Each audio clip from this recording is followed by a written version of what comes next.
me tell you, the moment they start it is when they will notice that those which I cannot discuss on this program. But first of all, some of the parties within NASA have their own internal issues. Ford Kenya has his internal issue which have not been resolved. They are still in court.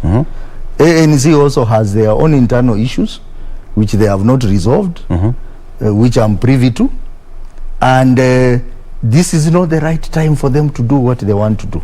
It is going to embarrass them. No wonder that's why they want to go to court.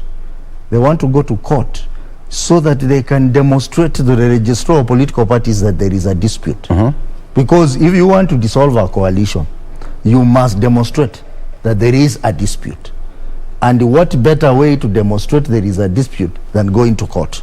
So they are going to court principally because when they want to dissolve, they will tell the registrar that we have a dispute in court. But what is the political value of such a dispute? For me, I don't see any value to them. Yes. Because this is a moment of coalition building. If you are going to start a war with Raila Odinga or ODM because of small issues which you could have contributed to, then you are misplaced agenda. Are they trying to tell us that then they want to go and work with Ruto?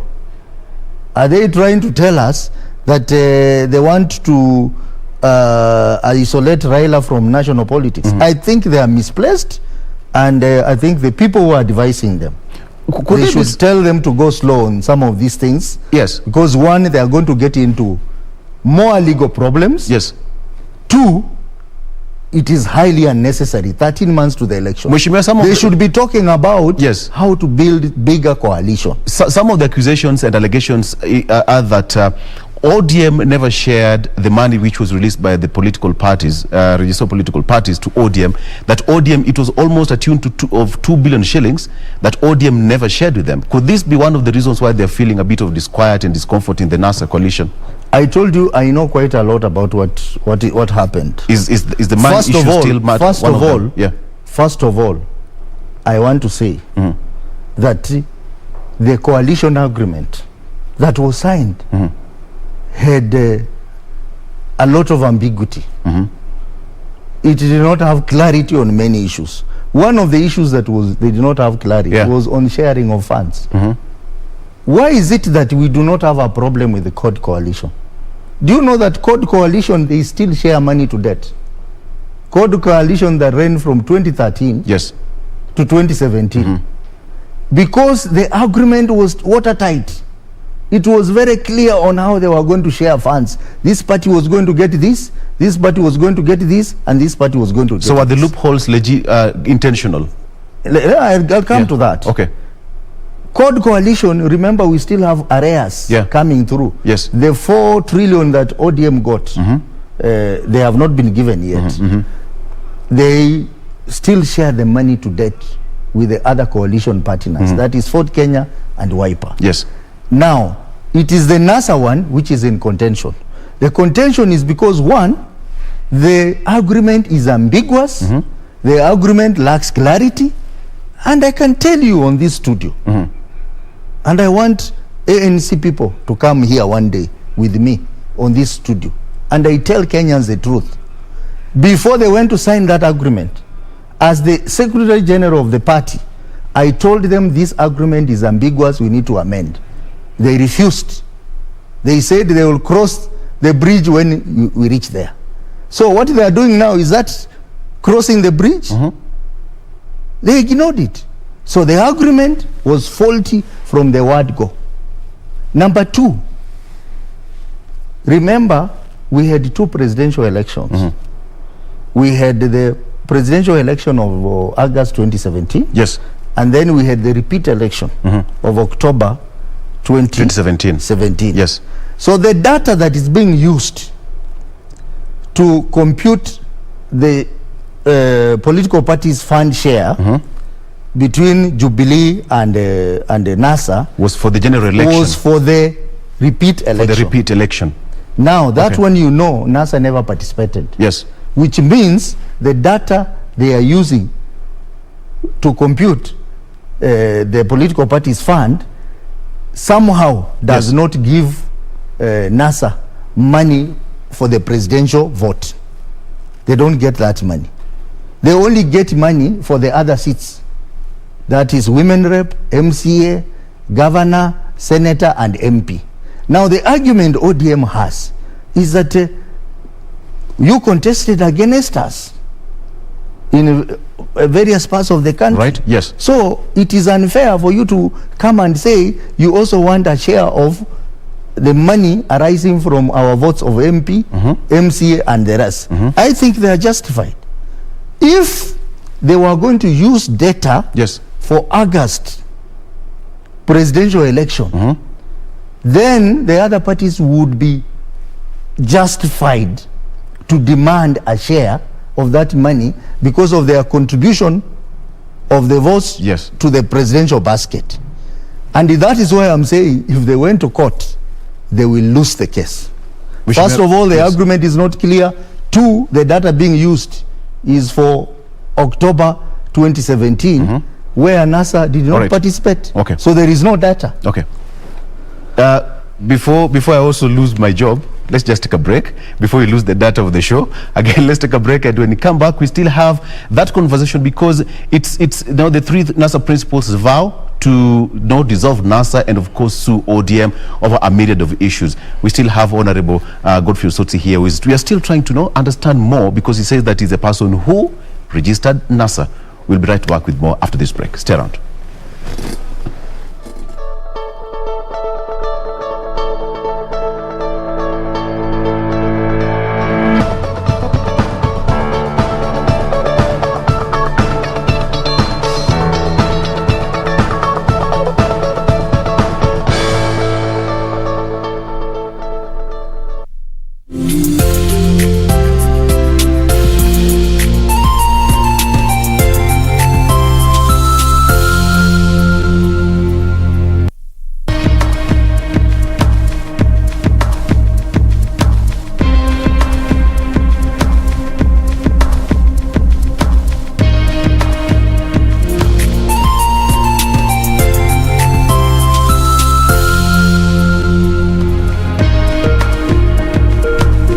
Be sure, check out for a KDIC sticker in your banking hall. KDIC, protecting your deposits. Bwana Motiso, pikipiki yako ndio hii. Uko shoni yangu. Hii pikipiki ni unakumbuka uniekelea the lowest unique bid yako ilikuwa ngapi? 18 shillings. Na unajua kuendesha hii gari?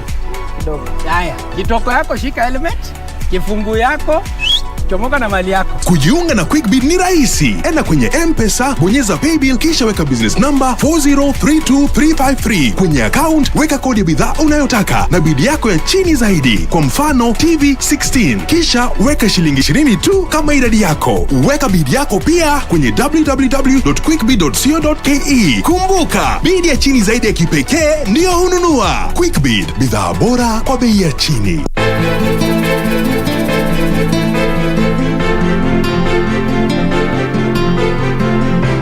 Kwa hivyo hii mambo tuachane nayo ama na hatujapata suluhisho. Wewe Kituta amesema nini? Huyu Kete anipendi tu. Huyu matatizo ulituletea kazi gani? Awe kipochi chako Kija kuhusu hicho. Singependa kuupoteza. Nitasononeka sana huu mkufu ukiupoteza.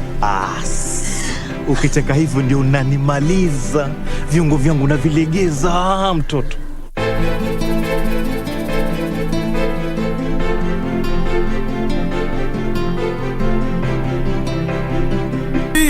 First, she was standing in the club all alone.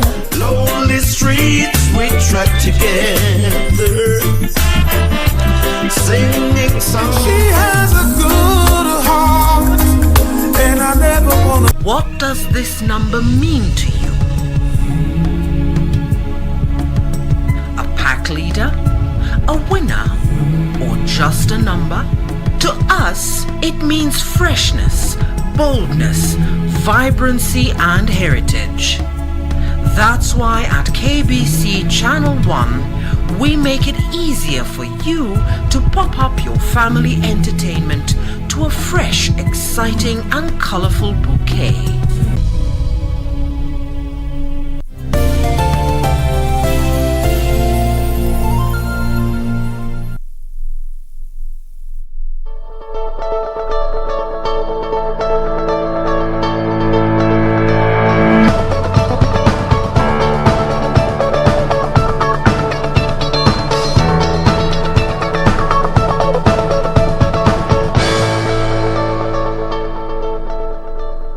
Before we continue the conversation around people and politics, how about we take a look at what is happening on our roads in terms of traffic? Our last link actually this Tuesday. So this is what has been our focus today. And I've told you why we're really focusing on Likoni Road. But right now, let's take a quick look on the traffic flow and see how the ongoing roadworks are really affecting traffic on this specific route. Like I mentioned, we really don't have a specific date and time when this recarpeting just from this stretch of Likoni Lunga up until Likoni Jogoo is supposed to come to a complete, but this is how the traffic flow is looking like this morning, just from where the stretch begins. Look at how it is in terms of traffic building up around this stretch. This is actually the Likoni Lunga roundabout, beginning all the way from that particular roundabout goes up until the Donholm roundabout there, and all through this entire stretch traffic is quite manageable, but still is building up around the same stretch. But again, remember, aside from just serving the residents along this route, it is also an alternative route for those that use Likoni Jogoo. This is actually where you get to branch off, and again also the same stretch. In as much as it's a residential, around a residential area, it's also around a commercial center. The kind of companies as well as industries, key among them being House of Manji as well as many other around this stretch. So in terms of traffic, all through, just as you leave the roundabout, going throughout the entire stretch before you get to the Donholm roundabout there, and also as you leave Donholm, coming through the same stretch as you head off to branch off to Likoni Road. In fact, on that particular lane, at least it's green all through, no traffic at all. So it also means if you are using this route as your alternative route, still a good route for you. If at all you're coming from the areas around this place, which is Lunga itself, also coming from areas around Donholm, still a good route for you to use. So what I just have to make do with the traffic is for those coming from Mombasa, because again also in itself, Likoni Road is also an alternative route for those that come from Mombasa Road. If at all you don't want to make do with the traffic around the Nyayo Stadium roundabout, so well, just have to make do with the traffic is before you get to the Likoni Lunga roundabout, just on that particular stretch. And look at that, just changed this right very second. Heavy kind of gridlock, not moving at a standstill. I know you've seen that difference in color changing right this very minute from the red to the maroon. So the red is an indicator of heavy kind of traffic moving at a very, very slow pace. The maroon indicates heavy kind of gridlock, not moving at a parking lot, just at a standstill. But that's how it's looking like this morning in terms of traffic there on that stretch. On the other side, as I mentioned, green all through, no traffic at all. That continues up until the Likoni Enterprise Road. Also, just as Lunga Road is in terms of one of those busy in terms of activities, the same is also along Enterprise Road, as serves as a commercial center as well as a residential kind of road there. In terms of traffic, again, not so bad still. A bit of orange indicating traffic has begun to slightly build up, but altogether manageable kind of traffic. On the other lane, still the same situation. So just where there's kind of heavy traffic is around the roundabout. But again, this is what we'd expect to see, most especially around roundabouts, given the fact that roundabouts connect to either major roads or slip roads.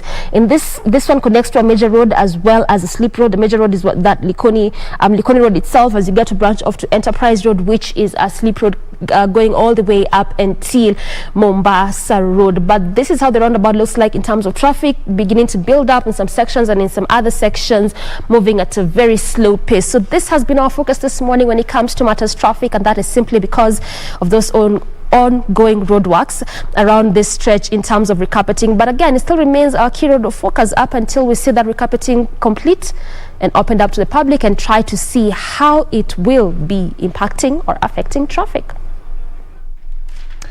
Oh, very well. Thank you so much. That is a look on what your traffic is all about. And still here, we are still continuing with our discussion. And with me is Honorable Godfrey Sotsi of ANC Party, nominated Member of Parliament. We are still continuing with that conversation on the attempt by some NASA principals, that is Carlos Musyoka of Wiper, Moses Wetangula of Ford Kenya, and Musalia Mudavadi, honorables of Wiper of ANC Party. They are threatening, 1, to dissolve NASA, and 2, to sue ODM. Now, Mheshimiwa, before we went on a break, you were saying that there's some ambiguous clauses which you are privy to, and therefore it's going to be a very big court battle for them to pull away from NASA, right? Yeah, I said that, you know, what they are trying to do is that when they present their papers to the registrar of political parties, one of the things that the registrar will want them to demonstrate is that is there a dispute? And if there is a dispute, how far have you gone trying to resolve the dispute internally? That will be the first requirement. The second requirement is the registrar will look at the papers they have submitted. And one of the things that the registrar will look at is whether the papers are in order or not. For example, the process of entry into our coalition is not different from the process of exit from our coalition. One of the things, for example, in party constitution is that coalition have to be approved by party organs. You will have a NEC. After NEC, you go to a governing council. After governing council, you go to National Delegates Convention. So they have to demonstrate that they consulted the organs of the party. Now, with COVID, do they have the capacity to do National Delegates Convention? The answer is no. And some of these parties have internal challenges. I know Ford Kenya has a challenge. You know, there are two factions in Ford Kenya. There is a Wamunyenyi faction and there is a Wetangula's faction. And the court ruled the status quo remains, meaning that for now, Wetangula is the party leader, and Eseli Simiyu is the Secretary General. So a coalition has to be signed, or an exit from a coalition has to be signed by the Secretary General. Yes. I signed the coalition agreement of NASA as the Secretary General of ANC. So already they have internal issues which they remain unresolved. ANC to date, they don't have a Secretary General. So who is going to sign the coalition agreement for them? And number two, ANC people are in office illegally. And I told them. Why so? They are in office illegally. Their term of office expired on the 13th of July. Of last year? Yes. And we told them to do elections. They didn't do election. What they did is that they went and changed the party constitution clandestinely to extend their term in office by 5 years. Yes. That constitution remains ineffective until they hold a National Delegates Convention, which they cannot. So all of them, starting with the Mudavadi himself, to the other officials, they are in office illegally. And if they want to attempt to go to court, let them first of all sort out internal issues. Because we will also take them to court over ANC matters. And I want to make this very clearly.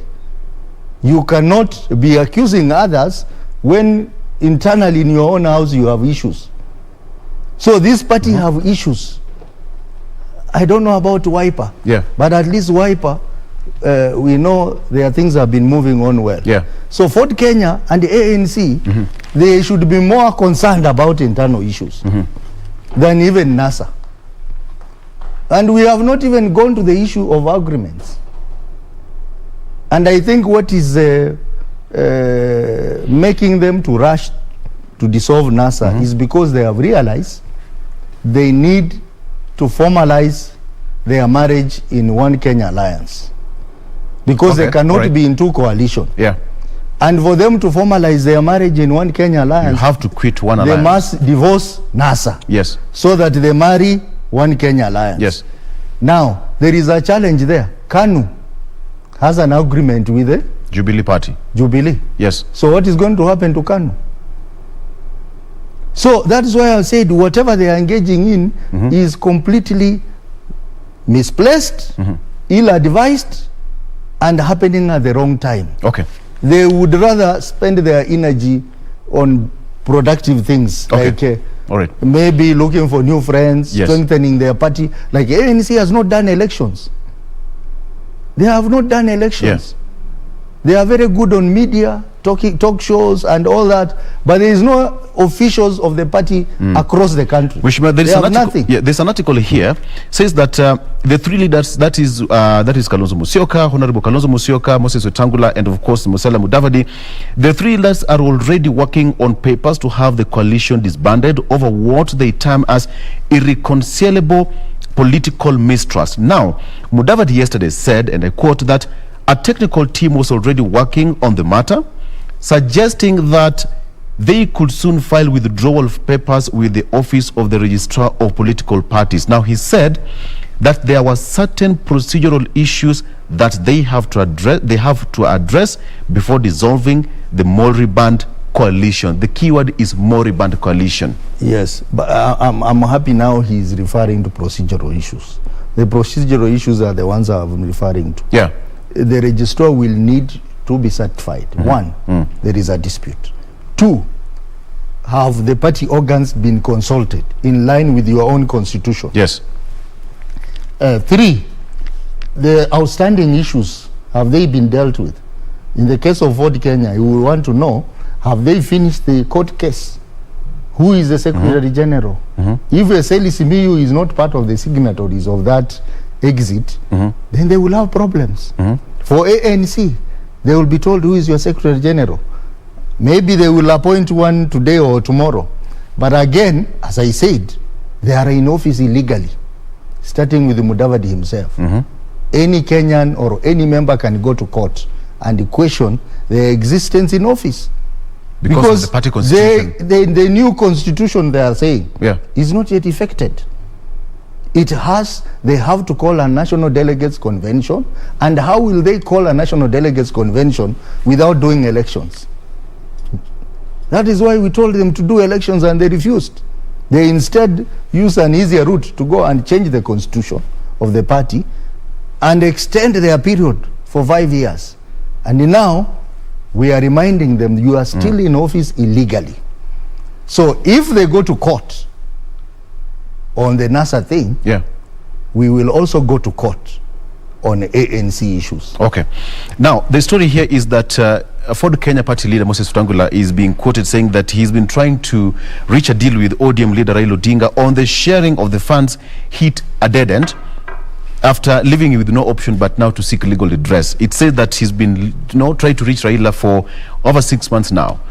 That I don't know about that, but what I know, ODM mandated Honorable Paranya to reach out to the party leaders with a view of resolving this matter. And a committee was formed. Apparently only Wiper responded to the request. The other parties did not respond. So I think when they go to court, they must be alive to that fact that they were invited to a meeting which they never turned up. Only Wiper turned up, but later on Wiper snubbed the subsequent meetings. So that will be evidence about the attempt that ODM made to try and reach out to their partners. So what's now left for the three party leaders? Because ODM seems to be sitting pretty easy. I think they are confused. That is what I can say. Two, they are not properly advised. If I was advising them, I would ask them to just leave this matter, let it take a political course, and let it rest like that. Because if they go to court, it will become what Wetangula said. It's going to be noisy, it's going to be messy, and with casualties. Because I can clearly see, as a person who understands political parties act and political parties regulation, I can clearly see they are going to get into legal landmines which will not favor them. Two, they do not need to antagonize ODM. Remember, ODM is a key member of the handshake. These parties and these party leaders, they were initially opposed to the handshake. Remember, they said Raila never informed them about the handshake, and they called Raila all manner of names. But eventually, with the time, they joined Raila in the handshake. So they are actually outsiders in the handshake, because the handshake is between ODM and Jubilee. That is Uhuru Kenyatta and Raila Odinga. So if they start this kind of thing, they will basically be antagonizing the handshake. And I don't think President Uhuru Kenyatta will be happy with that. So that is why I said this move is ill-advised, it is ill-timed, and it is highly unnecessary. I wouldn't advise them to go that direction.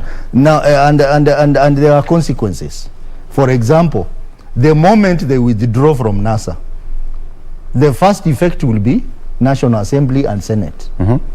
Because you know currently we are holding positions in Parliament courtesy of NASA. You will be casualties. Yeah, we will be casualties. The three parties combined, they have about 42, 43 members of Parliament.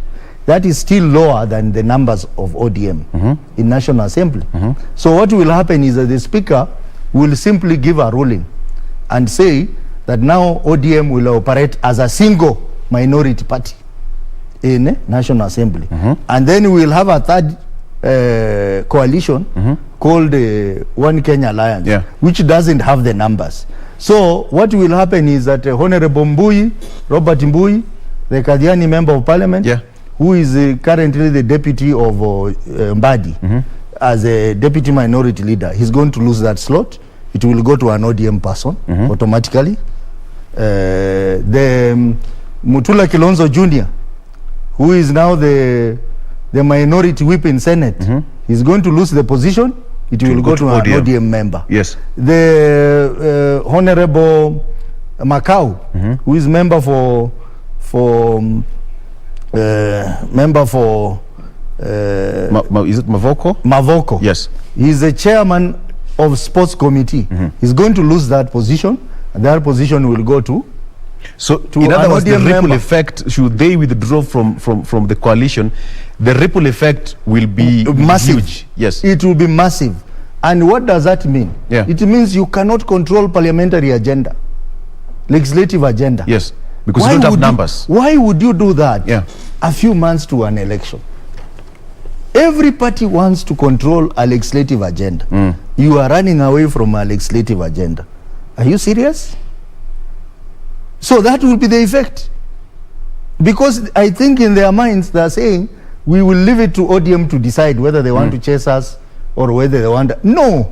Once the Speaker makes a ruling and says, we have received a coalition agreement, it is confirmed from the registrar of political parties, a coalition agreement from One Kenya Alliance, and we have also received documents indicating that NASA has dissolved. Then he will look at the numbers. Then ODM has higher numbers in the National Assembly. So they can either become a minority party by being a single party or being a coalition.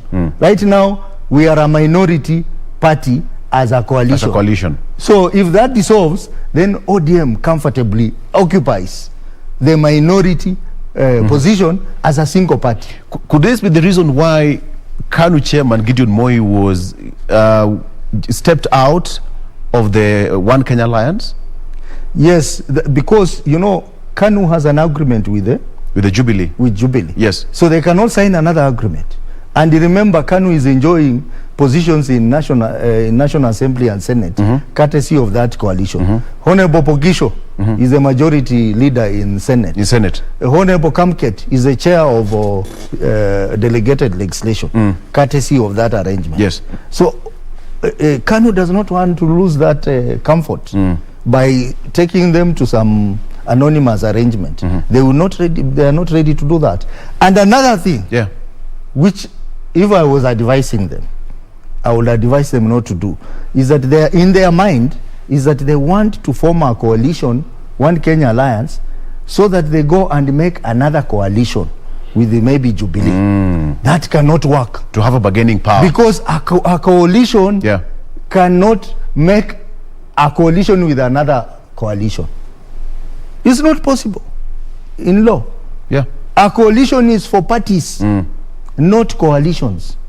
You cannot say One Kenya Alliance wants to make a coalition with the NASA. It doesn't work in law. It has to be political parties.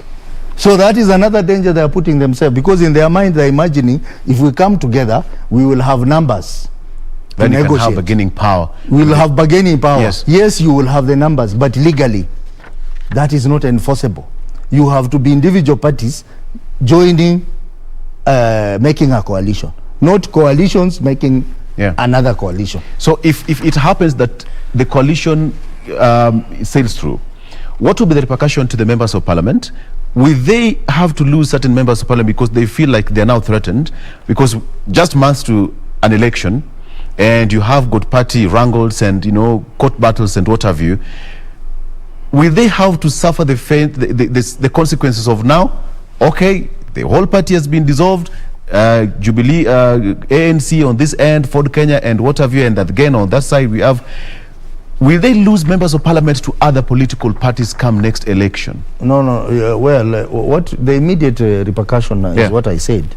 In parliament, we will have to reorganize committees so that now One Kenya Alliance will be given some slots to fill their members. Yes. And the ODM will remain with their slots. Remember now, we have ODM members who are serving in one committee. Others don't even have committee because they have donated that to other coalition members. But this time now, ODM will be very comfortable to have their committees to share among themselves. So that will be the first repercussion. The second one, as I said, parliamentary leadership. Yes. They're going to lose. Okay. They're going to lose those slots. Okay, all right. So in other words, as it stands right now, your advice is that they should go slow on this, and as you correctly put it, my advice is that the move is ill-timed, the move is ill-advised, and highly unnecessary. And if I was advising them, I'll tell them, gentlemen, we have only 13 months to the election. We better spend our energy elsewhere. This is going to be what is called negative energy. It's going to exhaust them. They are going to be fighting a party which is in the handshake, and I don't think even Jubilee led by Uhuru will be happy with them. Okay, Mheshimiwa, let's leave that. Let's take a break, and when we come back, let's talk about the state of economy. Bei ya unga imepanda, bei ya gas imepanda, sasa Mkenya tutakula nini? Let's talk about that when we come back, because I know Mwananchi is also waiting to see how, you know, the taxes and the legislation, you are the members of parliament, you pass certain taxes, and now the Mwananchi is going to feel that effect. Let's take a break, and we'll discuss more when we come back.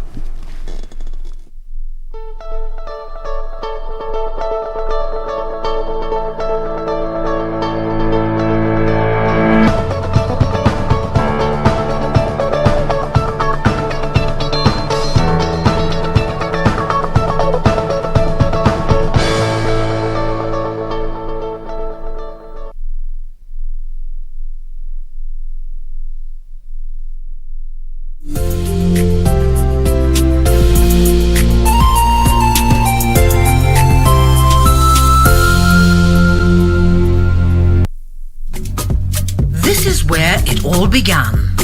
As the mother of broadcasting in Kenya, you can trust KBC to bring you authentic news and programs to your living room. As KBC, we take pride in our unrivaled heritage as Kenya's trusted national broadcaster.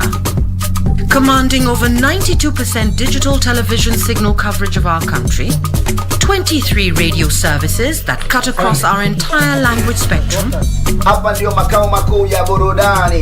a national, regional and international digital presence backed by the most experienced and top-notch broadcast professionals in the industry. A very good evening to you. The new look Kenya Broadcasting Corporation is truly ahead of the pack. Turn to the mother of broadcasting in Kenya for stories that resonate with our identity, our aspirations as a people united in purpose. Real stories of hard work, of passion, of creativity, of big dreams. Stories that cement our nationhood. Stories that bring us together as one. We take pride in our shared heritage and destiny. KBC.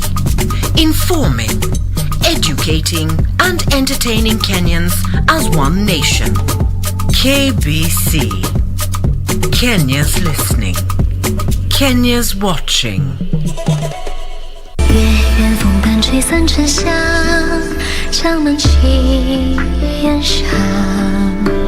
You are still lying to me right now. You can't stop us without good reason. Are you really not aware of who this is? Uncle, someone has trespassed on our villa and kidnapped the vessel we created together. This is an honor that His Majesty gave you. You can't take off your armor. I can't meet His Majesty unless I do. I have to go in and have a word with His Majesty.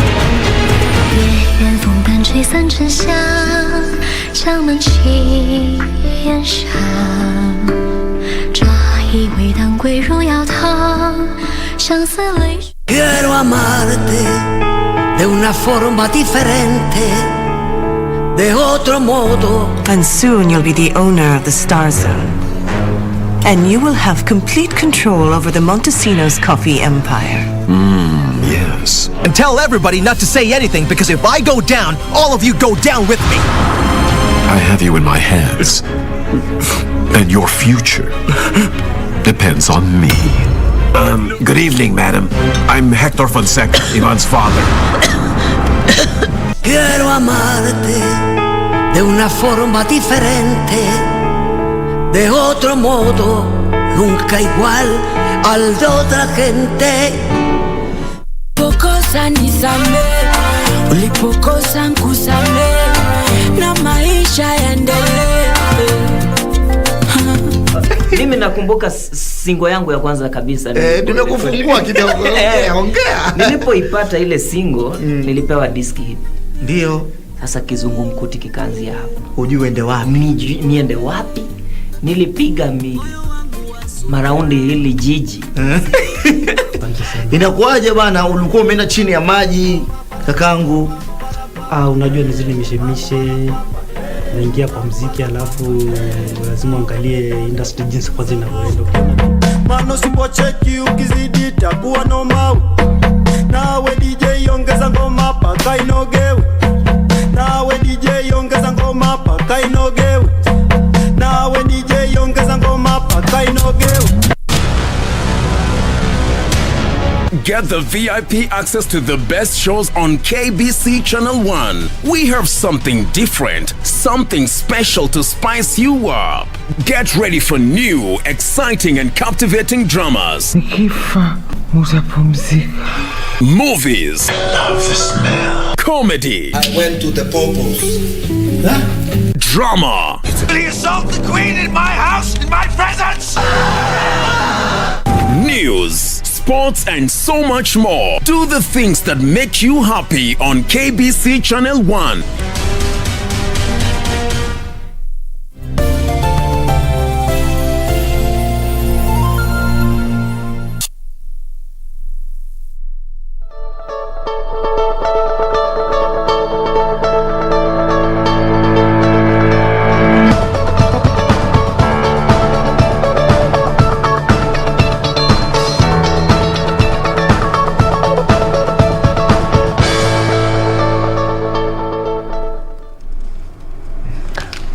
Welcome back, and that is a live feed from the Supreme Court. We have Chief Justice Martha Koome making her first and maiden appearance at the Supreme Court since she was sworn in as the Chief Justice. And of course, from the course list here, she'll be hearing and taking charge of certain cases. We have got certain cases at the Supreme Court. There you have it, and she'll be making certain appearances.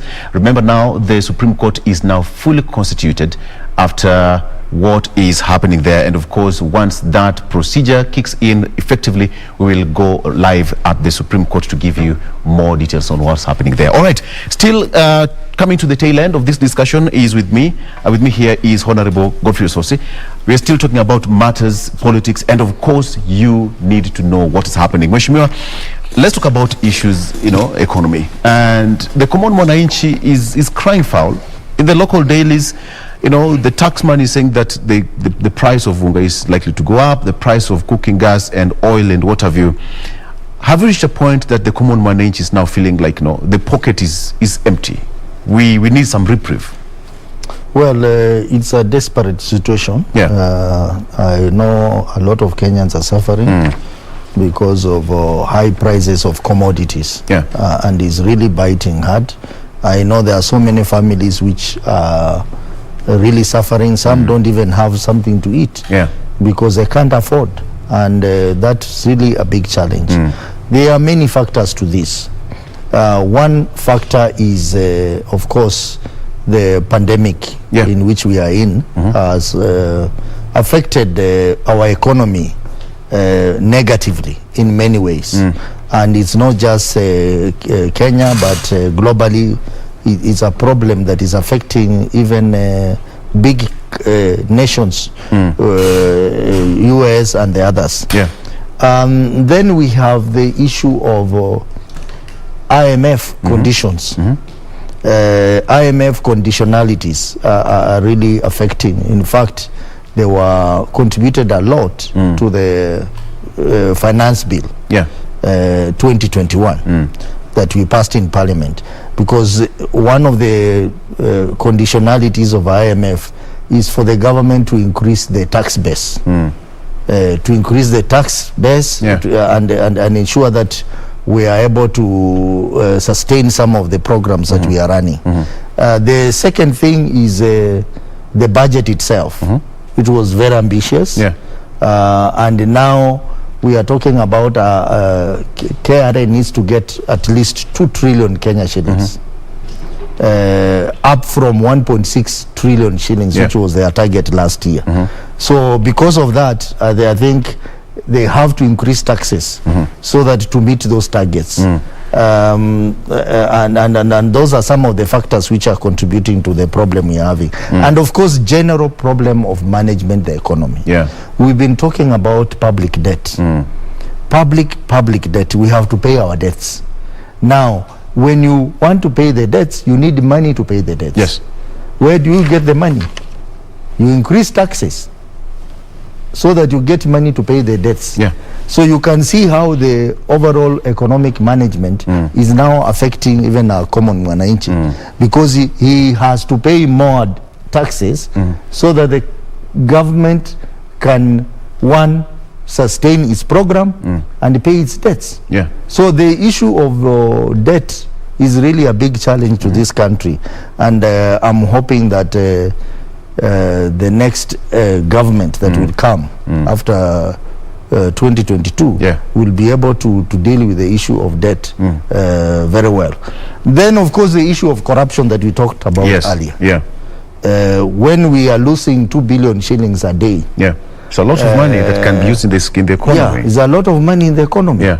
If that money could be harnessed, then we would not end up charging people more taxes. So that is a problem.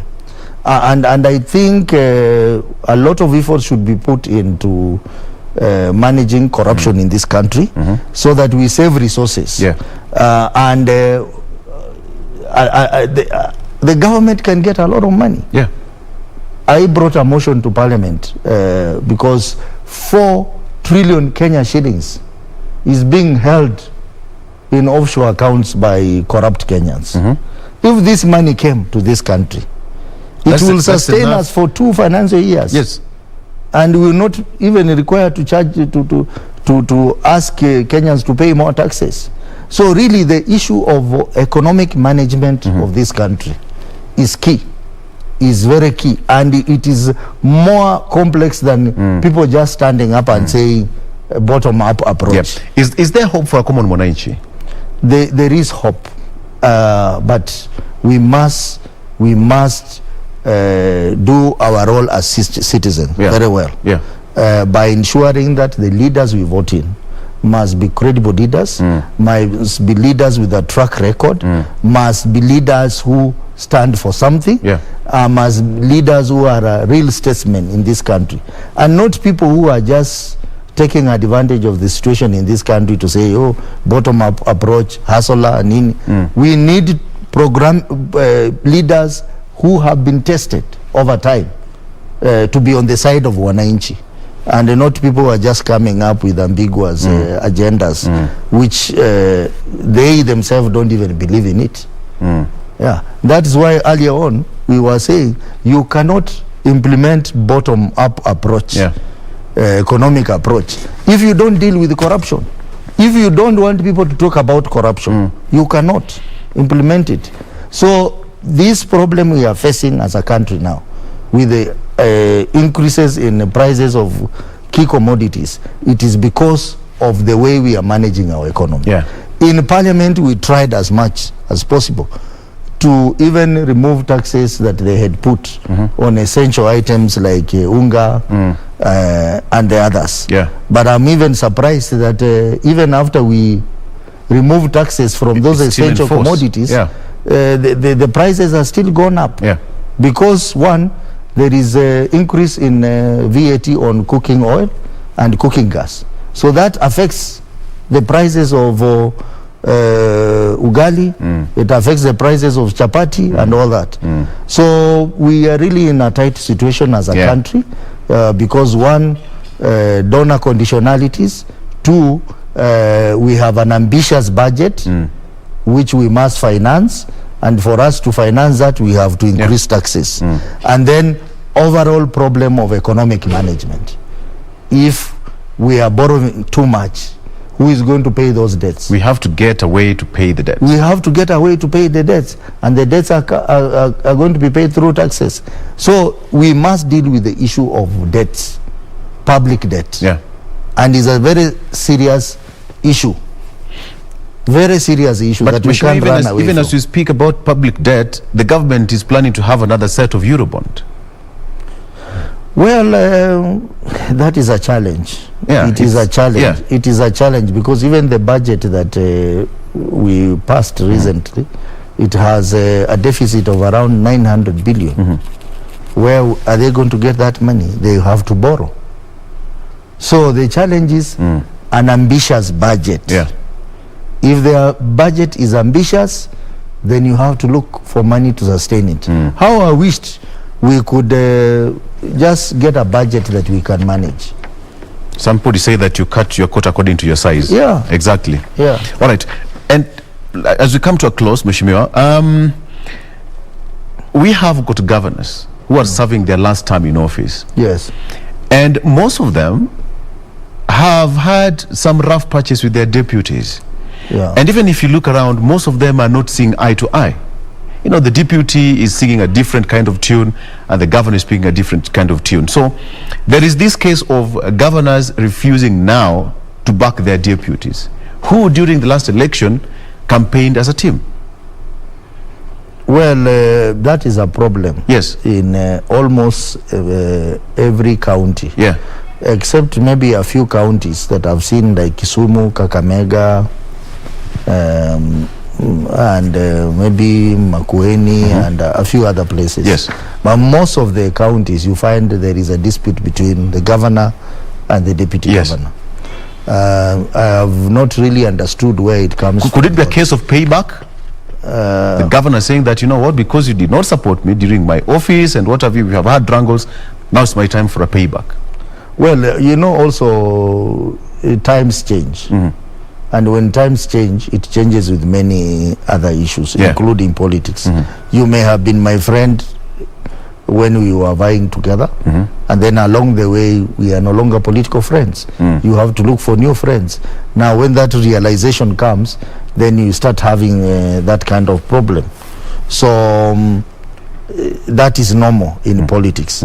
But what is important is that I think a way has to be found out so that we ensure that the relationship between the governor and his deputy does not affect the work in the counties, because most of the challenges we have in our counties is because the two are not able to work together amicably, and therefore a lot of programs in the county are affected. So this is a problem we need to fix, either through legislation or I don't know, so that we do not have that problem again. And now with the governors now coming out of office, and we talk about economy, some of the senators or some of the MPs and some of the new contestants who are angling for these positions are saying that, you know what, you have to clear all the pending bills before you can transfer them to the next regime. Do we have money to do that right now, even to the counties? Because most counties are not able to meet their revenue collections. Pending bills is an issue. Yes. And I think I agree with those who are saying pending bills needs to be prioritized. The payment of pending bills. And I think that's one of the resolutions that Parliament made, that focus needs to be on payment of pending bills. And we recommended that we even want to have a pending bill fund at Treasury to ensure that pending bills are prioritized, because if you don't pay bills, that affects many other aspects, and even the services. It affects the suppliers, because some people have gone to the bank, borrowed money to come and undertake a project, and then you take several years to pay them. People have been auctioned because of the problem of pending bills. Some people have died because of stress arising from pending bills.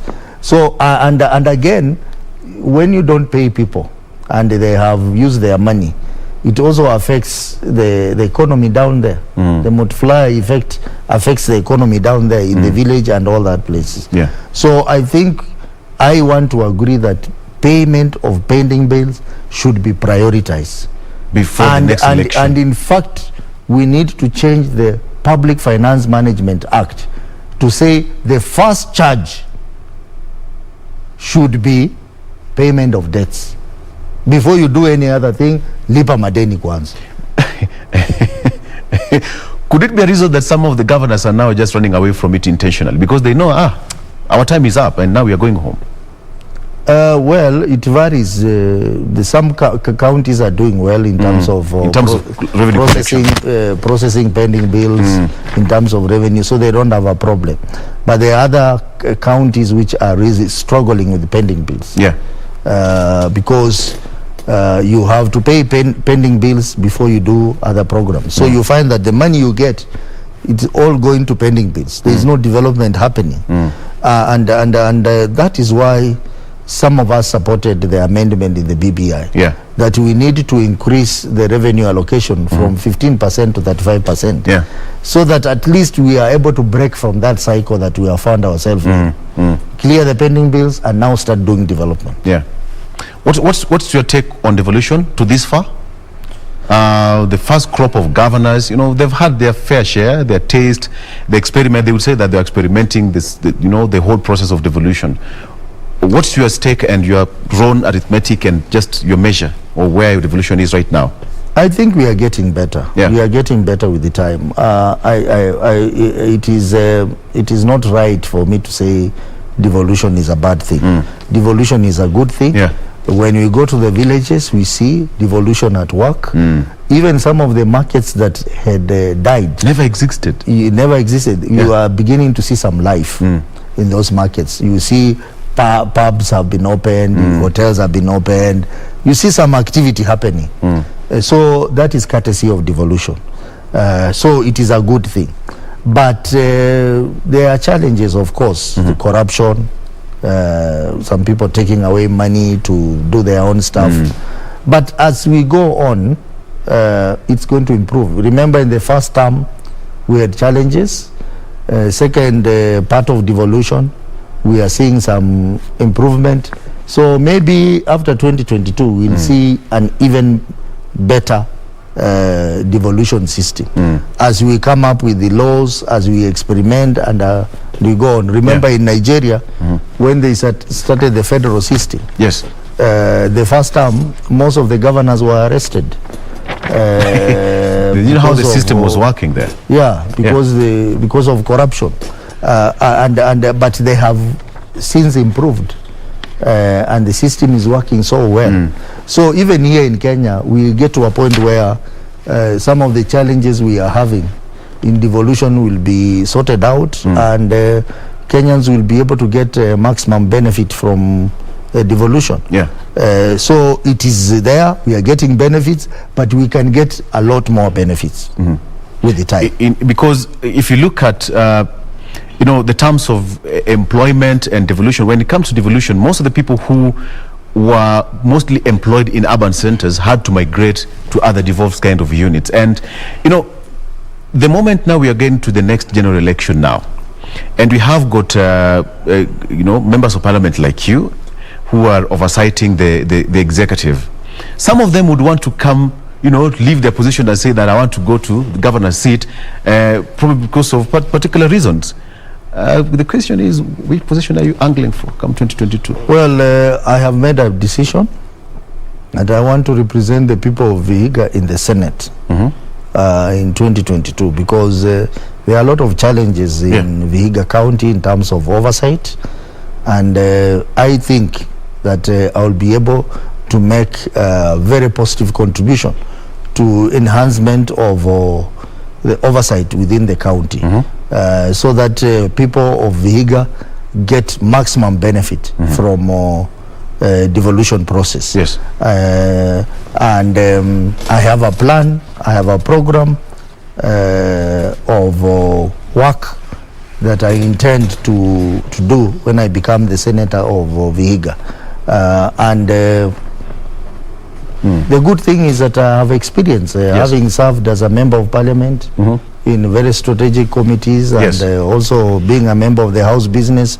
I have acquired experience which will come in handy to the people of Vihiga as their senator. And I'm very aggressive about it. I'm working so hard. I'm meeting different groups of people to try and lay down my strategies. And I think everything is working on well. Okay. That is a clear declaration on a national television, and we'll keep it to account, because our work is also to give you an oversight role on this end as a media. All right, people of Vihiga, now you've seen for yourself and you've heard for yourself. Mheshimiwa, let me just cut you short there and go to the Supreme Court, where we have Dr. Fred Ojiambo now making his presentation. Remember, the Chief Justice Martha Koome is making her maiden appearance at the Supreme Court today to hear some of the cases right there. Mheshimiwa, thank you so much for your time. Thank you. Of course, we look forward to having you more and more and over again. So let's cross over to the Supreme Court and let's to listen what's happening there. Or show partiality. Do not accept a bribe, for a bribe blinds the eye of the wise and twists the words of the innocent. Follow justice and justice alone, so that you may live and possess the land the Lord your God is giving you. That is Deuteronomy chapter 16, verse 19 to 20. And so, Honorable Chief Justice, my ladies and lords of the Supreme Court, may it be for all of you. Thank you. Thank you very much, Senior Counsel. And thank you for those very apt words to not just the Chief Justice, but to all of us on the court. It's my duty now, I think, first to report that the Registrar of the Court advises me that the President of the Law Society of Kenya, Mr. Nelson Harvey, has sent his apologies. He would have been the next person to address the court. It now is my honor to call upon Mr. Alex Mutete representing the Director of Public Prosecutions to address the court. Thank you, my Lady Deputy Chief Justice. Your Ladyship, the Honorable Chief Justice, and your Lordships present, let me take this opportunity on behalf of the DPP to first congratulate the Honorable Chief Justice for our elevation to the position of Chief Justice at a time when the world expects gender equity and is looking forward to world leadership in that area. Indeed, my Lady Chief Justice, as an office, we are grateful that from the process that you went through, the Judicial Service Commission, in its wisdom, picked one of its own for elevation to the position of Chief Justice. This we say because it is a recognition of the important role that the judiciary plays in our country, and it by no means confirms that you as a judge has made invaluable contribution, and therefore the appointing authority considered it necessary to appoint you to this position. Having said that, I wish to confirm that as an office, we will endeavor to pursue interagency cooperation and collaboration in the delivery of justice, not only to victims of crime, but also persons charged with criminal offenses. We offer our unequivocal confirmation that at any one time that the judiciary shall consider it necessary, as an office, we will be available for any contribution that we can make to improve our systems and ensure that justice is delivered to all timelessly. We embrace your leadership, knowing and noting that during the period that you served in the civil society, Honorable Chief Justice, you emerged as one of the champions of the protector of human rights. You did not shy away from controversy whenever duty called upon you to address the question of justice, and in so doing, you made serious and considered contribution to the development of our law. Let me take this opportunity and note your invaluable contribution in the decision of the Attorney General versus Mohamed Ashi and others, where as a court, with the former Chief Justice, the Emeritus D.K. Moraga and others, you did actually confirm the applicability of international law in our jurisdiction. That by itself is confirmation that indeed, as a Chief Justice, as you begin your journey in that office, we can look forward to decisions that will not only take into account the local jurisprudence that we have developed in several areas, but also international best practice that indeed as a country we require so much in many areas. This is particularly important to us because as an office, we are confronted with emerging crimes that have assumed international dimension.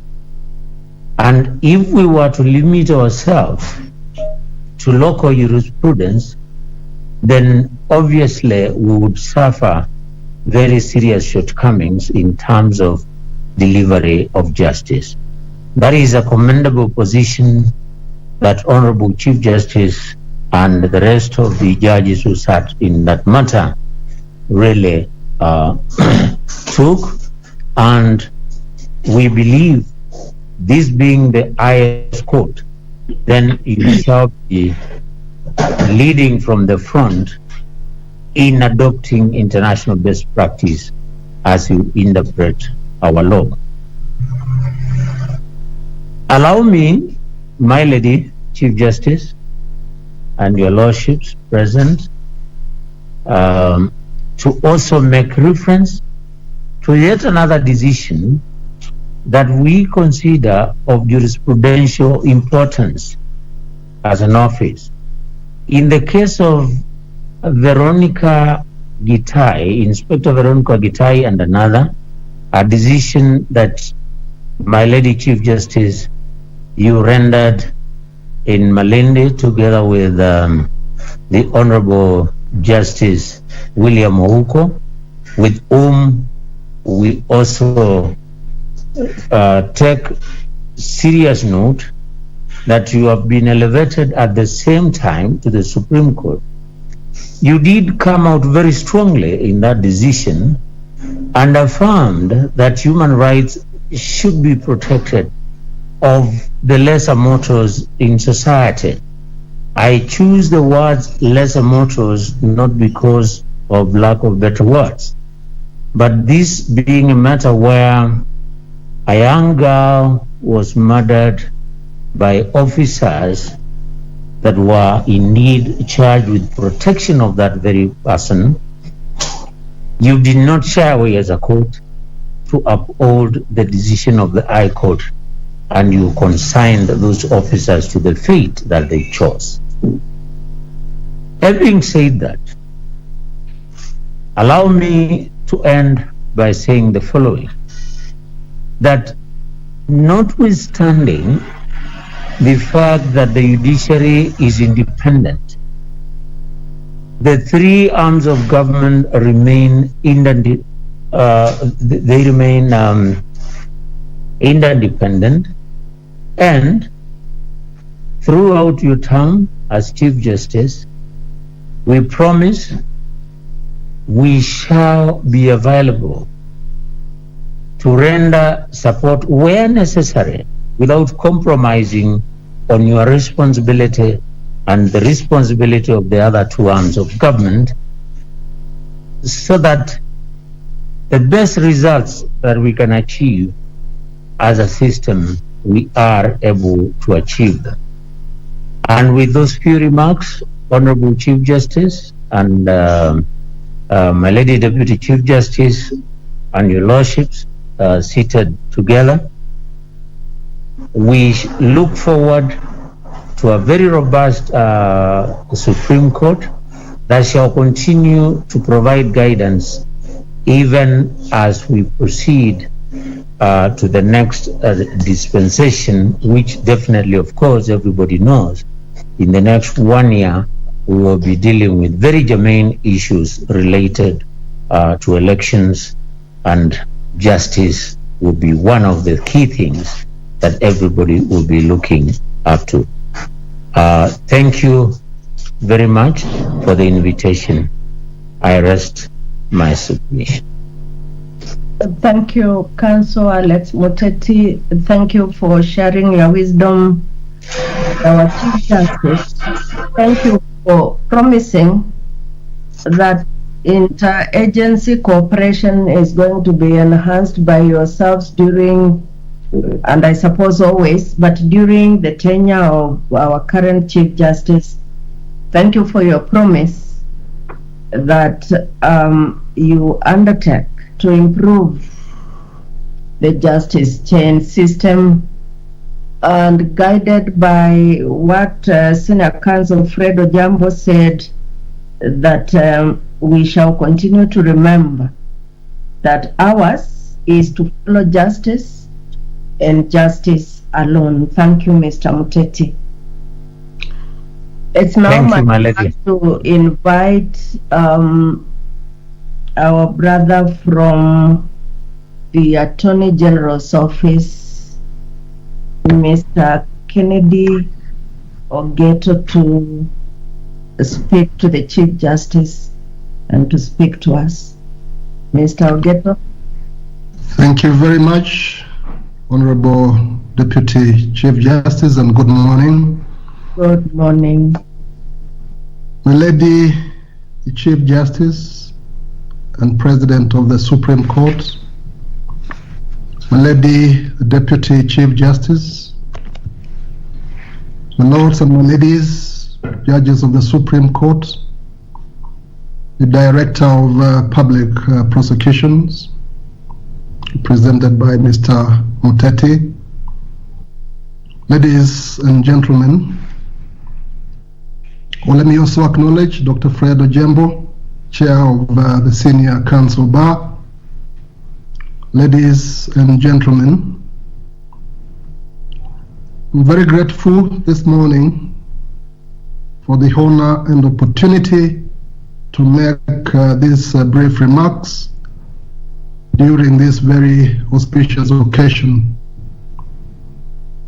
I'm in attendance today on behalf of the Honorable the Attorney General. He would have wished to attend this event, save for other urgent official business that demanded his personal attention. He has requested that I convey his humble apologies. My Lady, the Chief Justice, may I take this opportunity to once again congratulate you on your assumption of office. May I also take this opportunity to congratulate our brother, Justice William Oko, on his new role as a judge of the Supreme Court. Kenyans and the world look up to you and your colleagues in this court to answer to the call of justice. They expect that the Supreme Court, and indeed all our courts, shall remain true to the duty as the temples of justice. My Lady, the Chief Justice, the commencement of your role as the Chief Justice and President of this court has come at a very critical time in the development of our justice system. During the last year, we have witnessed significant adoption of technology in our court system. We look up to your leadership to harness the benefits that have come with this new approach and to ensure that no part of the country is left behind in this regard. Lady, the Chief Justice, as we advance economically, socially, and politically, we also continue to face unprecedented questions and challenges that require the guidance of our courts. This court, as the apex court, has the sacrosanct opportunity to shape and enrich our legal development, perhaps for generations to come. Such legal development is not just for the people of Kenya, it is also for the region, and in some instances, the world at large. This is, without a doubt, a heavy and monumental task. We remain confident, however, in this court's ability, under your able leadership, to guide the nation in the direction of law and justice. We must continue to strive to be a country of the rule of law and not of the rule by law. My Lady, the Honorable the Chief Justice, may I, at this juncture, take this opportunity to wish you the very best. May God and the court, and may God bless Kenya. Thank you, my lords and my ladies. Thank you very much, Council Mr. Ogeto. Thank you for those words, and we shall remember that our duty is to shape the legal direction of the dispensation of justice. We shall remember to answer only to the call of justice and nothing else. And we shall remember that in you we have a valued partner. Thank you very much. At this juncture, it's my duty, honor and privilege to invite the Honorable the Chief Justice of the Republic of Kenya, who is the President of this court, to address not just the three speakers and not just to react to those, but to speak to the justice chain that waits for direction on matters justice from the Honorable the Chief Justice. Chief Justice Mother Koome. Thank you very much, my lady, the Honorable Deputy Chief Justice, my colleagues, judges of the Supreme Court, all senior counsel present, led by the chair, Dr. Friend Ojiambo, the Solicitor General, Mr. Ken Ogeto, Mr. Alex Muteti, representing the DPP, and all council present, guests, ladies and gentlemen, good morning. Good morning. Good morning. It is the first time I and my brother, Mr. Justice William Ouko, are wearing this prestigious robe of the Supreme Court. For me, I do so with grace and gratitude to God and to the people of Kenya who made it possible for me to ascend to this office of the Chief Justice and the President of the Supreme Court. In this capacity, I extend my appreciation and gratitude to everyone represented here today, the various actors in the administration of justice and state organs, learned counsel, members of the public and the court staff who have joined us for this inaugural sitting of the Supreme Court following the court's recent constitution when I and my brother, Mr. Justice William Ouko, joined the court. I would like to thank my brother and sister judges of the Supreme Court, and I also recognize the retired judges who worked tirelessly over the past decade to position the Supreme Court of Kenya as a respected and admired court in the globe. It is worth mentioning that the court's indigenous jurisprudence in areas like the electoral law, human rights, especially where the court determined questions on the mandatory death penalty and the right to housing, are profound pronouncements. The workings of the devolved system of government and the practice of bicameralism in our legislative system are decisions of this court that have been cited and talked about with admiration by scholars and other courts regionally and internationally. Our focus will be to build on this very strong foundation in the next decade. There is no doubt that the adoption of the current constitution is the most consequential event, as Senior Counsel and Dr. Fred Ojiambo has reminded us, and it provides a progressive pillar for Kenyan law. It also has a comprehensive guiding compass for Kenya in the next decade. There is no doubt that the adoption of the current constitution is the most consequential event, as Senior Counsel and Dr. Fred Ojiambo has reminded us, and it provides a progressive pillar for Kenyan. My lady CJ, just a minute there. Esther, the technical team.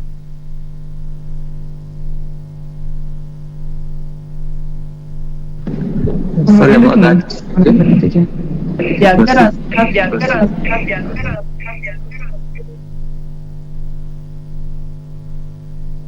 My lady, just wait, please. Esther, Wamoto. We are there. Thank you. Are we back? Yes. CJ, kindly unmute. I can proceed. Now you can, my lady. Thank you, and sorry for that interruption. The Constitution stands as the most progressive pillar for Kenyan law and as a comprehensive guiding compass for Kenya's internal organization and global posturing.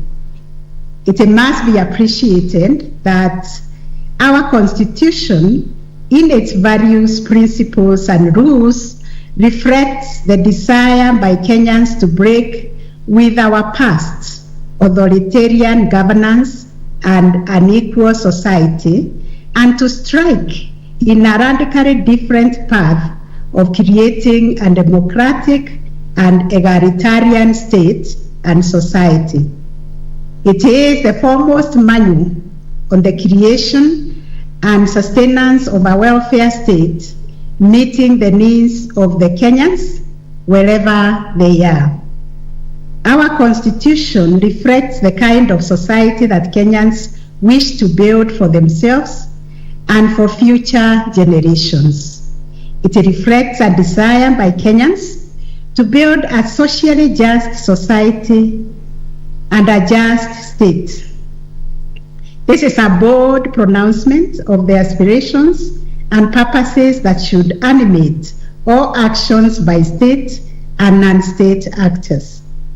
Thus, for us in the Supreme Court and other courts, the development of a jurisprudence of social justice, or put differently, a social justice jurisprudence, will be our guiding North Star in the next decade. In essence, our role will be to guide other courts to broaden the administration of justice in a manner that is owned by Kenyans, socially transformative and empowering our communities.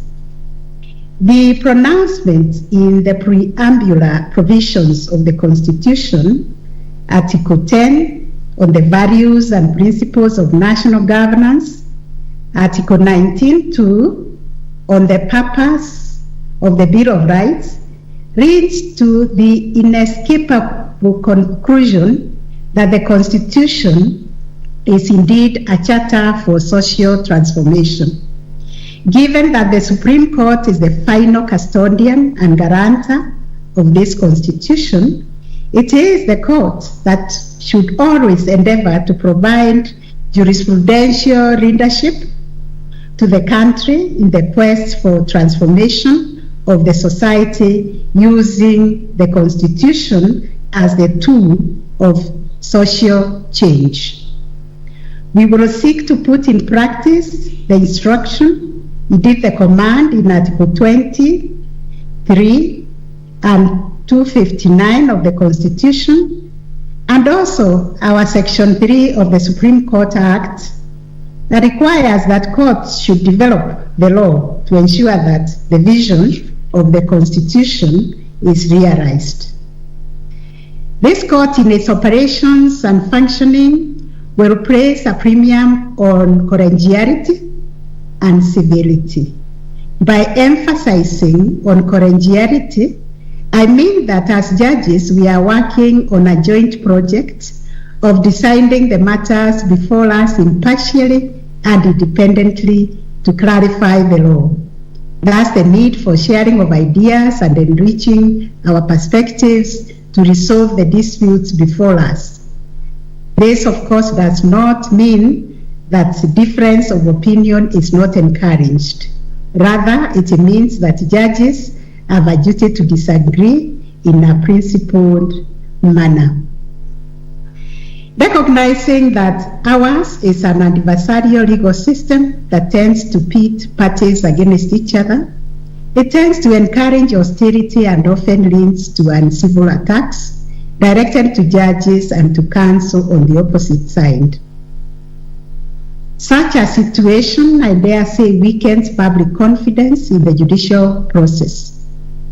My expectation is that the bar, while having the leeway and indeed encouraged to engage robustly and skillfully before us, we will appreciate the importance of civility from the bar.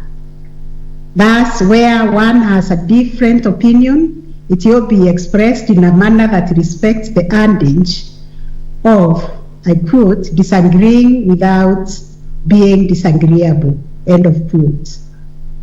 We will call upon the public, the council, and everybody to allow judges to decide matters based on substantive issues before them, and not to divert the time and effort to some sideshows who are meant to cross the line and disrespect the court of the court.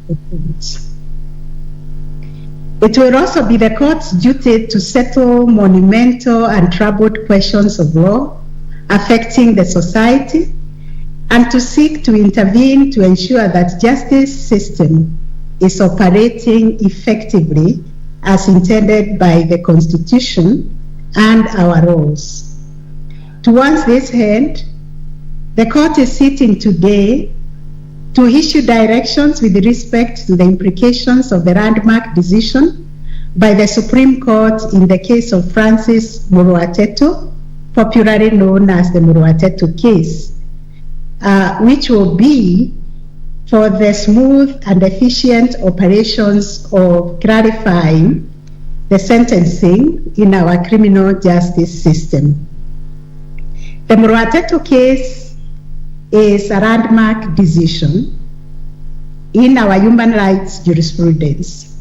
The Supreme Court held that sentencing is a judicial and not a legislative function under the principle of separation of powers that underpins our constitutional order. Since there may be varying degrees of criminal culpability, participation, heinousness, we all know not all murders are the same, and thus the need for mitigation in our murder trials, and indeed in capital offenses where the accused person is facing a death sentence. Therefore, it is improper to impose one sentence by the legislature applied by the courts. The mandatory death penalty is constitutional, but the mandatory is what was found to be unconstitutional, and hence that case was referred for resentencing. The decision is undoubtedly a landmark for sentencing policy in Kenya and a good example of the impact of the Bill of Rights on punishment in criminal. It reiterates that constitutional values should be respected in the imposition of punishment for crimes. While Murwateto obviously was limited to the death penalty in murder cases, the principles have been used and pronounced and have had far-reaching implications with ramifications for sentencing in other cases. Hence the need for this court to give further directions. Indeed, the Court of Appeal and the High Court extended these principles to other cases, i.e. robbery with violence and other criminal cases where legislation prescribes minimum and mandatory sentences. And this is the situation that we intend to clarify today in the directions. While the principles of Murwateto have been argued that are transferable, and this is a live debate, these cases have not yet been brought to this court to interrogate and to determine. This is a live controversy which will be resolved at an appropriate time when such cases reach the Supreme Court through the usual process. It is noteworthy that the Supreme Court in the Murwateto case directed the Attorney General, the Director of Public Prosecution, and other relevant agencies to prepare a detailed professional review within the context of the judgment and set a framework to deal with the sentence, the hearing of cases of people who are sentenced to death. And the Attorney General was given 12 months to do that exercise. Unfortunately, it took long, and it is pursuant to those orders. After the Supreme Court received the report by the task force that was put together by the AG, that these directions were prepared. The aim of the directions and post-judgment hearing that we are doing today is to enable the court to get a report which we have received on the development of a framework for resentencing hearing and any difficulties that has been faced in the implementation of the judgment, so that the Supreme Court can offer appropriate direction and orders that will ensure the criminal justice system works optimally. As a matter of priority, upon giving these directions, I intend to consult with the Attorney General and other actors and stakeholders in the criminal justice system to put together a committee on revising the sentencing guidelines in line with these directions. Lastly, it would be remiss to conclude without mentioning and expressing my gratitude to the judges and staff of this court, and indeed all judicial officers and staff of the judiciary for the hard work they have put to ensure that our courts are running since the pandemic struck this country this year. We were considering holding this inaugural sitting in an open court, but we did this so as to encourage online proceedings and to recognize that the pandemic has changed the way the Supreme Court and other courts have been operating. We have now embraced technology, and we are not letting it go because it eases the way we conduct our business. It has forced us to accelerate and embrace the information technology in our operations. The Supreme Court has embraced video and remote hearing to ensure that delivery of justice does not stall. I therefore thank the court staff, judges and the bar for enthusiastically supporting us and embracing the changes, even as we work to resolve the teething problems of e-filing and other challenges that we experience in ensuring that we render justice during this difficult time. On that note, I wish to assure Kenyans that the Supreme Court and its judges do not live in ivory towers. We understand the problems that each one of us is encountering to access justice, as we are part of the Kenyan society. And we will ensure that we give our best to nurture the social transformation that the Constitution has imposed on us. But as judges, we will remain independent and impartial as directed by the Constitution. And we urge Kenyans to allow us to speak through our judgments and not to respond to matters that are not before us. I thank you, my lords, my lady judges, all the colleagues, and everybody for listening.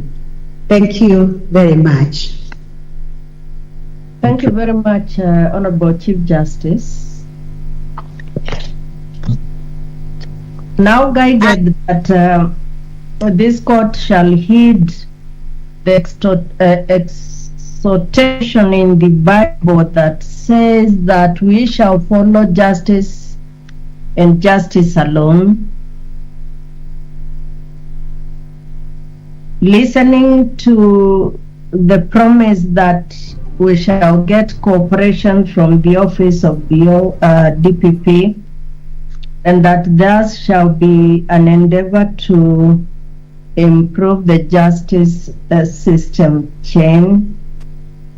Thank you, Solicitor General, for telling us to answer to the call of justice and to the call of justice alone. Ready as we have always been in this court to do the right thing, having heard the Honorable the Chief Justice,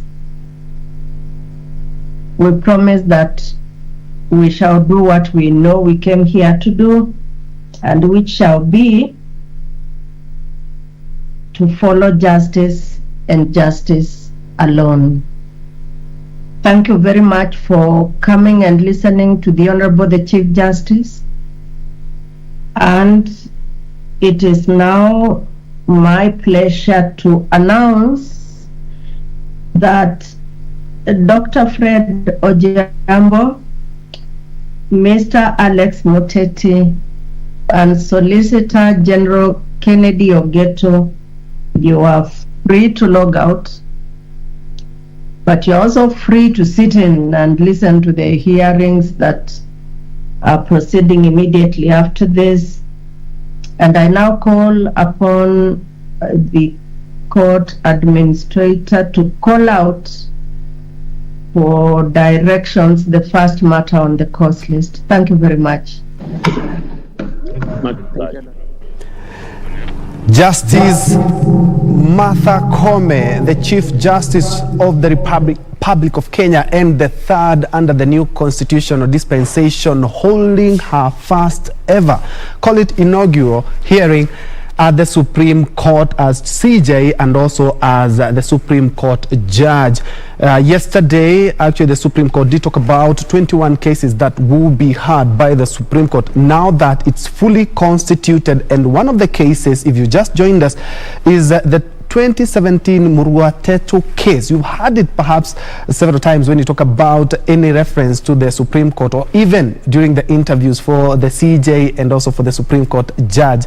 It's a 2007 case that talks about the section 204 of the Penal Code, which calls for death sentence for murder. Of course, the Supreme Court will be hearing that case, among other 20, by October.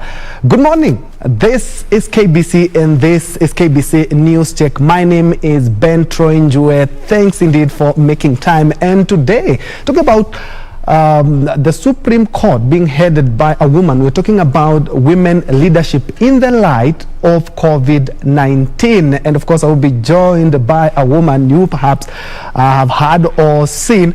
But before then, we also have a new sheriff in town who happens to be a woman. Yesterday, the UASO elections were being conducted, and we have Dr. Grace Nyongesa as the first woman union chair, another milestone. Talking about milestone, we also have, of course, another trailblazer who I will be hosting right here. We're talking about leadership and COVID-19 pandemic, a myriad of challenges. I am joined by another Dr. Christine Ombaka, who is the MP Siaya County. Welcome to the program. Thank you. And indeed, thanks for honoring the pledge. Thank you very much. I'm happy to be here. And talking about women leadership, you must be feeling quite well. We were to chair a woman, of course. The CJ is holding her first ever session, CJ, and also as the president of the Supreme Court. Yes, I'm happy for that, and I want to congratulate them. Martha Koome, she's the first woman in that position, and we are proud of her. I'm also proud with the young women who are coming up in leadership position at the university level, and I think that is a big achievement for women. I think the sky is the limit. And Dr. we're talking about women MP now, as opposed to what we used to talk about women rep. Perhaps you can expound on the role of the women, yes, and especially the MPs in the counties. Yes, it was called woman rep, woman representative in the constitution that we have today, but we prefer to be called members of parliament. And therefore, since we look after a county, so it will be important to consider us as county member of parliament instead of woman rep. It's like you represent women only, or those are the people that voted for you. But I think men voted for us, and so to embrace them also in our role, I think we should be called county member of parliament. This is a position that is affirmative action position that came in the 2010 constitution. It's a very important position because the idea was to ensure that more women are elected in parliament. And because it's an affirmative position, it was required that in every county, 47 counties, there would be one woman representative or one county member of parliament. So we are 47 women in parliament. Our role is more or less the same. It's the same because we sit in parliament, and our role is to oversight, to make laws, and also to represent the public. But over and above that, we work with communities where we are represented, in the counties where we are represented. And since we take care of a county, we have different constituencies that we run. In Siaya, where I represent, I'm taking care of 6 constituencies. I represent 6 constituencies. The woman MP from Kakamega is taking care of 12 constituencies. Esther Passaris, who's a woman representative or county MP, is taking care of 17. So women county members of parliament represent counties, but each county have different number of constituencies. Just hold the thought, and I want us to a little bit focus on the challenges, because looking at your role, and perhaps the funding that you get as the county MP, and looking at what other MPs get is quite different. But before then, of course, Martha Koome is leading the Supreme Court bench in hearing the case, the famous Muruatetu case. And other than that, we also have other things that we'll be checking out, or other events that we'll be checking out. We have the Global Fund grants signing ceremony that is taking place at the Pan-Afric Hotel right here in the county of Nairobi. We also have the minorities and marginalized communities rights advocacy. That seminar will be right here in Nairobi at the Best Western Meridian Hotel. Of course, the minorities and marginalized communities, and even talking about the leaders themselves, they have come out strongly to talk about more of the equitable fund, and also talking about more resources being allocated to that region. Of course, we also have food safety report in Kenya in the wake of actually looking at how the economy is, and also one of the dailies talking about it's getting hard by the day to put food on the table. But as we put food on the table, is there food security in the country? What kind of food we are having? Well, that also will be actually happening at the Sarova Hotel right here in the capital of Nairobi. And other than that, we will be checking the Supreme Court case, where our reporter is on standby. Ben Chumba will be giving us more in regard to that Muruatetu case. But back to our discussion, and in case you just joined us, welcome. This is News Check, and I'm being assisted by Lensa Odingo in terms of the sign language interpretation. And of course, we have the Siaya County MP, Daktari Christine Ombaka. Before I interjected, you were talking about some of the challenges that you're also facing as a county MP. Yes, county MPs do have a lot of challenges because we cover vast areas of our counties, and we cover a county just like the governor does and the senator does. The funds that have been allocated to county MPs is called National Government Affirmative Action Fund. It's so little for a county. If you calculate what we get, it's approximately 6 million per constituency. 6 million per constituency. Whereas our counterparts, that's a member of parliament of a single constituency, has 120. Look at the difference. That's a big difference. It's a huge one. And yet, the people, our communities judge us the same way. How much have you done for your county? How many roads have you constructed, classrooms, and so on? And we cannot perform. The money that has been allocated to women reps is not used to build classrooms. It's not meant for constructing roads. We only use it to pay some bursary, which is very little, far too little, because for me, I have a world of orphans, and that money cannot even go round properly. Then the same money you divide it among women groups and youth groups. You give them money for economic empowerment, for their groups to do table banking. It is the same money that you can buy sanitary pads if it is approved. Sometimes it's not approved. And it is the same money that you can do countrywide projects, such as maybe building markets or giving them umbrellas where women who are selling in the hot sun can use, or buy water tanks. And so that's what we can do. We can also do civic education, and that's all that you can do with that little money. So we do not construct buildings, and that is where the public judge us wrongly. They just think we are not doing anything, and we have got names such as flower girls. We are just escorting our MPs. We do not have money in this kitty, and so we have been rated very badly. We have been negatively perceived, and many people do not appreciate the role of county MPs. Just would wish that if this seat continues, more money should be invested, because we are the people who touch the hearts of wananchi. We give them money straight away. Yes. We allocate funds to them in their groups so that they can do table banking, they can do biashara, they can actually empower themselves. So people can appreciate it if more funds were allocated on this seat.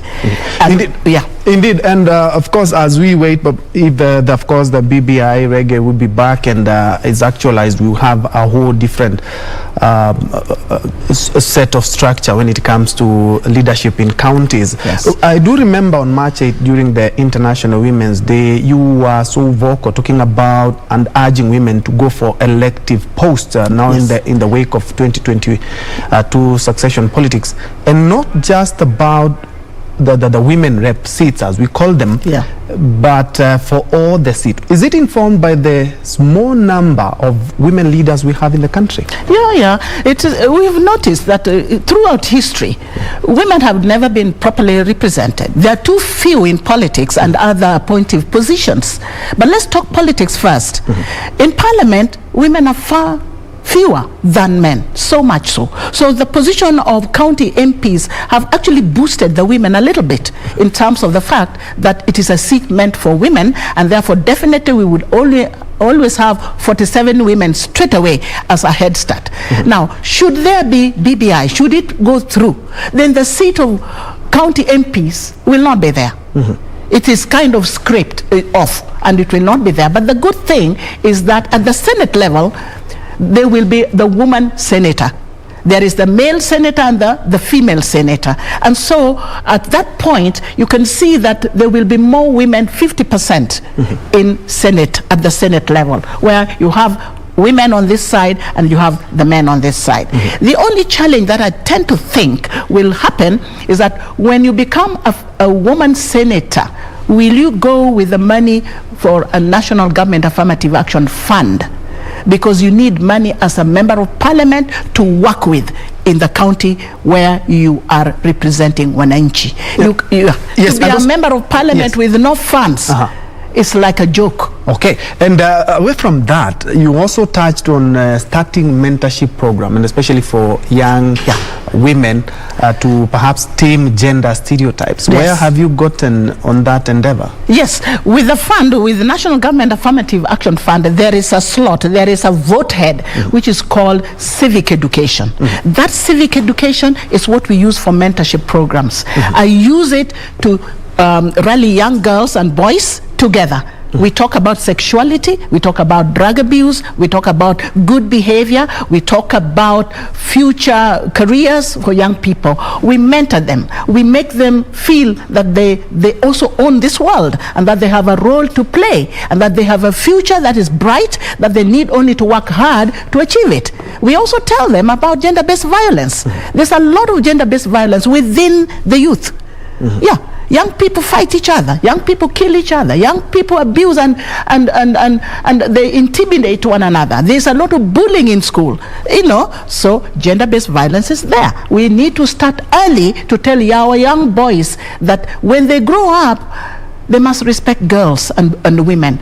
Even the women, we tell them, when you grow up, you will have to respect the men as well. So it's a two-way traffic. When we talk about gender-based violence, we do not talk about men beating girls or women all the time. It is also the other way around. Even women have a role to play in the gender-based violence. They must talk peace. They must also try to fight back and report cases where they are abused, when they are intimidated, when they are physically harassed or physically assaulted. They must report. The issue about gender-based violence is the fact that many women don't talk about it. They keep quiet, they're ashamed of it, they don't report. And when they do report, halfway, they stop reporting it. They backslide. The issue does not go far.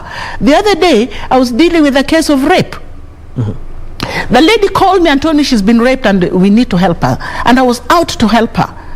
But then throughout the process, she did not go to see a doctor, so there was no evidence. I could not move with the case. And that is actually affecting a lot of young women. Yes. And when it comes to leadership, you find that a lot of them come out for elective positions, but when we get closer and closer to the polls, we see they just fizzle out. Yes, it's the way we are brought up. Women are brought up to believe that they're weak, that let the men talk while you listen. That is a cultural thing in all African context. Women are supposed to be more peaceful, they're quiet, they're submissive, they should not talk loudly, and they should always play the submissive role. That actually has been that has been part of how women are brought up. So when we talk about mentorship program, we try to kill that, to remove that kind of submissiveness. Let the women also be heard. Speak up. Fight for your rights, and also remember that you are not just a woman, but you also equal the man. Men are not superior, even women are superior, but we are on equal terms. We need to give each other opportunity to excel, so that there's no intimidation that you are a girl, sit down and don't talk as I speak. So those are the kind of issues we try to bring in to young girls, that they need to be braver, they need to be more confident with themselves, and to be able to see the world in terms of equality, where they are not weaker than the men. So how do we boost their self-esteem? Because among young women to seize these leadership positions, you need to start early. Sensitization, you talk about. Sensitization, information is required, but the earlier we start, the better, because a weak character, you need to empower them when they're young. So as they grow up, it becomes part of their culture. It's the way they're brought up, so that they're stronger, they're more vocal, they're able to fight for their rights, they're able to go and get what they want. So you start early. It's a cultural thing. If you start too late, they will have developed submissiveness, and by the time you remove that out of them, it's difficult. It becomes very, very difficult to achieve. So I always advocate for starting early with the young girls and young boys, but even boys can be very shy. Yeah, even boys can be very shy, to the extent that you wonder whether are you really a man. People start doubting. For a man, when a little boy who's very shy, it's more tragic, because people see boys as stronger and able to excel faster and better than the girls. But when a boy is very shy, then parents start getting worried. What's wrong with my son? So we still need to empower the boys to know that they have a role to play, and that they too need to be stronger and fight on. But they must remember that their sisters are just as stronger. Indeed, still in the endeavor, we also have retrogressive cultural practices, and of course the COVID-19 has only added salt to the wound. And also we looking at the Nyanza region, the western, we haven't yet seen perhaps a governor who happens to be a woman. We've seen that perhaps in the Mount region and perhaps in the Rift. Yeah. We will touch on that, but first of all, let's take a quick break. We'll be right back. Keep it KBC.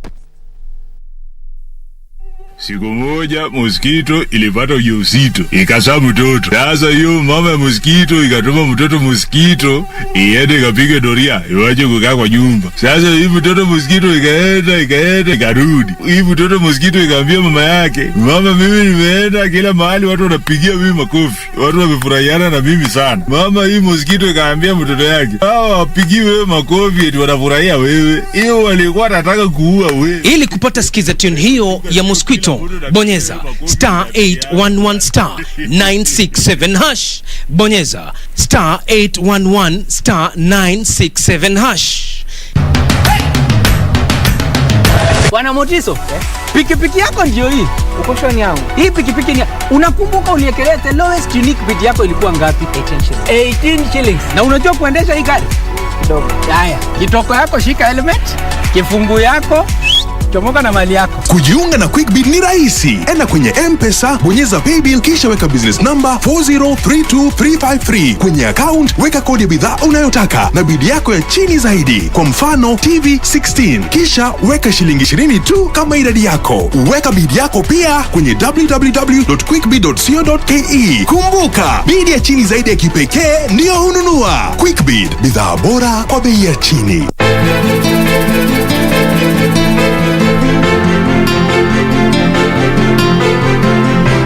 Kwa hivyo hii mambo tuachane nayo ama na hatujapata suluhisho? Wewe Kituta amesema nini?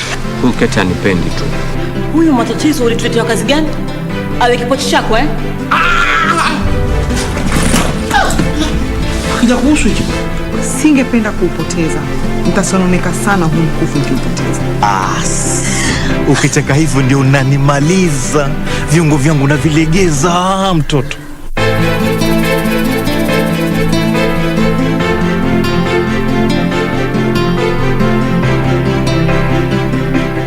What does this number mean to you? A pack leader? A winner? Or just a number? To us, it means freshness, boldness, vibrancy and heritage. That's why at KBC Channel 1, we make it easier for you to pop up your family entertainment to a fresh, exciting and colorful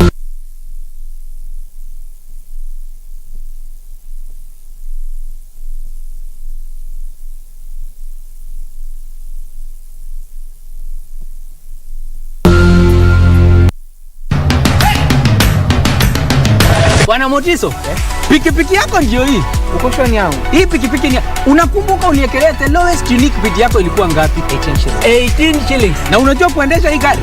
Kidogo. Haya, kitoko yako shika helmet, kifungu yako, chomoka na mali yako. Kujiunga na QuickBid ni rahisi. Enda kwenye M-Pesa, bonyeza paybill kisha weka business number 4032353. Kwenye account weka kodi ya bidhaa unayotaka na bidi yako ya chini zaidi. Kwa mfano TV 16. Kisha weka shilingi 20 tu kama idadi yako. Weka bidi yako pia kwenye www.quickbid.co.ke. Kumbuka, bidi ya chini zaidi ya kipekee ndio hununua. QuickBid, bidhaa bora kwa bei ya chini.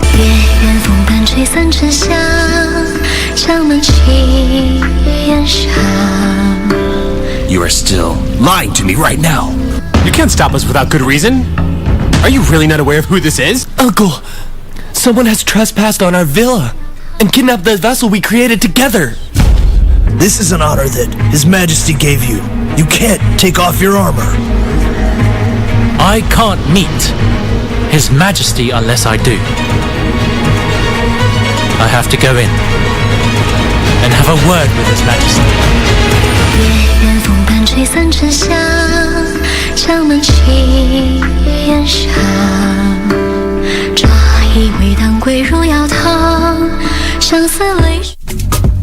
This is where it all began.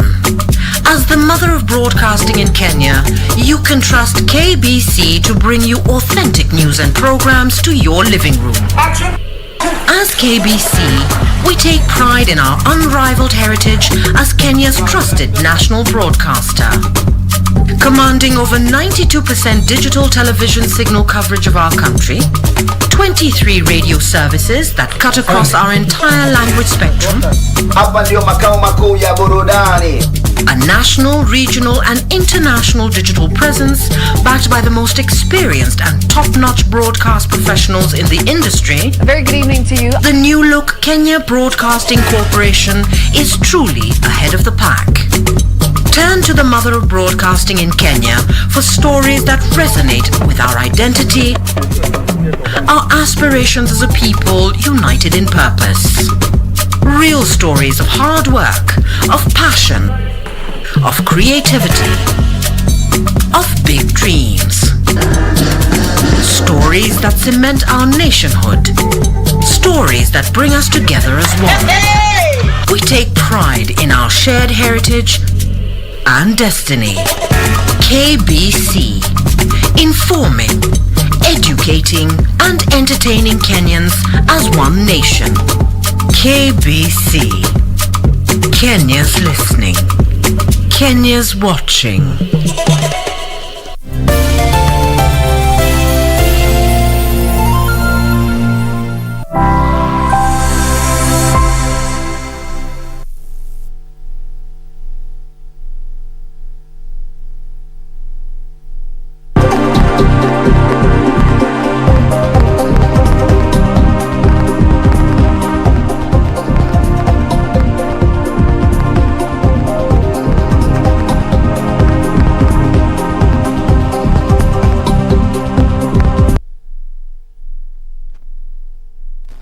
Welcome back. This is KBC News Check in case you just joined us, and we are looking at women and leadership. Remember, this broadcast is live from the broadcasting house and also on our social media platform. Of course, we welcome your comments, suggestions, questions, or even where you are watching us from. And today I'm joined by Dr. Christine Ombaka, who is the Siaya County MP, putting into perspective some of the issues and when it comes to women and leadership in the midst of a COVID-19 pandemic. And before we had that break, Dr., we were talking about looking at Nyanza and Western. We have perhaps a huge bulk of leaders from that region that are known countrywide. We have the likes of the Right Honorable Raila Odinga. We also have the Wetangula. We also have Musalia. We also have so many leaders there. But we have women leaders from those regions who are not seeking those big seats. But we have women who have excelled in other fields. What perhaps can we do? And what exactly is happening? We are not seeing them up there or following up. They just fizzle out.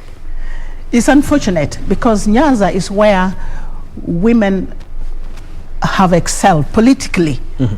In the early 60s, 1969, the first woman mayor was Grace Onyango. Grace Onyango was the first mayor, the female mayor in this country. And so that is where women in politics started. After that, we had Phoebe Asio, we have Grace Ogot. And they were known nationally. They performed well. That is where you also have women like Lady Justice Alwach. That's where you have Orie Rogo Manduli, the first woman who drove the East African Safari Rally. That's where you have Conjestina Achieng, again, the first woman who was in the boxing. Yes. So really, when you talk about women in leadership from Nyanza, you will get them. Yes. So, but when it comes to politics, they fizzle out. They're not there. They kind of disappear. I believe that politics is too expensive for women. Maybe it is too expensive, but maybe more women want other things, appointive positions or something like that. It's difficult to know what has happened to Nyanza women, but Nyanza women can perform and they have been there. But somehow there is some weakness developing where we do not see them anymore. Yeah, so I think that when it comes to politics, I will still say that politics is a very challenging position. It is violent, it's too expensive, it is over-demanding, and it is not a very easy position for more women from Nyanza. But I still believe that there are more women who want to join it. Right now, I know young women are coming up. They want to be MCS. They want to be MPs. They want to be appointed. In fact, in last election, 2017, there was a woman who wanted to become the senator. She tried to run, but she didn't make it. But I think when it comes to politics, we still need sensitization. We need to empower women. We need to talk to them. We need to encourage them to go into politics, because politics will open many doors for success and for more development. Are we in line perhaps to see a woman contesting for presidency in 2022? And also, if at all the BBI is actualized, we'll have 5 positions, the Prime Minister, the Deputy Prime Minister. Right. Are we likely to see that? And what more can be done to empower them to go for the top seat? Yes. First, let's see what more can be done. What can be done is sensitization, encouragement. Mentorship programs should continue. training in leadership must continue so that we have a whole world of women who are actually interested in joining leadership positions, and especially the top level, so that women are just not within the lower cadre of politics. We want women to aim higher and become governors, to become senators, to become president and deputy president. And if BBI passes, there will be a position for prime minister, even that. And there will be other positions such as deputy prime minister. There will be 5 big positions. Out of these 5, Kenya is a gender-sensitive country. I believe the 5 positions, 1 woman or 2 will be there. 1 woman or 2 will be there. And so I expect that should BBI go through, more women will get positions. Even the position of governor should be part of what we aim for. There was a suggestion that when a man becomes a governor, then his number 2, his vice, becomes the woman, or the other way around, or vice versa. Somehow that was shut down. And so within BBI, it is up to the governor to decide to choose the opposite gender in the position of deputy. So it's kind of weakened. But if it was a law that must be executed, then it would be wonderful to know that a woman governor chooses a man to be her deputy. Okay, let's focus on retrogressive cultural practices. Looking at FGM, we had an incident in Murang'a a couple of days that was really condemned. We also have, looking at, and also in my county, that the FGM is still rampant. Right. And also looking at Nyanza and Western, we also have the wife inheritance and other cultures. We have early marriages in some of the counties. Right. And we do expect these young women to also be leaders. Well, all African communities do have 1 or 2 harmful cultural practices. Some communities in Kenya still practice what do you call it? FGM. FGM. Yes. FGM is practiced in this country by certain communities. Others are beginning to drop it, but there's a lot of education going on and sensitizing the public against FGM, because it's not just a physical harm, but it also has a lot of emotional and social harm. People really cannot tolerate it anymore. Then we also have early marriage, which is also common in many communities. In my community, early marriage is very high. Yeah, but it's condemned in many ways, but it is still there.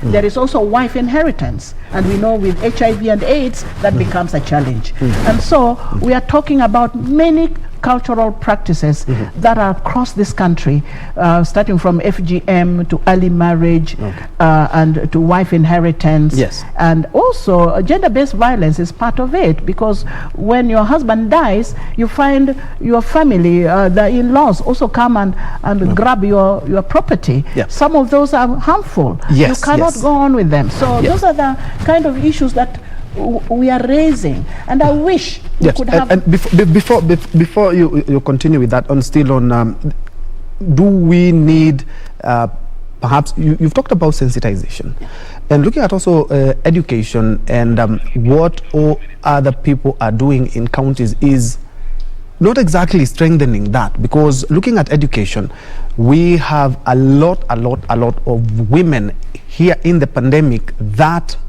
actually young women who have dropped out of school. We have others who have actually been married off.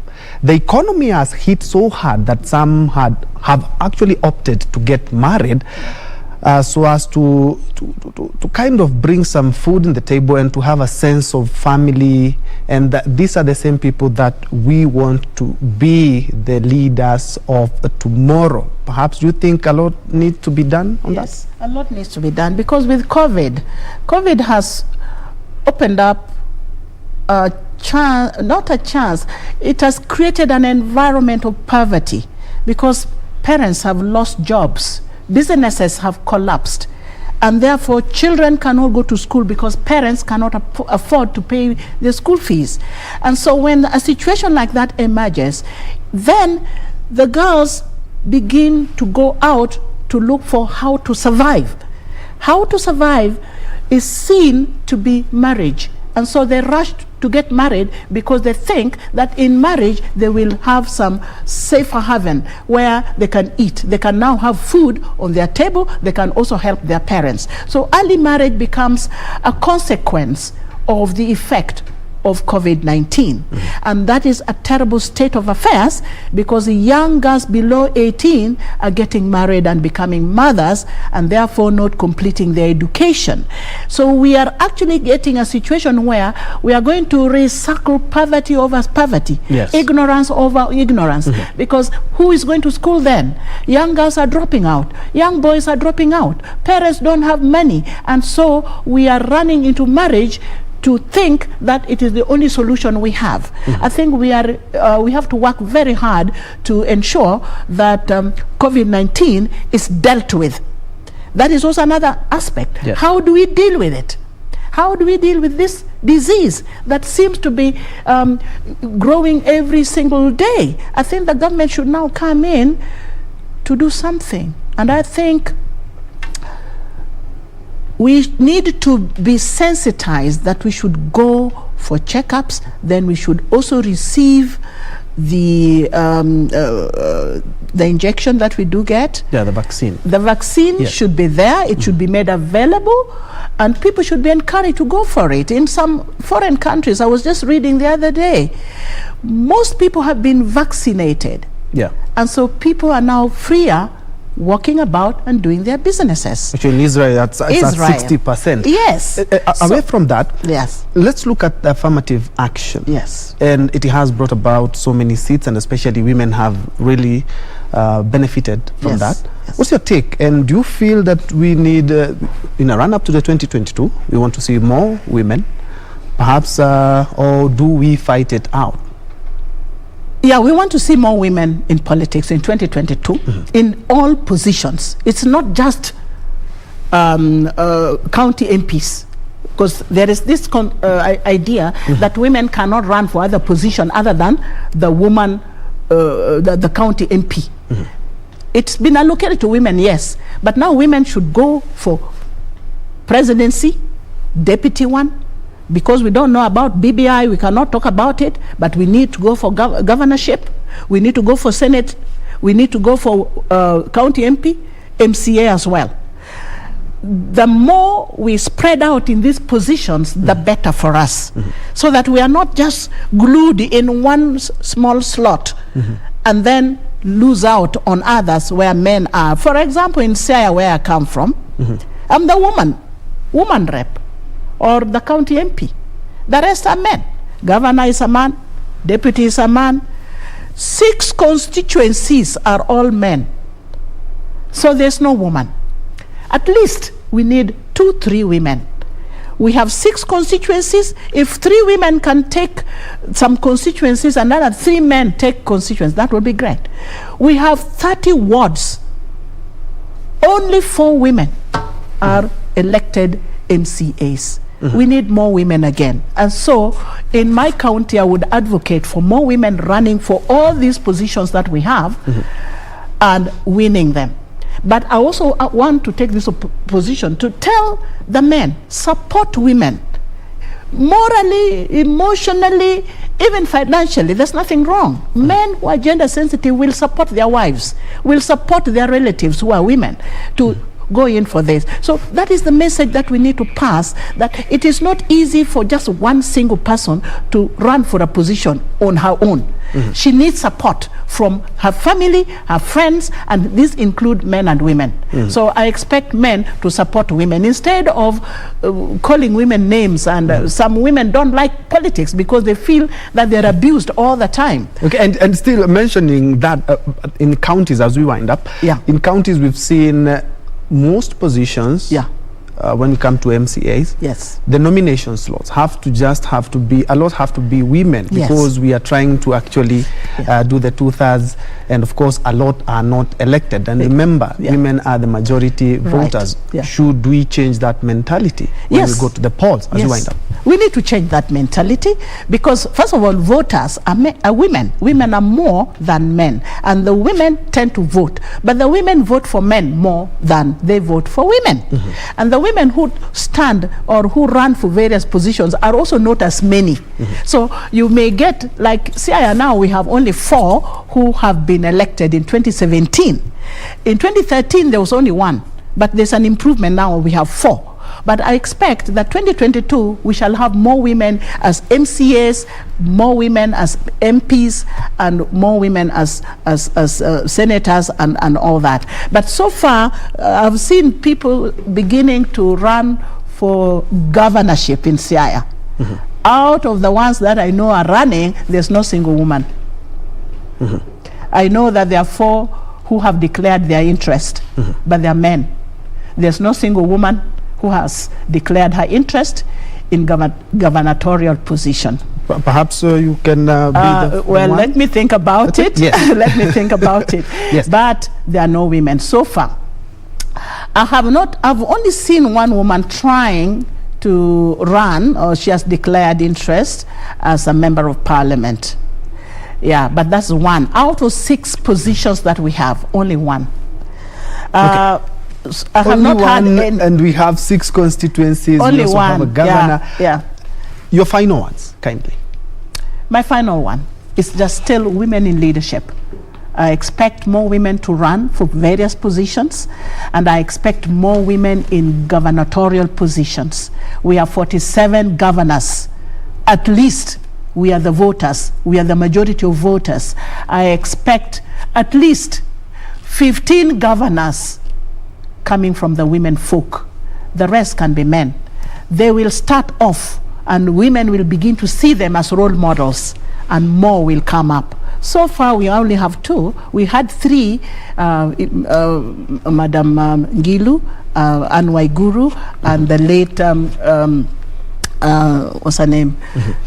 Yeah, so we had 3, but now we have 2. But these 2 have been very, very powerful. We have seen them as role model. We really admire them for the position they've held, and we want to emulate what they do. So I would wish that all women in 2022 will be considered in the first 5 positions if BBI sails through. But even if it doesn't, then if the president is a male, let him choose a woman as his vice. If the president is a woman, let her choose a man as her vice. So that should follow in all positions where there is a vice. Okay. Yeah, gender-based balancing is good. Equality is important. These are virtues that we have in the Constitution. Okay. Thank you. Okay, thank you so much indeed. Powerful words. Women seize the opportunities out there. Don't wait for affirmative action or wait for nomination slots. I have been speaking to Dr. Christine Ombaka, who is the Siaya County MP, putting into perspectives matters women and leadership and in the light of COVID-19. And talk about COVID-19 in our second hour, we'll be looking at what the government talked about some couple of weeks and couple of months ago, is that we should be expecting the 4th wave of COVID-19 infections in the country, talking about a surge in the cases, and especially now that we are in the cold month of July. Well, I'll be joined by 2 gentlemen, one from KUKO, that is the Kenya Union of Clinical Officers, and another one from the Kenya National Union of Nurses, to see how well we are prepared as counties. Remember, around 13 counties have been declared COVID-19 hotspots. That is the live discussion that we'll be having in the second hour. Let's take a quick break. We'll be right back. Thank you.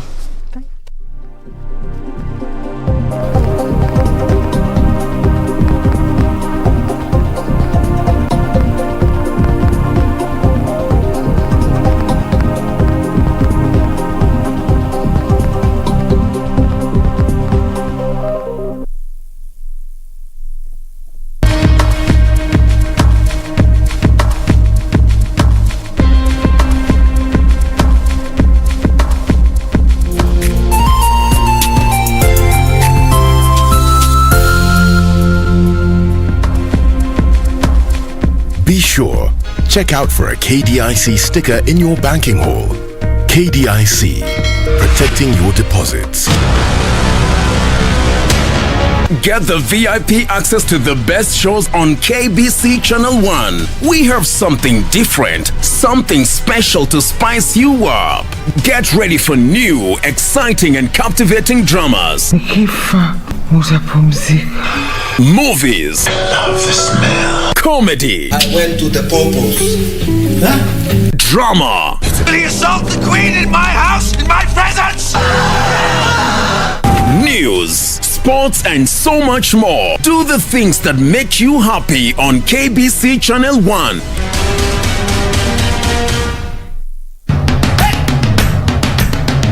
Bwana Motiso, pikipiki yako ndio hii. Uko shwani yangu. Hii pikipiki ni unakumbuka uniekelea the lowest unique bid yako ilikuwa ngapi? 18 shillings. Na unajua kuendesha hii gari?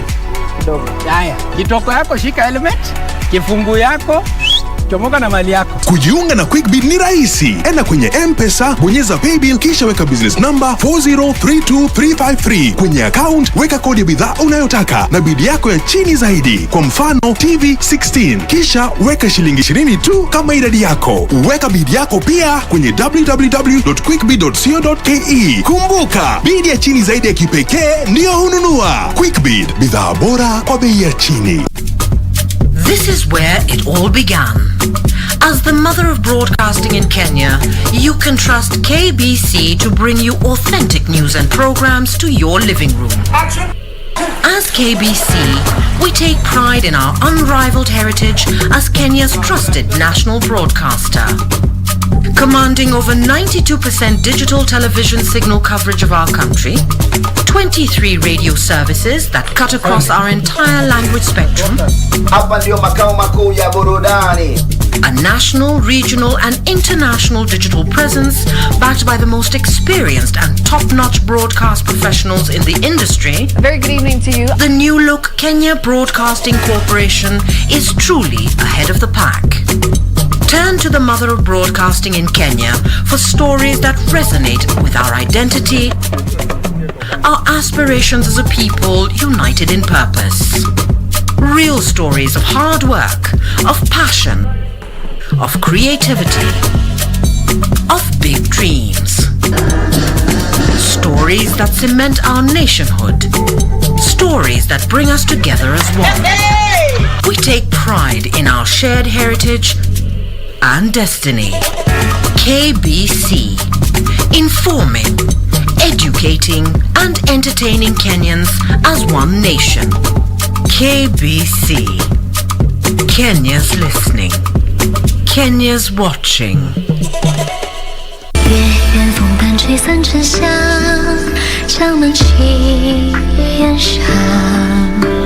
You are still lying to me right now. You can't stop us without good reason. Are you really not aware of who this is? Uncle, someone has trespassed on our villa and kidnapped the vessel we created together. This is an honor that His Majesty gave you. You can't take off your armor. I can't meet His Majesty unless I do. I have to go in and have a word with His Majesty.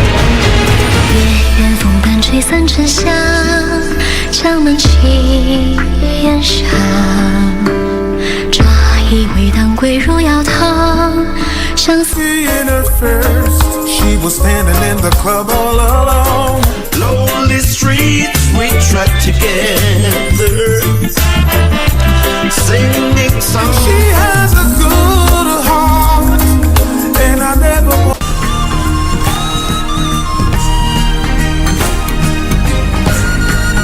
Shooter, are you ready? This week on Zurura, Boys and Their Toys.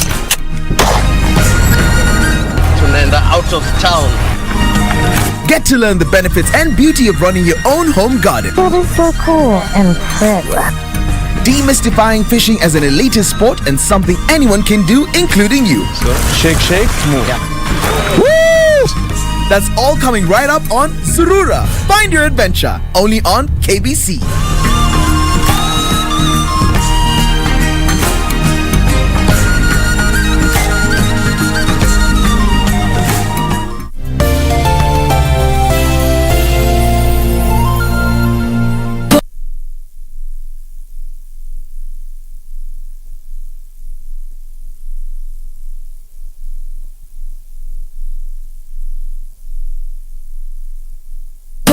nilipokosa nisamehe, ulipokosa nkusamehe, na maisha yaendelee.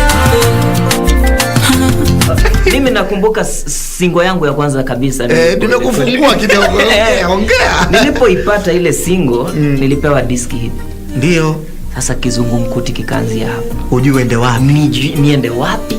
Nilipiga maraundi hili jiji.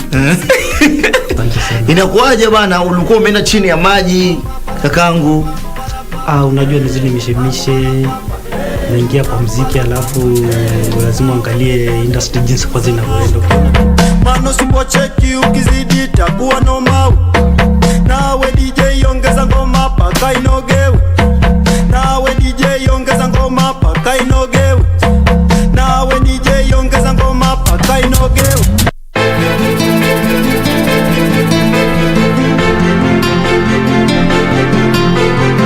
Kwa sasa kuna shughuli yote ambayo zinaendelea hadi Dengo atakaposafiri tena. Basi ni pesa zako. Fanya kazi yako ofisini. Msijiletelete kwa compound yangu tena wajifungia ndani ya magari usiku na watafua nyote wawili. Nipishe. Lakini Kate, wewe waujua umuhimu wa ndoa? My house is off limits. Tumeelewana? Wewe alinikosa nafaka wake. Sasa amekutuma wewe mtoto wa dadangu uje unimalize, si ndio? Mkanye mke wako. Mkanye mke wako sana. Mimi si lake wala tushani kimaisha.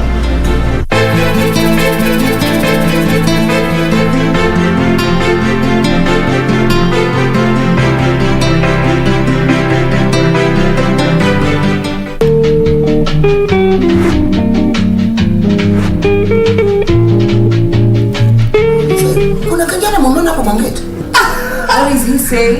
Is that relax though, relax. Hey. Ukiingia hapa kwenye koti hapana kushikana. Hey, cool down man. Mlijuana na yeye at what time? Ayo mtoto amekaa miaka 10 yote. You see, you don't even know. Kijui? Yes, because you are a Tom and Jerry. Nimekutison. I don't know you anymore. Na nilisomesa wewe kuanzia primary. Ilikuwa Harambee. Secondary. Harambee. Natoa ngoja mimi na laani yake jana. Wewe mzee. Wacha mimi sawa. Wacha mzee, wacha kutoa nguo.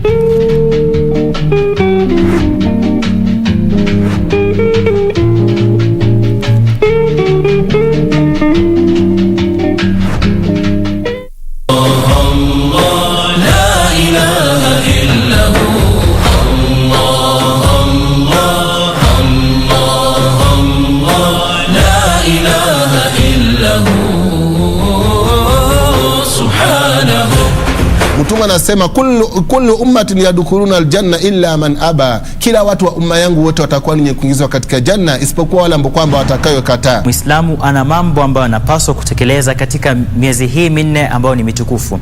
Mojawapo ikiwa ni kushikamana na swala. Pili, kukithirisha kumkumbuka Allah subhanahu wa ta'ala ama kutekeleza adhkar.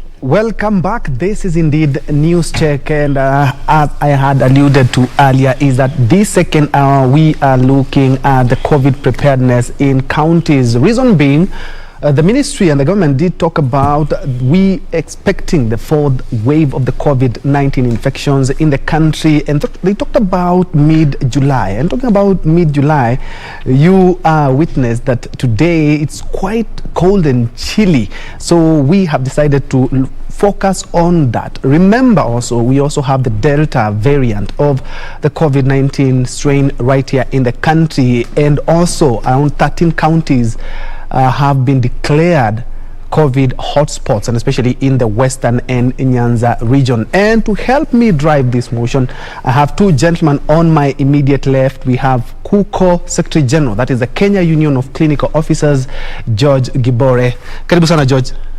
Thank you very much. And as usual, it's always a pleasure having you. Yeah. And we also have Boaz Onchari, who is the Nairobi branch Kenya National Union of Nurses Secretary. Karibu sana, Boaz. Thank you. Gentlemen, different organizations, but for the same common welfare, health in the country.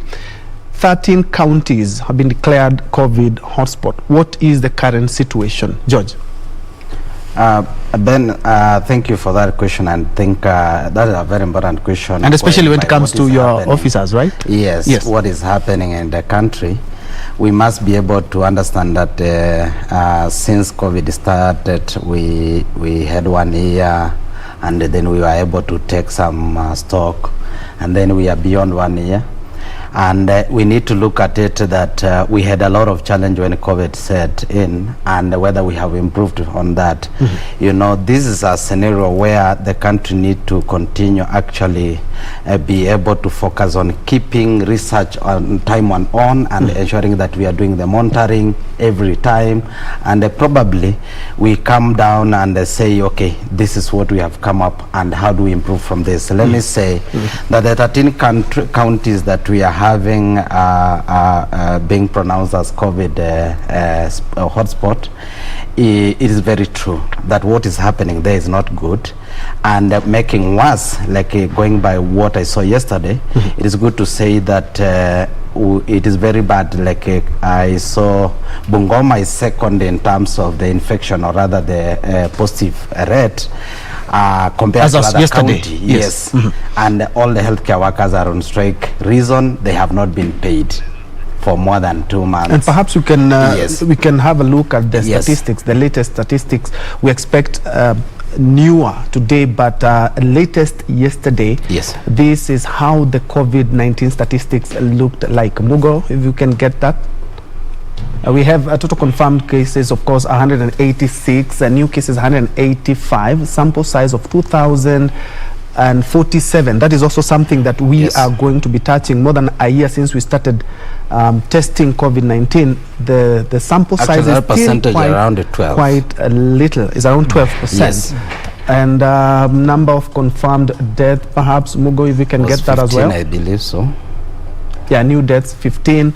Total fatalities 3,690. Of course, we will touch on what the ministry talked about, around 500. We're expecting 500, but let's cross those bridges when we get there. Are you perhaps optimistic on the number of recoveries that we are having? Yeah, we are hopeful, and we thank God that we have been having a high recovery in this country. But also, when you look that we are doing more than 10 deaths as per percentage, including whether percentage or even 7 days percentage weekly, and also individual day rest. So that's still very high, and is something to worry. And I think you had asked about the 13 country. Maybe if I may finish my thought. Yes, please. That I have been visiting those areas, and I happen to come from those areas. I must say that the government has not been able to put the right strategy in place, including sensitization of the healthcare workers. A number of healthcare workers are still mismanaging the COVID patient because they have not been sensitized. And the reason which I'm saying this is because I have had at least an experience where some of my relatives have been mismanaged. People managed for malaria, and the people are being mismanaged, also being managed for pneumonia, and yet it is pure COVID.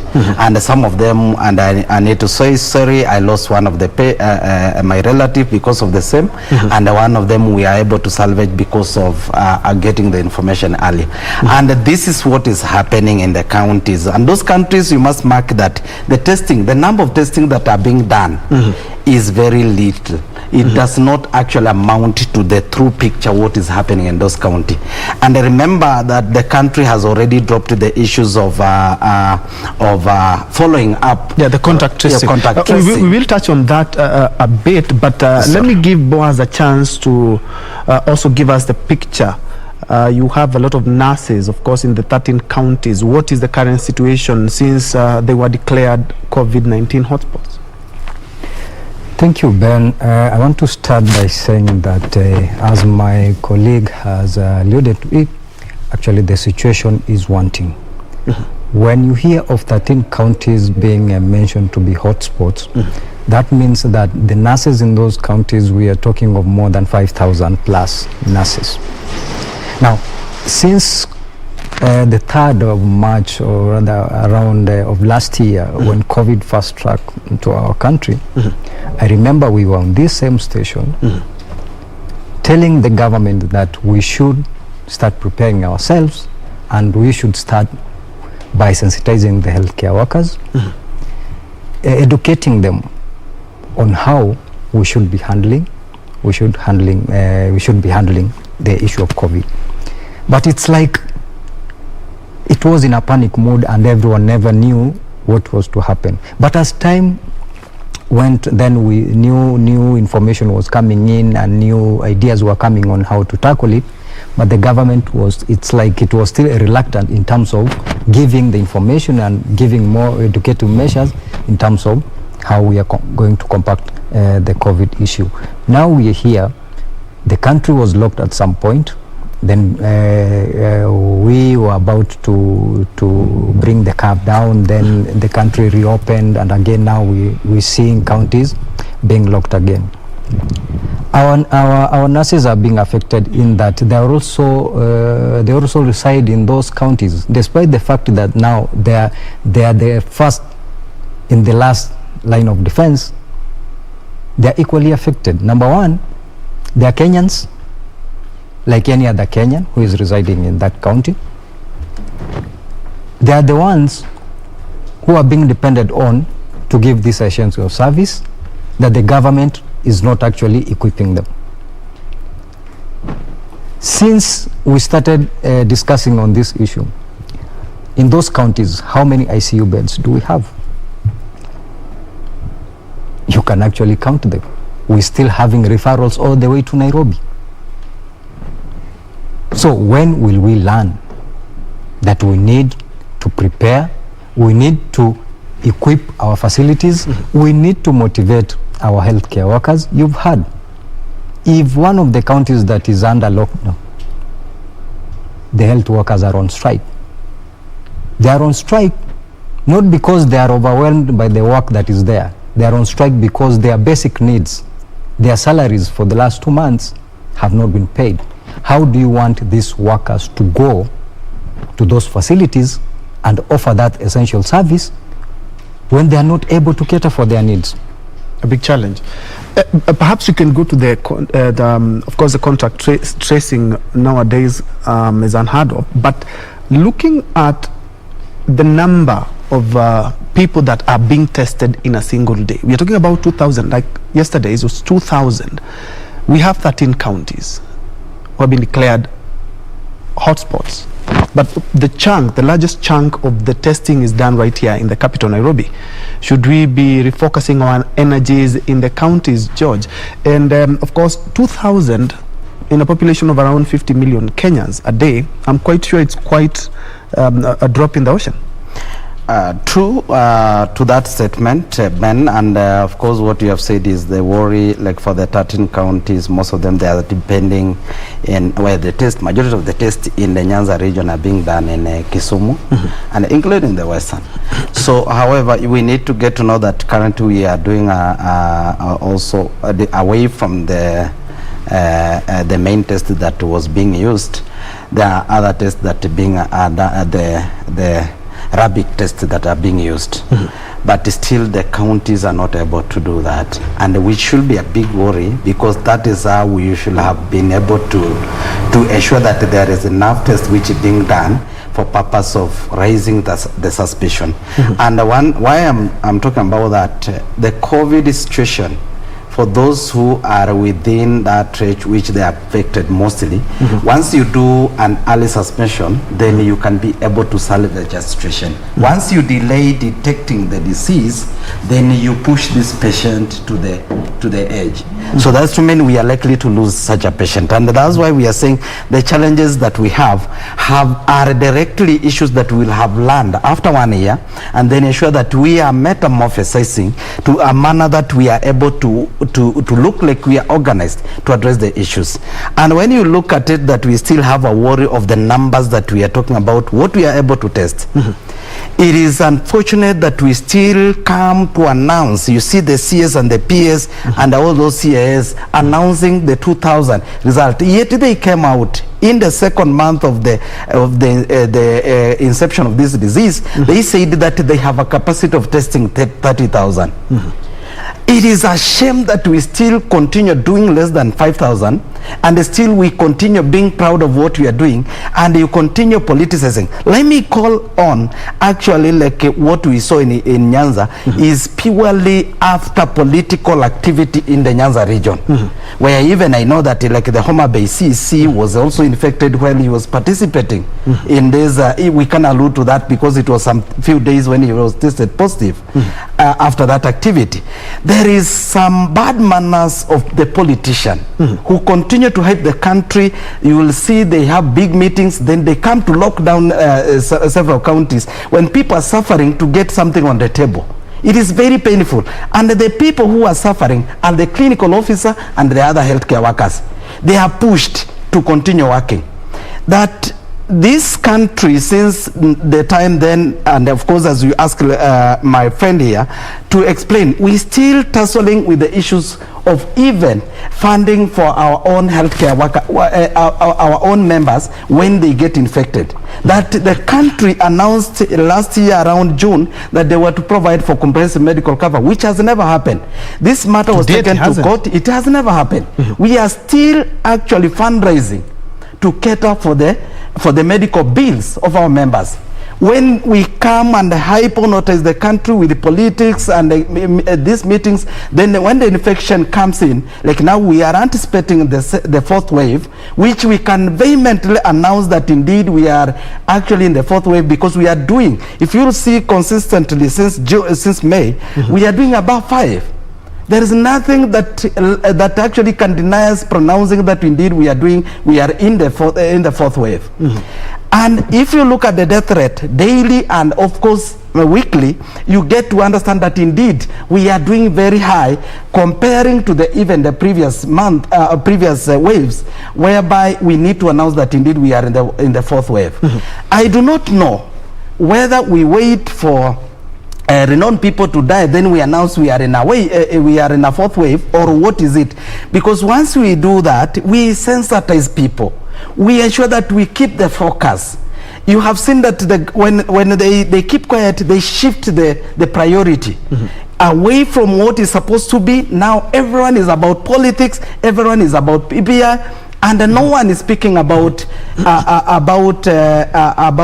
the wave and the COVID. And more specifically, engaging how we have been able to lose a huge amount of money in the time where the money was intended actually to assist to build the capacity in the health system, health service delivery. Indeed. And perhaps to you, Boaz, looking at when we were in the second wave, we used to come for so many pressers by KUKO and Kenya National Union of Nurses talking about the government should or it hasn't. How has the situation been now that we are headed, or we are anticipating the fourth wave? Has the situation changed? You know, Ben, we as the healthcare workers and specifically nurses, and even clinic officers, we've been in the front line, even in actually calling upon the relevant institutions to ensure that appropriate measures are put in place, even as we fight this monster. The situation has not changed. By the virtue that we are silent, and we are dying silently. The healthcare workers are dying silently. That is why even the number of the cases of depression amongst the healthcare workers is on the rise. Doctors, nurses, clinic officers are killing themselves in their parking lots in their cars. These are some of the issues that contribute to such. You are in an environment that you are faced with a challenge. You are forced to work under difficult circumstances, and then you are expected to deliver. Go to Kisii Teaching and Referral Hospital. Kisii is under lockdown, but where is the testing done? A client is taken there for a COVID test, he or she is referred to Lancet. How many will afford? The issue of contact tracing, it had a natural death. So where are we headed to? These are the things that when the government we were telling the government that even as we move, we are ready to move with you because now we are the soldiers. But if this soldier is not well equipped, the institutions are not well equipped, then even if we were to be the second gods, there is little that we can do. Okay, let's shift focus to the vaccination exercise that is currently underway. And there has been calls for the government to allow private companies or individuals to also bring in the vaccines so that we may be able to fortify what government is actually doing. George, do you support that as a union? Because looking at if the vaccination just keep on, we have very few vaccination, less than 10% of the population is vaccinated in Kenya, and we are headed towards the 2020 politics. Let's even talk about politics, let alone the election themselves. George. Yeah, to be right is to put that into context is that we have done 1.2% of the forecast population. It's not actually the total population because we have people who we are targeting for vaccination. Yes. So if you look at that, we have close to around 1.2 who have taken the first jab. We have now 400 and close to 50 who have taken the second jab. That is the full course of the jab. Now that is to mean that we started this on 5th March. 5th March, we have been able to do this. If you take a percentage, we are actually doing close to, is it 10,000? 10,000 daily. Now, there is a projection by the president that we want to ensure that we have close to 24 million Kenyan vaccinated by June next year. Now, what miracle is it likely to happen is what I don't know, or what mechanism the government is trying or rather to bring on forth so that we can be able to keep the strategy. Now look at it. When we came, we said we need to focus on the healthcare workers. Up to date, a number of around 56% of the healthcare workers are the only one who have taken the first jab. Only close to around 15% who have now taken the full course of the jab. So it is a big worry.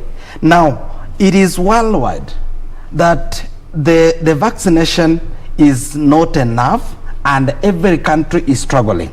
But indeed, we have to be the country that is learning. Now look at our recent budgetary allocation. We have only done 3.2% of the total budget allocation versus what we have actually put into books, where we are a signatory to the Abuja Declaration, where we are supposed to put 15%. I expected during this pandemic that the government was to focus fully on the issues of health, especially when the pandemic is there and the focus of the government in their 4 agenda, one of it is the universal health coverage.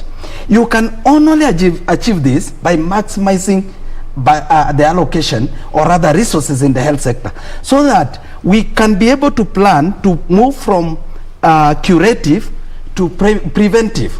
Which is the fundamental key in the countries that have been able to focus on primary health care, more specifically the UHC. Now, let me come back to that issue of vaccination. It is very true that the AstraZeneca might not be able to assist us. You know, Sputnik, when it came to this country, there was a lot of political discussion around it and hence stopping it. You allow something, but you say, we had said that it cannot be used it cannot, the injection cannot be given outside the gazetted facility by KBC. You're not talking about safety, because you need to be scientific if you have to disapprove a vaccine. There was nothing raised scientifically. So to such an extent, if you look at the US, where now they are doing very well in terms of vaccination, they open up. You will find AstraZeneca is there, Pfizer is there, Moderna is there, and many other vaccination. Indeed, the country, the US, were able to approve many vaccination beyond even the WHO, and which has now built the capacity to ensure that you are giving, you are concentrating to ensure that you can be able to achieve more than 60% of the population, so that now you can say you are creating a herd immune for the members, for the country. Now, where we are as a country, I can vehemently say that we are in a conundrum that we cannot be able to catapult out of it, or rather move out of it, if we don't prepare. We don't prepare because we seemingly have people who are actually managing a crisis from the boardroom. They do not understand what the healthcare workers are going through. They do not understand how we need to change to adapt to the situation. For instance, the gazetted centers, or rather satellite, where they were supposed to give vaccination, you'll find that people were moving more than 50 kilometers to come and get this vaccination. Yes. As literal as they were. This is not supposed to be, because most of the government facilities, starting from the lower facility up to the highest, they have the capacity to give any other vaccine. That is to mean they can still be able to keep well this vaccination, including for the COVID, and issue them out. Why do you transfer the cost to the patient? And including when there is announcement and people are being sent message to come for the second vaccine, you find people coming more than expected, more than the vaccine which is available. They go home without, and they have traveled. And again, they come actually like it's a meeting. They are coming to congregate there, versus the advisory, where we are not supposed to congregate.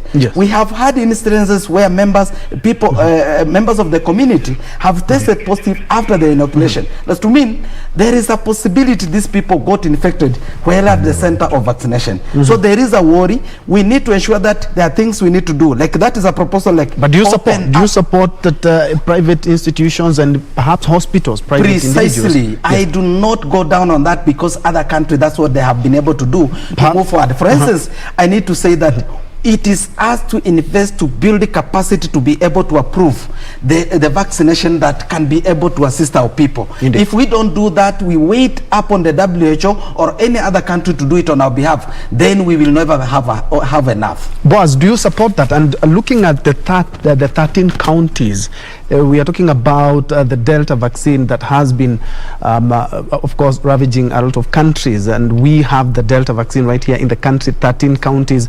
And looking at the sensitization that George was talking about, has been quite wanting, as he put it. Would you support that? When from the word go, I want to say that I support. The reason as to why I say I support is, number one, what are our projections? If we said that by next year we want to have vaccinated around 24 million people, and then as at now, what are our statistics? So if you look at the deficit, are we able to have met the target by next year? The answer is no.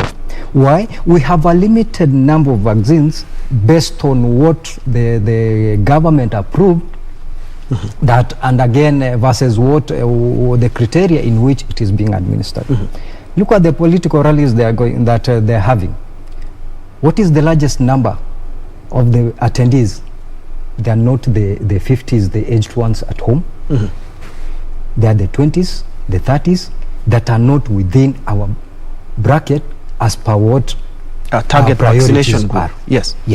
So when you look at other countries, yes, they have given priorities to the aged group and to the healthcare workers, but they have also targeted this active group that is moving from one point to another. These people who are traveling today, at any travel point, one of the criteria you have to meet is you have to be vaccinated.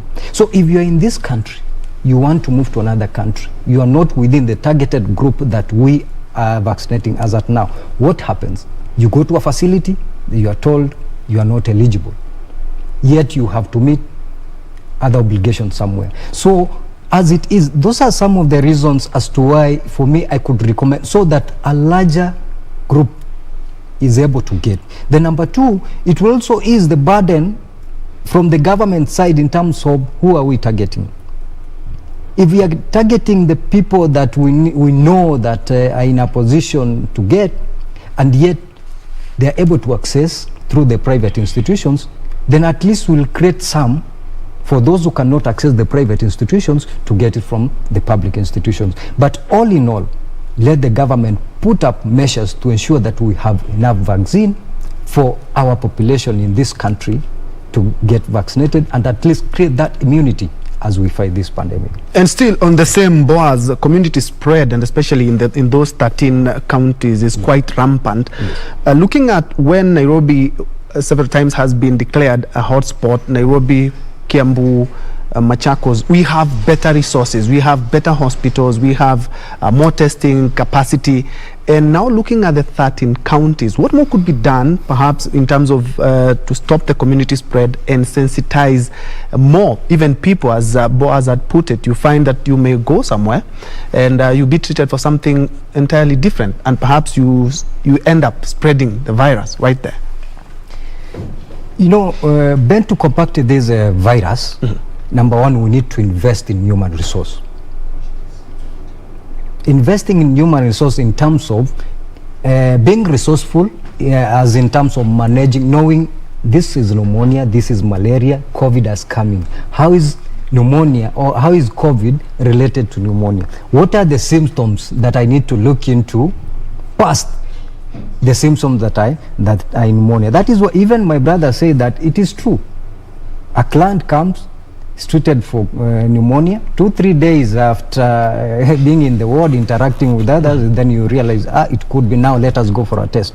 So if we invest in the human resource in terms of we equip the healthcare workers with knowledge, we equip the institutions, we up the issue of testing, we are in a position to have a real picture on what is happening. Even if we say that let us equip our institutions with the ICU, yet we are not sensitizing the public and the healthcare workers on the basic things that they're supposed to do so that we prevent. We can be having those ICUs, but then the numbers will be overwhelming, and then those ICUs will not be helpful to others. We nip it from the back. We need it from the ground. Let the government invest in human resource, employ more healthcare workers, open up institutions so that we are able, these healthcare workers, once they get this, they're educated, they go to the peripheries, able to sensitize the community, okay? And then from there, we are in a position to streamline now the health system and project on where we are headed to. But doing it blindly, today you're just coming and telling, if you tell me that out of the 2,000 tests, 100 were from Nairobi, yet the counties that are locked are not projecting a numbers, then any layman person will ask as to why are you closing Kisii when Nairobi is still getting the high numbers? Yes.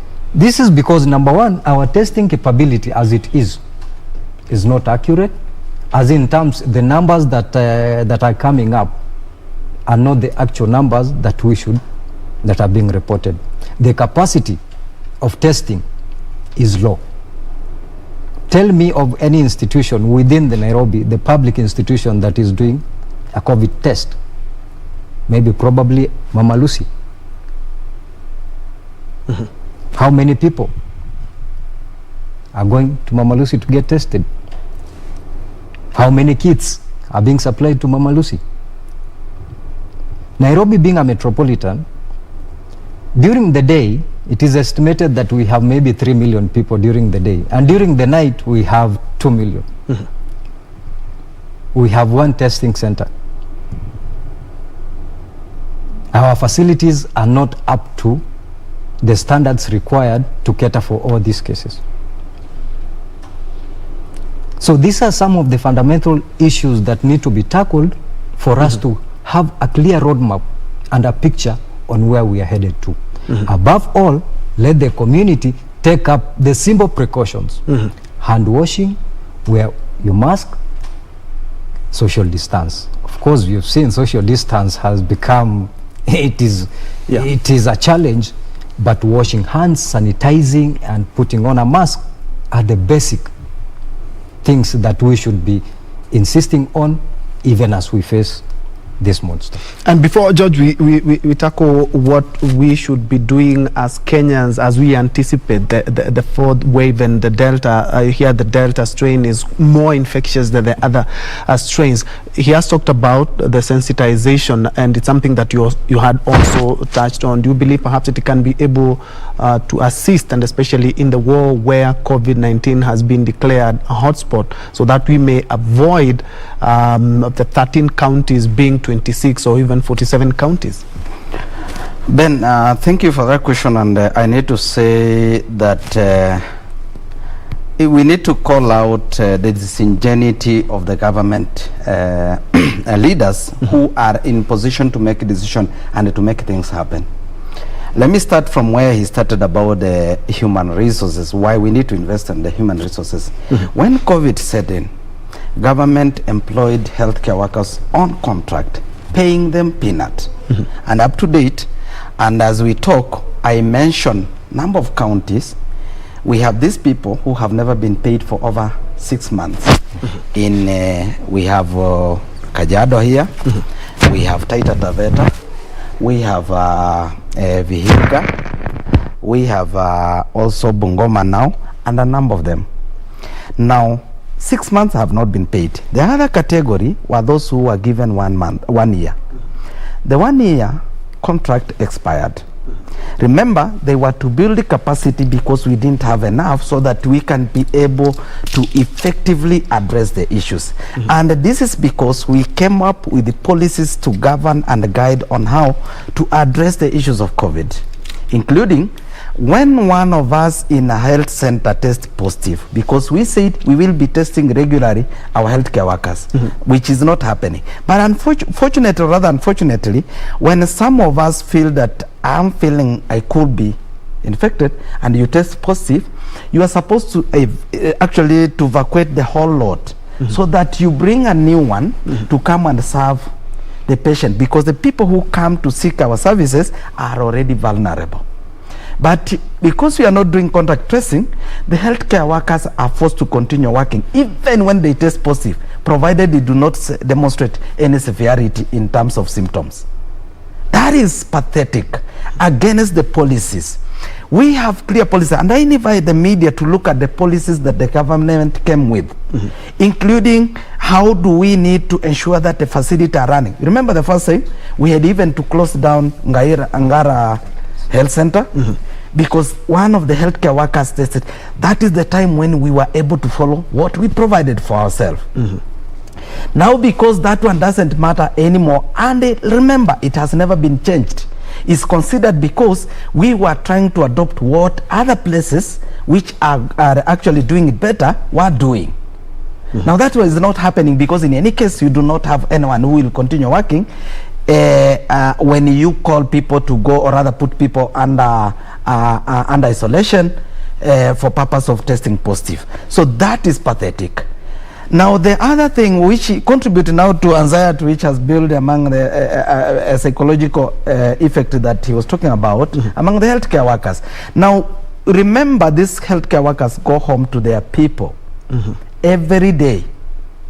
There is no one who has, because the frequent test for healthcare workers was intended that to sensitize you to continue protecting your people at home. Yes. Now when that one doesn't happen, you put everyone, patient, the community, because we use public means coming and going back to work, and of course our own family, we put them at risk. Now when you talk about how it has been able, and of course what I was talking about, the disingenuity, is that we have strategy with the clear projected budget on what should help us implement 1, 2, 3. But implementation become a problem. And of course, when such an issue happen, there is a breakdown, or rather breakdown in terms of managing the pandemic. Now we continue holding on what doesn't actually add value. Like the regular announcement of cases, new cases, I can assure you today, none of the Kenyan want to hear about it, because in any case, it doesn't make any sense. So from the second wave to where we are as now, yes, how would you perhaps rate government efforts? Because of course, the government has taken full control of the COVID situation. Let me, if I was to rate, yes, purely to answer your question, from the second phase to the third wave, I can assure you, we moved probably from let me say 4 out of 10 to when we were managing the third wave, we were doing around 6%. As currently where we are, actually we are doing less than 3%. We are doing less than 3%, because I'm talking about concentrating on the human resource, because there was a committee, a task force committee that was put in place that was working on the issues of healthcare workers to ensure that we are able to look into their issues, including the provision where we had agreed they be given a comprehensive medical cover. For instance, of anyone who is infected should not go into their pocket. That one was also left hanging. The president came up with a measure to actually even waive taxation on healthcare workers. But later on, what happened? It came back and even took it more. Took it higher. So, and you get to understand that majority of Kenyans have lost their job. So what happened is that dependents are more. If you had people who were at work and they have been fired, and you're the only one who is now working, those dependents come back to you. So that should cause more strain to the healthcare workers and the healthcare system. So what we are trying to say, Ben, the only way to ensure that we tackle a pandemic is by doing the known. The known is ensuring that we work to purchase enough vaccination, to vaccine enough, more than 6% of the targeted population, so that we are able to achieve the herd immune. Then that is the first one. And remember, we cannot do it alone. And I have heard the US president talking about the same. They cannot be safe until the whole world is safe, and of course the WHO president. And also, when you do the immunization, it is not a replacement of any other containment measure, including ensuring that we are using masks. Because for those who have taken the full course of vaccine, probably they are misbehaving because they think they are safe. They could be safe, but there is no scientific proof that you cannot pass the infection to the other people, or you cannot be infected, or even a new strain cannot kill you. There is no scientific proof about that. Yes, and perhaps to dig into that, Boaz, what more can Kenyans? Let's now shift focus to us as Kenyans. I mean, we are talking about the fourth wave, anticipating the fourth wave. We are also looking at, of course, the vaccination, not only in Kenya, in other countries is quite slow, other than the most developed countries. And we're going to be talking about the vaccine and holding of vaccinations. What more can Kenyans do? Of course, we are sanitizing, we are keeping the distance, a bit not as the way we used to do earlier. So what more can Kenyans do? We are anticipating fourth wave and also the Delta strain. I've seen some people even having 2 masks, you know, some people having the glasses. What more can you? You are both medics. Ben, I want to tell you that we now remove the aspect of being a medic. Yes. Being a Kenyan. First, I could want to tell even my fellow Kenyans that, number one, let us accept that COVID is real. When I told some of my colleagues that, my friends, that I'm actually coming to discuss the issue of COVID, headed to the fourth wave, some were asking, I have never seen even the first wave. And my answer was simple. Pray that you never live to see. For those who have seen, they know what they have undergone. A country like India. Even here in Kenya, for us who have seen what COVID can do, we know it is real, and we have to take the necessary measures. Other than the vaccination, that is now the obligation of the government to ensure that it provides enough vaccine for everyone, are we taking up the simple measures, the simple guidelines that have been put in place? Some will argue the cost of living has gone high, you'll get the COVID, the cost of living is still high, it will be a double burden. Matatus are now carrying to capacity. That's true. A lot of them, actually. Reason behind it, fuel is high, we are charging the same. So you are told you either buy your car or just behave like any other Kenyan. Squeeze. So we as Kenyans, are we ready to accept and change? It's a year plus. But how many of us have seen the reality that yes, COVID is there? Of course, even as we push the government, I'm not saying that the government has done best to increase, or rather to put up the cost of living has gone high, and the taxes have also gone high. This is something that should not have happened, should not happen as at now, but then we, the Kenyans, because at the end of the day, we are the ones who are going to suffer. These guys have medical covers. They go to big institutions. We are affected. We just run to Mbagathi Hospital, to Mama Lucy, to Pumwani. The hospitals that are not up to the required standards. At the end of the day, you pay bills. So this amounts to the basic measures that have been put in place and ensuring that we at least move with how the trend is. Ensure you do your part, let the government do its part. Coming back to now as a medic, I want to tell you today, if Boaz was to fall a victim of COVID positive, I have no space in these public hospitals in Nairobi as a medic. I have a space like any other Kenyan. Why?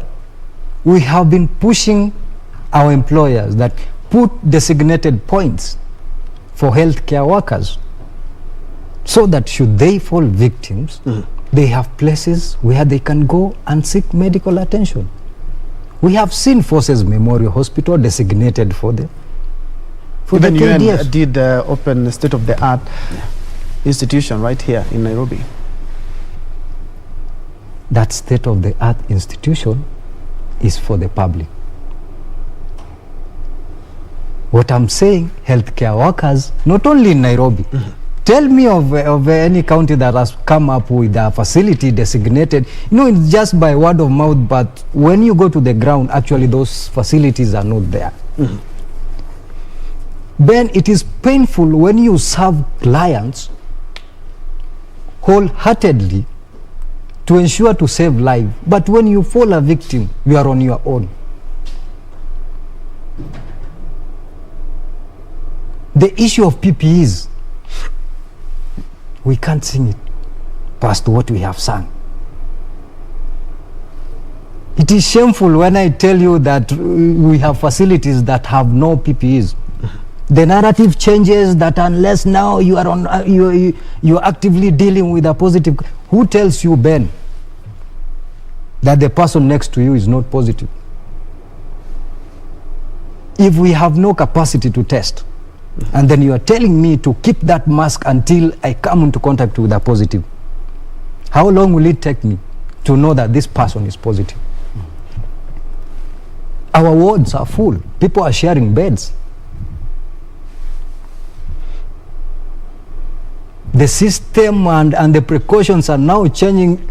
Once this one tests positive, take to isolation, continue with other, manage without even going to an extent, even testing whoever they were sharing that environment with. The situation is quite tricky, right? It is tricky, but Yes. then measures have to be. We need to come up with measures and see how we are going to compact it. Indeed. Otherwise, it will be a song, and the pandemic will be there. George, we've really bashed the government as the two unions, and as I had asked Boaz earlier, as Kenyans, behavioral change. He has talked about, you look at matatus, but Kenyans have been forced into that situation, the high cost of living. You know, the curfew is at 10, and that is when you see now matatus are picking up people. People are still open, have still opened their businesses.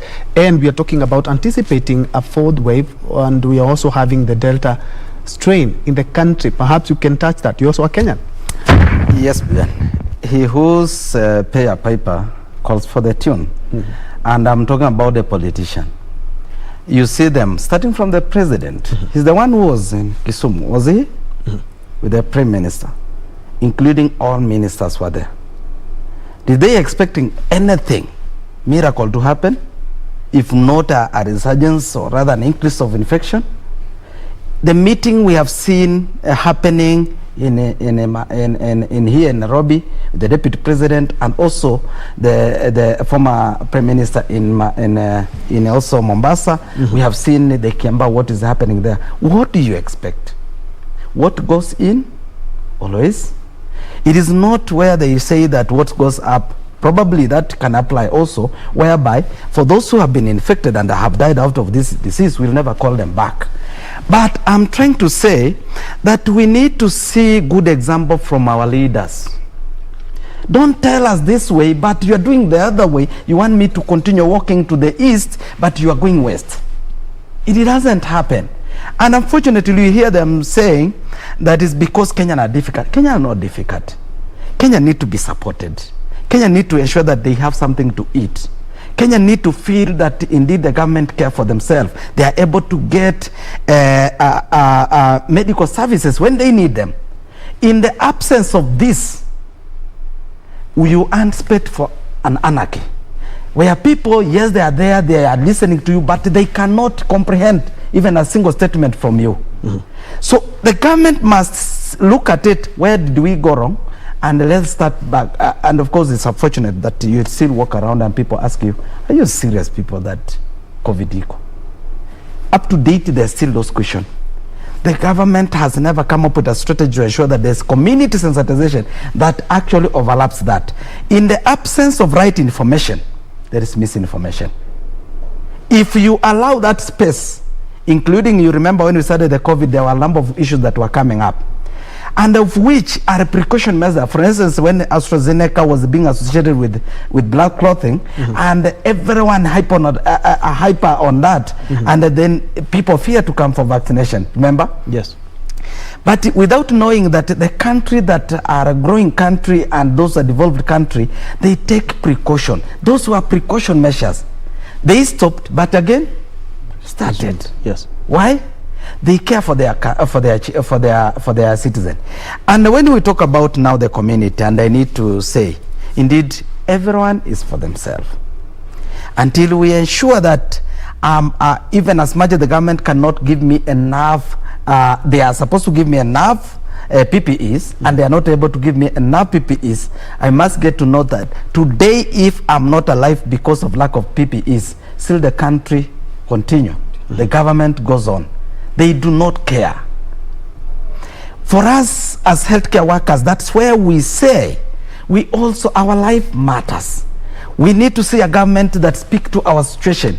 We need to see a government that is addressing our issue. We are not busting them.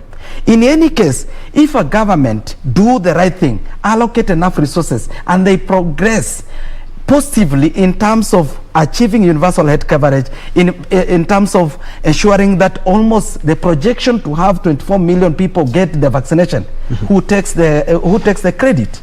It is the government. We are only calling that the government need to come up with a stop measure to ensure that there are things they are not doing well. Well, how can we be able to incorporate, move from boardroom, ensure that we are out there to listen to the Kenyan, the community, the healthcare workers, who at the end of the day are bearing the brunt of this disease by virtue of losing a patient who I don't know because of lack of oxygen It is painful to me. It is haunting me. And this is where we are saying that we need to be supported. And you know, by the way, let me say, in the last 2 weeks, that we lost close to 7 patients in one facility. I need to say it specifically in Kisii. And this was because of lack of oxygen. What the hell? That up to date, we have not been able to organize ourselves to ensure that what the commodity that this patient need are able to get it. And the priority must be able to be sustained. We keep on politicizing the whole issue, because when the healthcare workers say something, you look at them like they are attacking the government. We are here. And I need to say, of course, you ask that question, but I need to tell the government that if they can listen to the spirit and the discussion that we are having, and go back and say, where do we need to start? Involve the healthcare workers for the first time. And say we need to move to ensure that the people who are in rural area, they are sensitized. There are people who, even during this whole 1 year up to this date, they have never even put on a mask. The government came up with measures to ensure that there is water point in every places. It's still there, including the urban areas.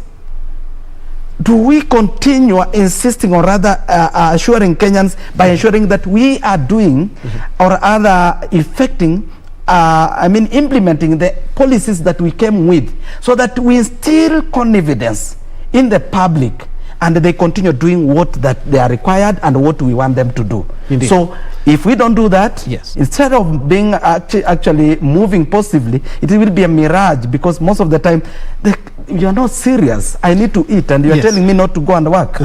And we have seen, as we end up, we have seen a lot of some countries have held elections, and Kenya is just one event spikes up a lot of things and a lot of COVID-19 cases. Perhaps it's the attitude that you're talking about, Boaz, as well. Yeah, like my brothers are, because even Uganda had elections a couple of months ago, and we didn't hear a surge like we've had on 2 or 3 occasions that we've managed COVID in the country. Perhaps it's the attitude that Kenyans have.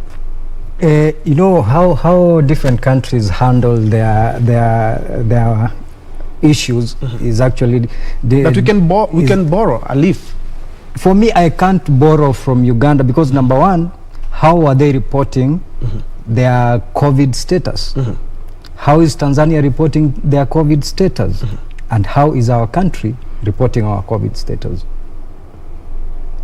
If we are open to ourselves and put all the cards on the table, then we are able to compare. What I'm saying is this: we are moving into an election when our percentage in terms of how we combating COVID is on a downward trend. Even as we insist on these measures, how is the government prepared? You know, the last talk is with the government. And why are we insisting on the government? My brother has said that we need food on the table. What are other governments doing in other countries to ensure that there is sustainability of their people, even when they are locking those countries? You can't lock Kisii during the night, but allow that person to travel to Nairobi and back during the day. You can't lock Nairobi and that Mama Mboga in Kibera, you expect her to put food on the table. You can't lock the nation with the high cost of living, and then you want us to move like everything is okay. So number one, let the country start putting priorities right. Yes. Judge, your final word. Of course, you've talked about so many things. We didn't have to go to them, like the Health Commission, insurance, and so many things that, of course, we will still go back to the government. Your final words in 1 minute, kindly. My final word to Kenyan is that COVID is real. We for those who are still doubting, need to know that they must be able to police themselves and get to understand that they are actually the security to themselves. Once you are infected, you are on your own. As much as the healthcare workers will be there to assist you, they might lack those essential equipment to assist you, including oxygen, which you need for you to survive. So the backstops, we must ensure that the backstop. Do not rely on misinformation. Listen to the government as much as they have failed us. Get to know that some of the information they're giving us, like ensuring that you do not just congregate without any reason, and even when you congregate, you are in the public space, have your face mask on, wash your hands each and every time, and ensure that at all time you are following all the protocol that have been put in place. And in any time when you feel that there is something that you feel is amounting, because it's not about the cough now, it's not about the high fever. A majority of this patient, close to over 70%, do not have any fever, do not cough. So if you suspect of any chest pain and any body malaise weaknesses, you need to ensure that you alert your healthcare workers. And the government, now this is for the government, that please let us sensitize healthcare workers in other county, away from the urban area like Nairobi, and let us focus to do more tests that can add value to what we can be able to say we are managing the pandemic rightly. If we do that, I think once we salvage a life for a certain Kenya, which might have ended, then that is the happiest moment for any healthcare worker in this country and elsewhere in the world. If we are supported, we will do our work. And we want to call on the government to do the right thing, follow the policies that you have put in place, because the policies can actually guide us very well. Indeed. Thank you so much. That has been George Gibore, the Kenya Union of Clinical Officers Secretary General, and of course Boaz Onchari, who is the branch, Nairobi branch, Kenya National Union of Nurses Secretary. Thank you so much. Of course, remember, as the government talked about anticipating the fourth wave, the backstop with you, and remember always to sanitize, to keep distance, wear your mask, and of course keep clean and sanitized at all times. My name is Ben Troinjwe. Anne Wangeshi has been our sign language interpreter for this show, and thank you so much for watching. Suleiman Yeri is coming up next with Tamrini. Thank you very much.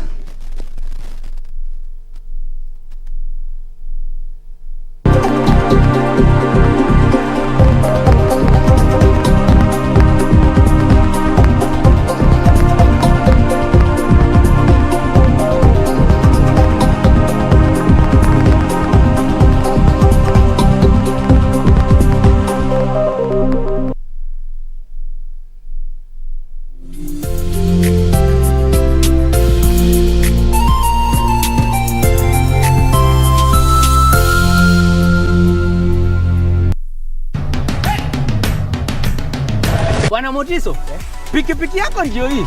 Uko shoni yangu. Hii pikipiki ni, unakumbuka uniekelea the lowest unique bid yako ilikuwa ngapi? 18 shillings. Na unajua kuendesha hii gari? Kidogo. Haya, kitoko yako shika helmet, kifungu yako, chomoka na mali yako. Kujiunga na QuickBid ni rahisi. Enda kwenye M-Pesa, bonyeza paybill, kisha weka business number 4032353. Kwenye account, weka kodi ya bidhaa unayotaka na bid yako ya chini zaidi. Kwa mfano, TV 16. Kisha weka shilingi 20 tu kama idadi yako. Weka bid yako pia kwenye www.quickbid.co.ke. Kumbuka, bid ya chini zaidi ya kipekee ndio hununua. QuickBid, bidhaa bora kwa bei ya chini. To get Skizatune Hail Mary, dial *811 *963#. Hail Mary, full of grace, the Lord is with thee. Blessed art thou among women, and blessed is the fruit of thy womb, Jesus. Holy Mary, Mother of God, pray for us sinners, now and at the hour of our death. Amen.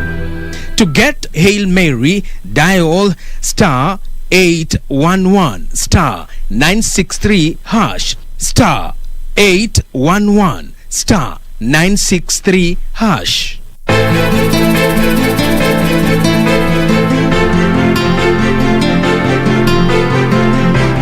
Kwa hivyo hii mambo tuachane nayo ama na hatujapata suluhisho. Wewe Kituta amesema nini? Huyu Kete anipendi tu. Huyu matatizo ulituletea kazi gani? Awe kipochi chako Kija kuhusu hicho. Singependa kuupoteza. Mtasononeka sana huu mkufu mkiupoteza. Ukitaka hivyo ndio unanimaliza. Viungo vyangu na vilegeza mtoto.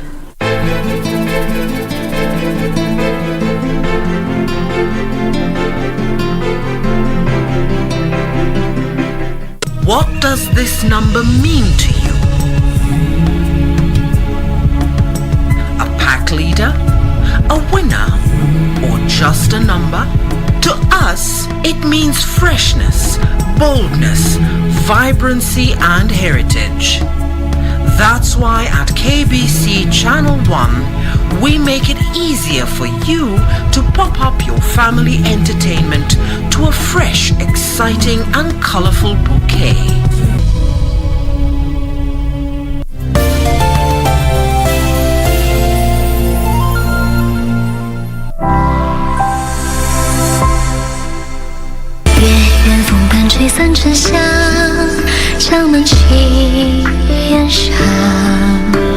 You are still lying to me right now. You can't stop us without good reason. Are you really not aware of who this is? Uncle, someone has trespassed on our villa and kidnapped the vessel we created together. This is an honor that His Majesty gave you. You can't take off your armor. I can't meet His Majesty unless I do. I have to go in and have a word with His Majesty.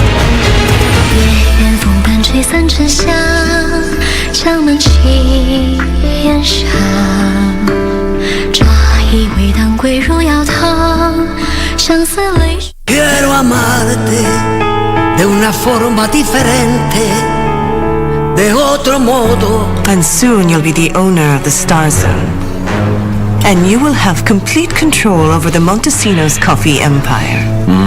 Yes. And tell everybody not to say anything, because if I go down, all of you go down with me. I have you in my hands. And your future depends on me. Good evening, madam. I'm Hector Fonseca, Ivan's father. Quiero amarte de una forma diferente, de otro modo, nunca igual al de otra gente. Pokosa nisamehe, ulipokosa nkusamehe, na maisha yaendelee. Mimi nakumbuka singo yangu ya kwanza kabisa. Nimekufungua kidogo. Ongea. Nilipoipata ile singo, nilipewa diski hii. Ndio. Sasa kizungumkuti kikaanzia hapo. Ujue ende wapi? Niende wapi? Nilipiga maraundi hili jiji. Inakuwaje bana, ulikuwa umeenda chini ya maji kakangu? Unajua ni zile mishemishe, naingia kwa muziki alafu lazima angalie industry jinsi kwa zinavyoenda. Mano sipocheki ukizidi takuwa noma. Nawe DJ ongeza ngoma paka inogewe. Nawe DJ ongeza ngoma paka inogewe. Nawe DJ ongeza ngoma paka inogewe. Get the VIP access to the best shows on KBC Channel 1. We have something different, something special to spice you up. Get ready for new, exciting and captivating dramas. Movies. Love the smell. Comedy. I went to the Popos. Drama. Did he assault the Queen in my house, in my presence? News, sports and so much more. Do the things that make you happy on KBC Channel 1.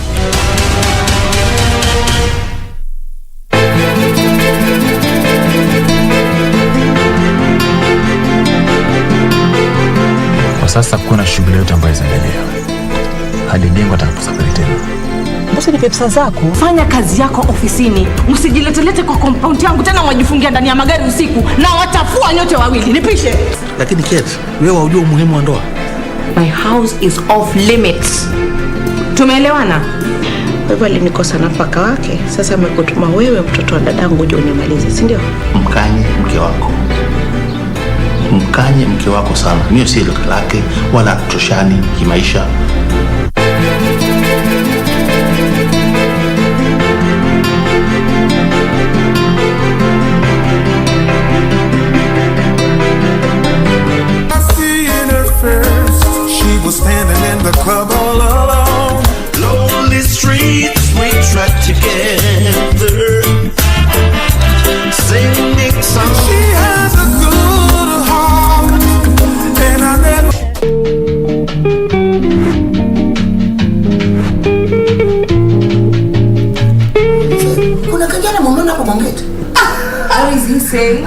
Relax though, relax. Hey. Mkiingia hapa kwenye koti hapana kushikana. Hey, cool down, man. Mlijuana na yeye at what time? Ay, mtoto amekaa 10 yote. You see, you don't even know. Kichwi? Yes, because you are a Tom and Jerry. Nimekutison. I don't know you anymore. Na nilisomesha wewe kuanzia primary. Ilikuwa Harambee. Secondary. Harambee. Natoa ngoja mimi na laani hiki da. Wewe mzee. Wacha mimi sawa. Wacha mzee, wacha kutoa nguo.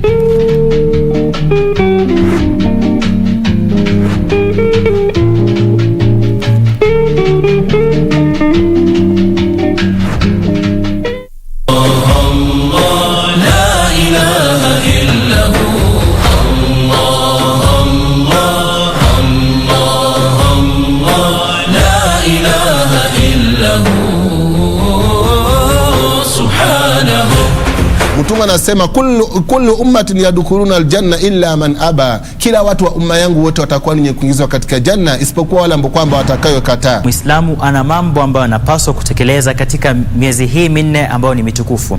Mojawapo ikiwa ni kushikamana na swala. Pili, kukithirisha kumkumbuka Allah subhanahu wa ta'ala ama kutekeleza adhkar.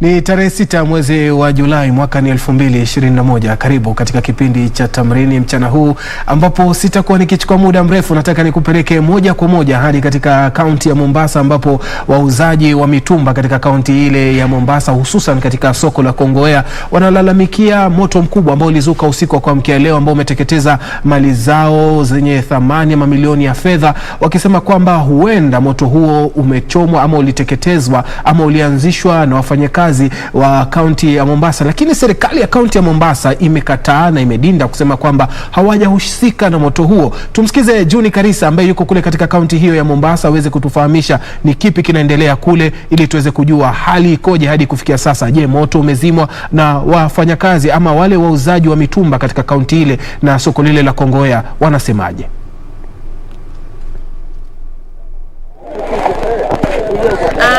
Hujambo Yeri, leo kweli tuko katika soko la Kongowea ambao wachuzi leo wanakadiria hasara kubwa. Nipo na baadhi yao na muda soko mrefu nitakuwa tunakuonyesha tu hasara ambayo imefanyika kuanzia jana usiku. Watu wamejaribu kuzima moto lakini ukiangalia masaa ya kafyu yalikuwa yamefika, maana yake tunaambiwa kwamba moto huu ulianza kuanzia saa 3 usiku na wengi walikuwa washaondoka washaenda nyumbani. Kwa hivyo moto huu uliweza kuteketeza Naam, huyo ni Juni Karisa, yupo katika kaunti ya Mombasa. Tutakuwa tukirudi kwake kuweza kusikia hali ikoje. Wapo itakuwa hali ipo sawa sawa kwa sababu naona kuna hitilafu kidogo ya sauti na mitambo katika kaunti ile ya Mombasa. Lakini hapa studioni pia tupo na mahojiano ambao tutakuwa tukizungumza naye Kureshi Abdullahi ambaye ni afisa ni mkurugenzi mkuu katika shirika la usimamizi wa watu katika ama usimamizi wa wafanyikazi, taasisi ya wasimamizi wa wafanyikazi humu nchini IHRM, ambayo tutaweza kujua ni kazi ipi ambayo anaifanya pale, na ujue huu ni mwezi wa wasimamizi wa wafanyakazi nchini, mwezi mzima wa Julai ambapo tutakuwa tunawaenzi kazi zao zile wanazozifanya katika ofisi mbalimbali, katika taasisi mbalimbali, ili kuweza kujua wao wanahusika na nini, wamewekwa kwa nini katika kampuni, umuhimu wao ni gani. Maana kuna wengine wanapata kwenye kampuni wanalalamika akisema HR bana ndo ameninyima mshahara. Je, HR ndiye anayekunyima mshahara ama ni taasisi tu mipango ilivyo inakuwa hivyo? Karibu sana Bi Kuresha katika kituo chetu hiki cha KBC. tukianza moja kwa moja, ni mwezi ambao wasimamizi wa wafanyakazi wanasherehekea utendakazi wao. Na nyinyi naona mwezi huu mumeamua kwamba munaenda kupanda miti. Kwa nini mumeamua kuchukua hatua hiyo ya kupanda miti? Okay, asante sana. Kwa majina naitwa Kuresha Abdullahi, mkurugenzi mkuu wa IHRM. Vile umesema ni taasisi wa wafanyikazi na tuliformiwa through Act of Parliament 2012. Ni wataalamu wa wafanyikazi wamekuja pamoja ili kazi yetu haswa kubwa ni kudhibiti wafanyikazi, HR professionals, na pia kuhakikisha wanachunga maslahi ya wenye wanafanyia kazi na pia wao tuchunge maslahi yao. Kitu muhimu haswa ni kuhakikisha pia wako na cheti zinazohitajika kufanya hiyo kazi na pia kufanya ile utaratibu inapotakikana kufanya.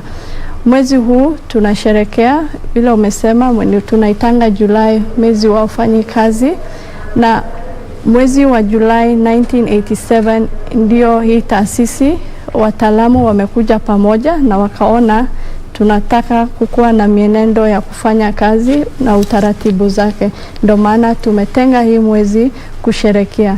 Hii mwezi tumeamua tunataka kuangalia mambo upande ya environment in terms of kuangalia vile tunaweza sustain hiyo environment sisi kama wafanyikazi, kwa sababu tunasimamia wafanyikazi. Sisi ndo tunajua tabia zao na vile wanafanya kazi. Mwaka iliyopita tulipatwa na janga la corona ambayo ilibadilisha vile tunafanya kazi, na ili tufanya tufikirie ya kwamba that kuna vile sisi tunaweza chunga mazingira yetu tukifanya kazi ili tusiharibu hewa. Hata mazingira enyewe ni nzuri, mtu sa ile mazingira anafanyia kazi kama iko sawa inamfurahisha na pia inachunga afya yake. Umesema kwamba mnalenga kupanda miti ili kuweza kuhakikisha kwamba mnachunga afya na kuweza kuboresha mazingira katika msimu huu ambao ama mwezi huu ambao mnasherekea wasimamizi wa wafanyakazi humu nchini Kenya. Na labda mnalenga kupanda miti kiwango gani na ni katika kaunti ngapi mtakuwa mnalenga kufanya shughuli hizo? Okay. Sasa sisi kama taasisi tuko na pia branches, tuko tu hapa Nairobi, pia tuko na watu wanafanya kazi kwa hizo county tofauti. Lengo letu by the end of this year ni kupanda miti 4,407,000 na naona ni kitu tunaweza kufikia. Ukiangalia jana launch hiyo mwezi na tulishirikiana na Wizara ya Mazingira na Misitu, na wametuhakikishia watatusaidia kutupatia hizo miti kupanda, na hiyo ni kitu mzuri sana. Tulikuwa tunafikiria vile tutanunua, sasa tukienda kushirikiana na wao hiyo inatubusu sana, na wametuhakikishia tunaweza iwe panda zaidi ya hiyo, na tunataka kukaribisha wataalamu wengine wote pia watu join kwa hii exercise ndio tuboreshe mazingira yetu. Umesema miti ama miche milioni 4.7 yes, ambao mnalenga kuipanda. Kwa sasa hivi labda taasisi hii ina washiriki wangapi ambao wako pamoja? Mko na wanachama wangapi? So kwa sasa tuko na wanachama takriban 14,000 na wako kote nchini. Kwa hivyo hao ndo mtakaowatumia kuhakikisha kwamba hii shughuli inafanyika? Hawa ndo tutatumia, na pia tuko na wasimamizi kwa kila county na ndo watawaleta pamoja. Tutachagua mahali watapanda. Unajua sahi upande zingine za nchi hakuna mvua, concentrate kwa hii mwezi mahali kuna mvua inanyesha, lakini hiyo target letu ni paka mwaka ishe, so tutaendelea tukipanda kwa kila county. Na pia kitu ingine mzuri ni kwa Wizara ya Mazingira walituambia kuna app mtu anaweza download ambayo una track ni miti ngapi, mechi ngapi umepanda. Na hiyo itatusaidia tujue kama tumefika hiyo lengo letu, ambayo ni kitu muhimu sana kwetu. Naam, turudi katika shirika lako hii taasisi ya IHRM ambayo inahusika sana na wafanyakazi. Taasisi hii kwa nini labda ilibuniwa ili kuhakikisha, yani kubuniwa kwake nini kilihakikisha kwamba imebuniwa? Okay. Asante. Unajua kwa kila wataalamu kuna utaratibu fulani kazi inafanyika. Na sasa sisi kama watu tunachunga maslahi ya wafanyikazi. Kwa vile umesema kila mtu anafikiria HR wamefanya hivi, kitu muhimu sana nataka kila mtu ajue, na kama HR hawajui leo wajue, wao ndo wanashikilia sera za kufanya kazi. Unaweza kuwa mimi sasa ni mkurugenzi mkuu, lakini HR ndo mwenye anashikilia sera, yeye ndo anafaa kuamua vile inafaa kufuatwa, utaratibu ya hiyo sheria zimewekwa na vile itafuatiliwa. Vitu mingi ilifanya hawa wakuje pamoja wataalamu wa form hii institute ni kuchunga hiyo utaratibu, na pia kama kitaalamu wahakikishe hizo utaratibu zilizowekwa, mtu anafaa kuwa na cheti gani kuwa yeye akuje afanye hii kazi zote, ndo wakafikiria sasa ni lazima tuweke hizo utaratibu.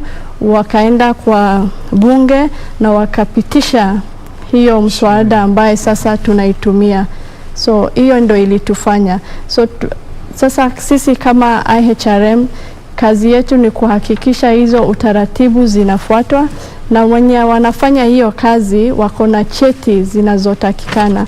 Kitu kingine tunafanyanga kwa institute, ukiona uko na HR mahali unafanya kazi hafuati hizo sera zimewekwa, ama anafanya vitu ambaye haziendani na vile tuliwekwa, whether it's through the constitution, hata hizo internal policies na hata employment act, unaweza report, because kwa hiyo act tuko na disciplinary committee ambayo wanafuatilia hizo mambo, na pia on the other side hawa HRs pia tunawa protect kuhakikisha mambo siku hizi tunasikia ni HR wanaletewa watu waandike, wakikataa ndo wanatumwa nyumbani.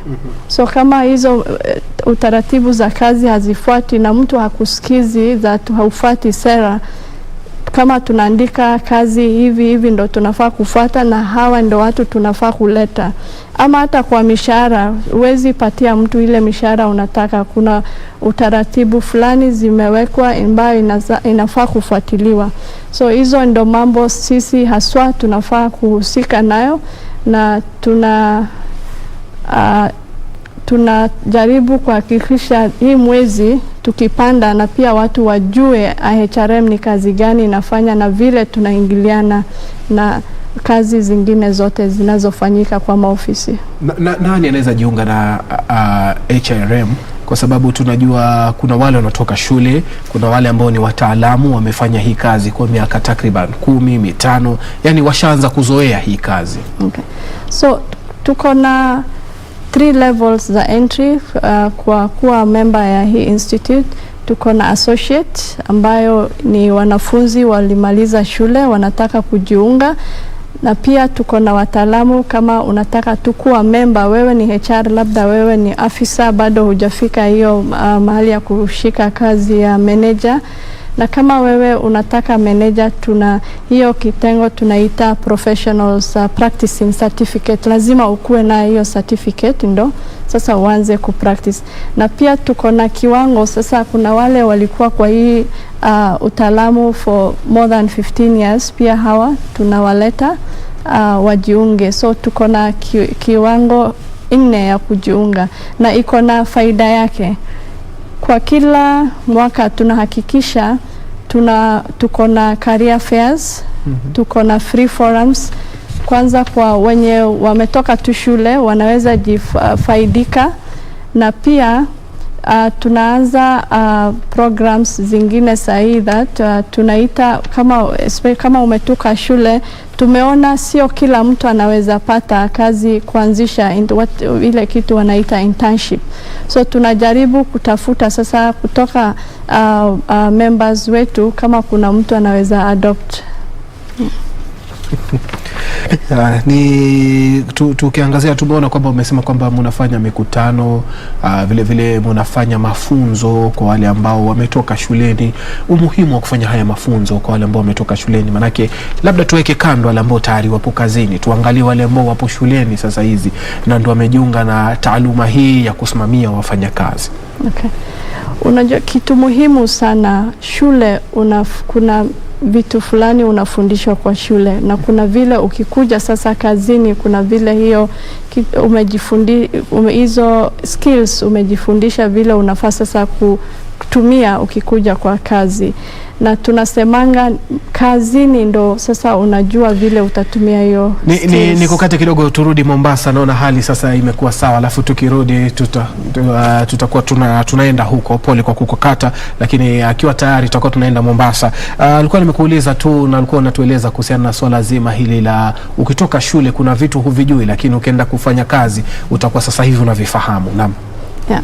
So sasa tukisema mentorship, so umetoka shule unajua the theory bit of it.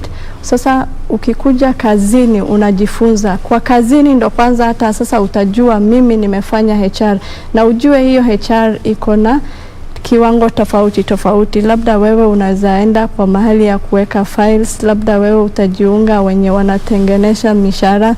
Kuna wengine wanaangalia maslahi ya wafanyikazi, employee relations.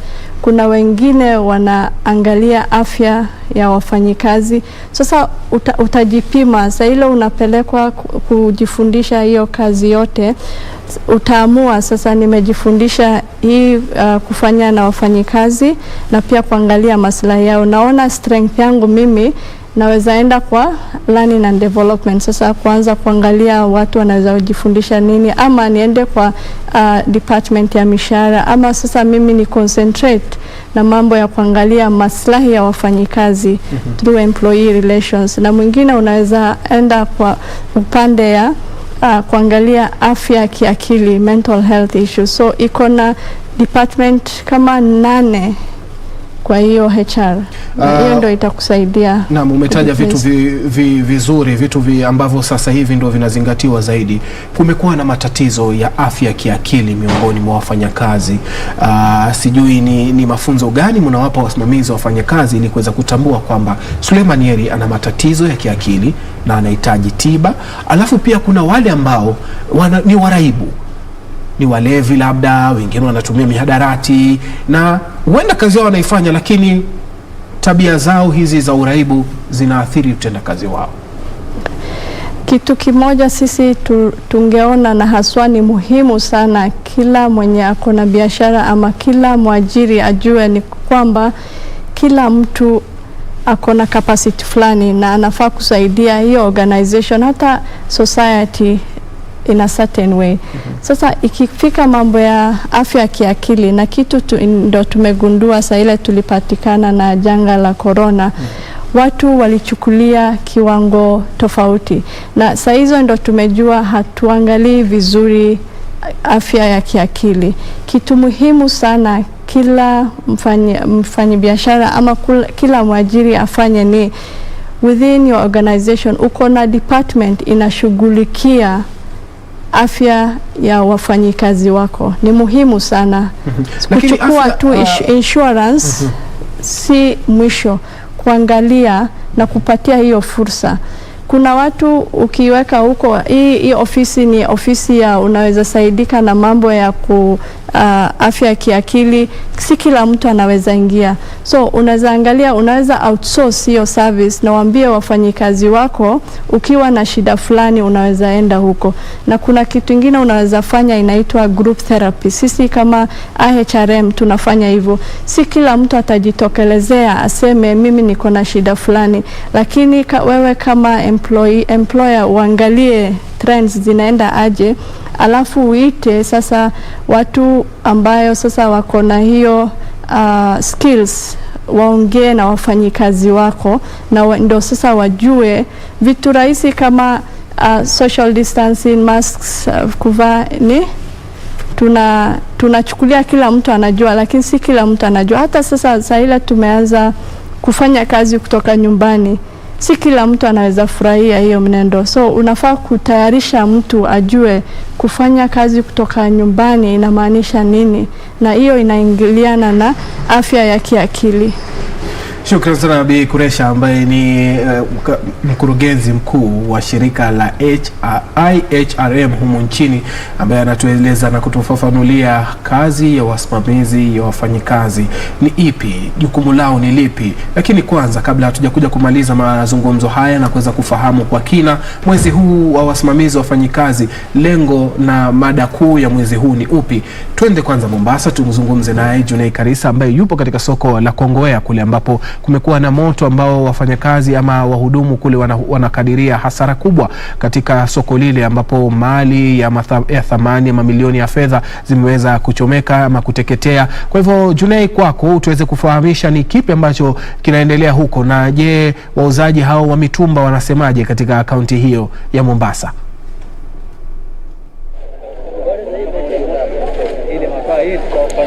Shukran Yeri, tuwakujia tena moja kwa moja tuie radhi kwa hitilafu ya mitambo hapo awali, lakini kama nilivyosema tu hapo awali ni kuwa wachuuzi wanakadiria hasara kubwa baada ya moto mkubwa kuteketeza vibanda vyao vilivyokuwa na mali ya thamani hii leo. Kama vile mpiga picha wangu Mwakolo anaweza kuonyesha tu, ni kuwa kuanzia jana usiku mwendo wa saa 3 hivi usiku moto huu uliweza kuteketeza vibanda vingi vilivyokuwa vimesimama mahali hapa. Hawa ni wachuuzi wa mitumba na wamekuwa wakiwa hapa kuanzia kitambo. Wanalalamika wakisema kwamba ni kaunti imeweza kufanya hivi ili kuona kwamba wanaweza ondoka mahali hapa, lakini tumeongea na baadhi ya wahusika, wanasema kwamba ilikuwa tu ni stima imeweza kufanya tukio hilo kutokea hapo jana usiku, wala si waoni. Kweli hawa wachuuzi walikuwa wameambiwa wapaondoke hapa waweze kuhama mahali hapa na kwenda kwingine, lakini kulingana na wachuuzi hawa wanasema kwamba hawako wamepewa idhini yote wala barua yote kuondoka mahali hapa ili kaunti iweze kujenga misingi yake katika mahali hapa. Wacha tu niungane tu na mwadhiriwa mmoja tu anieleze tu kuanzia jana usiku, manake naelewa kwamba ilikuwa wakati wa kafyu, kuliendaje na je waliweza hata kuangalau hata kama ni mtumba mmoja kuweza kuweza kuangalia kama wanaweza pata mali yao yote. Waitwa nani na tueleze ilianzaje mpaka mmefika hapa? Kwa majina naitwa Amos Kiliungi. Mimi ni mfanyabiashara hapa soko la Kongowea, eneo la upande wa mitumba. Upande wa moto ulianzia ile store ya Irungu. Na ile store ya Irungu ndio bells zote. Watu wa soko huchukua mzigo na kuweka pale. So jana ilikuwa ni wakati watu walikuwa wameendea mizigo na mizigo yote ilikuwa imewekwa pale. Na moto ulianza pale hiyo store. So wanasema ile maneno ya stima hatuelewi, because kama stima inaanza, why is it going to start on the same? So yenye iko mizigo watu wanaleta na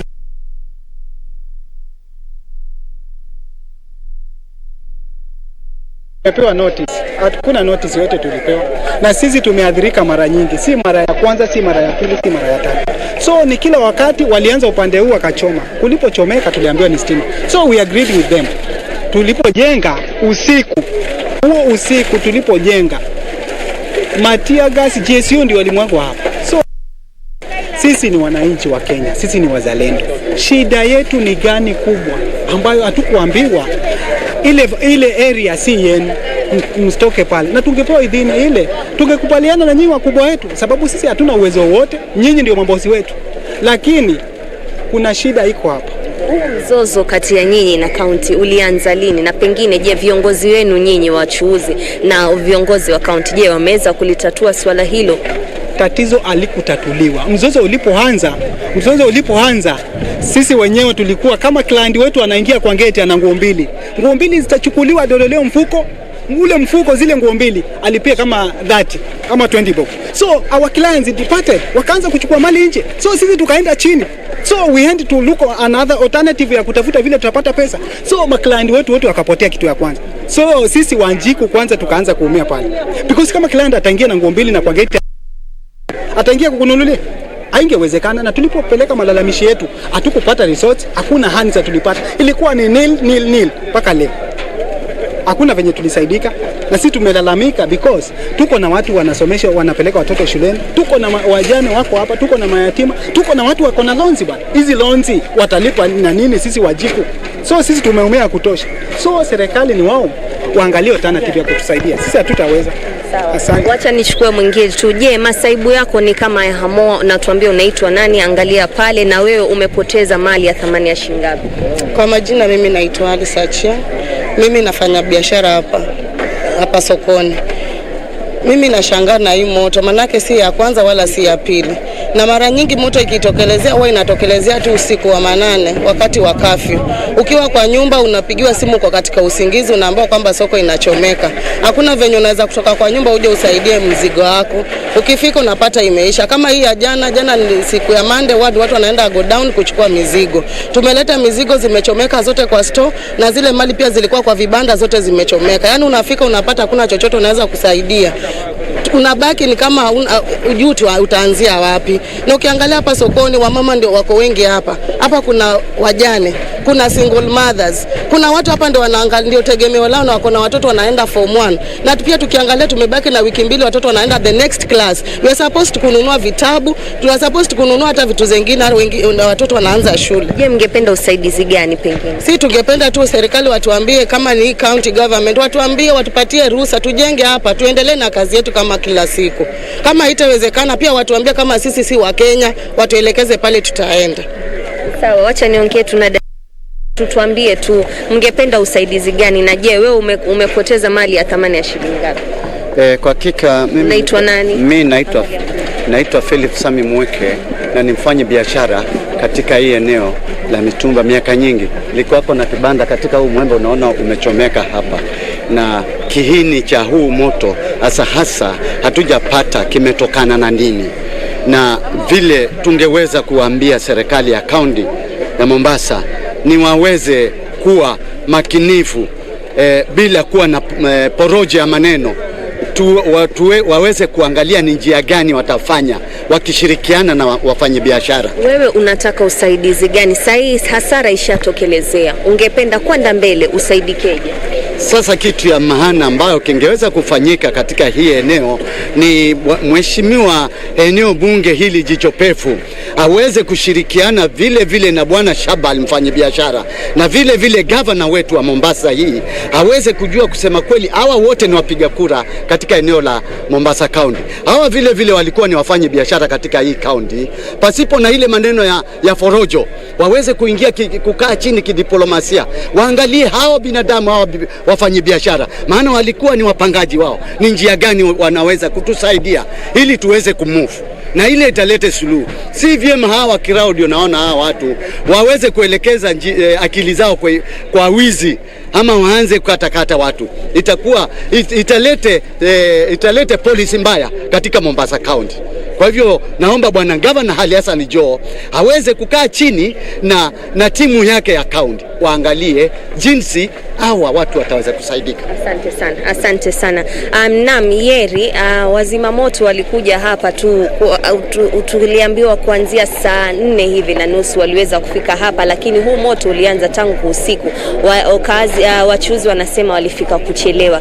Bado hatujaweza kuwasiliana na wale wanaohusika na soko hili kutueleza ni kweli mzozo ambao ulioko hapa ni wa kweli ama waliweza kukaa na wachuuzi ili waweze kuona kwamba wametolewa idhini ili waweze kuhama mahali hapa. Kwa hivyo hatujaidhinisha malalamishi ambayo hawa wachuuzi wanasema kuwa kuna mzozo ambao unatafaruka kuhusiana na wachuuzi na wahusika wa soko hili. Lakini kile tunachojua ni kuwa mamilioni ya pesa yameweza kuteketezwa mahali hapa. Kama walivyosema jana ilikuwa ni siku ya kuchukua soko ili waweze kuuza, lakini mali hiyo imeweza kuteketezwa. Kwa hivyo kwa sasa Yeri tutaendelea tu kuongea tu na baadhi yao ambao wanajaribu tu kuangalia kama wanaweza kunusuru kimoja ama kingine ili waweze kuendelea na biashara yao. Bado serikali ya kaunti haijaweza kufika mahali hapa na haijaweza kutuambia kiufupi ni nini wataweza kuwafanyia hawa wachuuzi kwenda mbele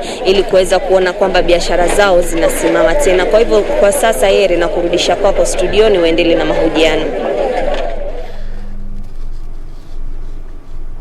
Shukran sana. Ni Juni Karisa akiwa katika kaunti ya Mombasa, hususan katika soko la Kongowea, ambapo amezungumza na baadhi ya wachuuzi katika soko lile pale, ikiwemo moto ule ambao umeweza kuteketeza mali ya mamilioni ya fedha katika kaunti ile ama katika soko lile. Lakini malalamishi makubwa kama ulivyosikia kutoka kwa wachuuzi wale, wakisema kwamba huenda kuna mkono wa serikali ya kaunti ya Mombasa, na serikali ya kaunti ya Mombasa hadi kufikia sasa, licha moto huo kuanza mwendo wa saa 4 za usiku, hadi kufikia sasa haijajitokeza pale na haijatoa kauli yoyote. Mwanahabari wetu Juni Karisa atakuwa anafuatilia na vile vile kuzungumza na uongozi wa kaunti hiyo ya Mombasa ili kuweza kufahamu ni kipi kinaendelea pale. Je, ni wao wamehusika ama ni fununu tu ama ni porojo tu zinaibuliwa na wachuuzi ili kuweka mambo bayana? Turudi studioni ambako tunaendelea na mahojiano yetu hapa mchana huu, ambapo tunazungumza naye mkurugenzi mkuu wa shirika la IHRM ambalo ni shirika ama taasisi ya kusimamia wafanyakazi humu nchini.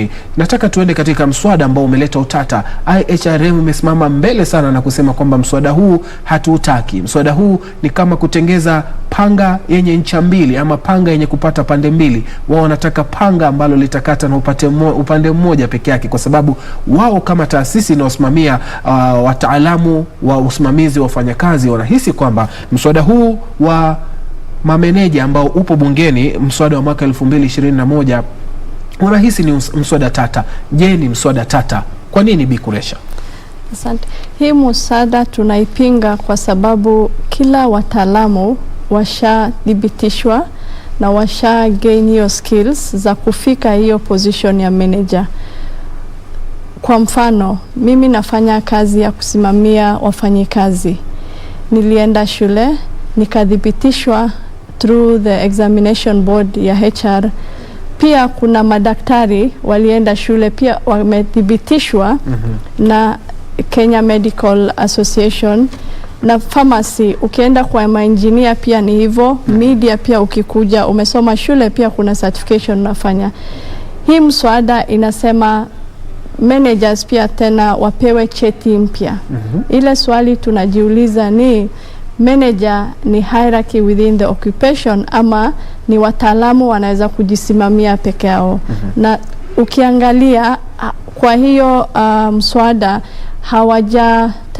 hawajatuambia vizuri wanaangalia profession gani. Ndio maana tunaipinga, kwa sababu kila mtu mahali tumefika sahi tulifikishwa na zile courses tulichagua na wataalamu wetu ambayo wengi ziko na kuna vile zinadhibitishwa. Sahi niseme kwa for example, umeenda umesoma medicine Turkey, kurudi Kenya lazima tena upitie the same thing. Ukifanya law lazima upitie Kenya School of Law.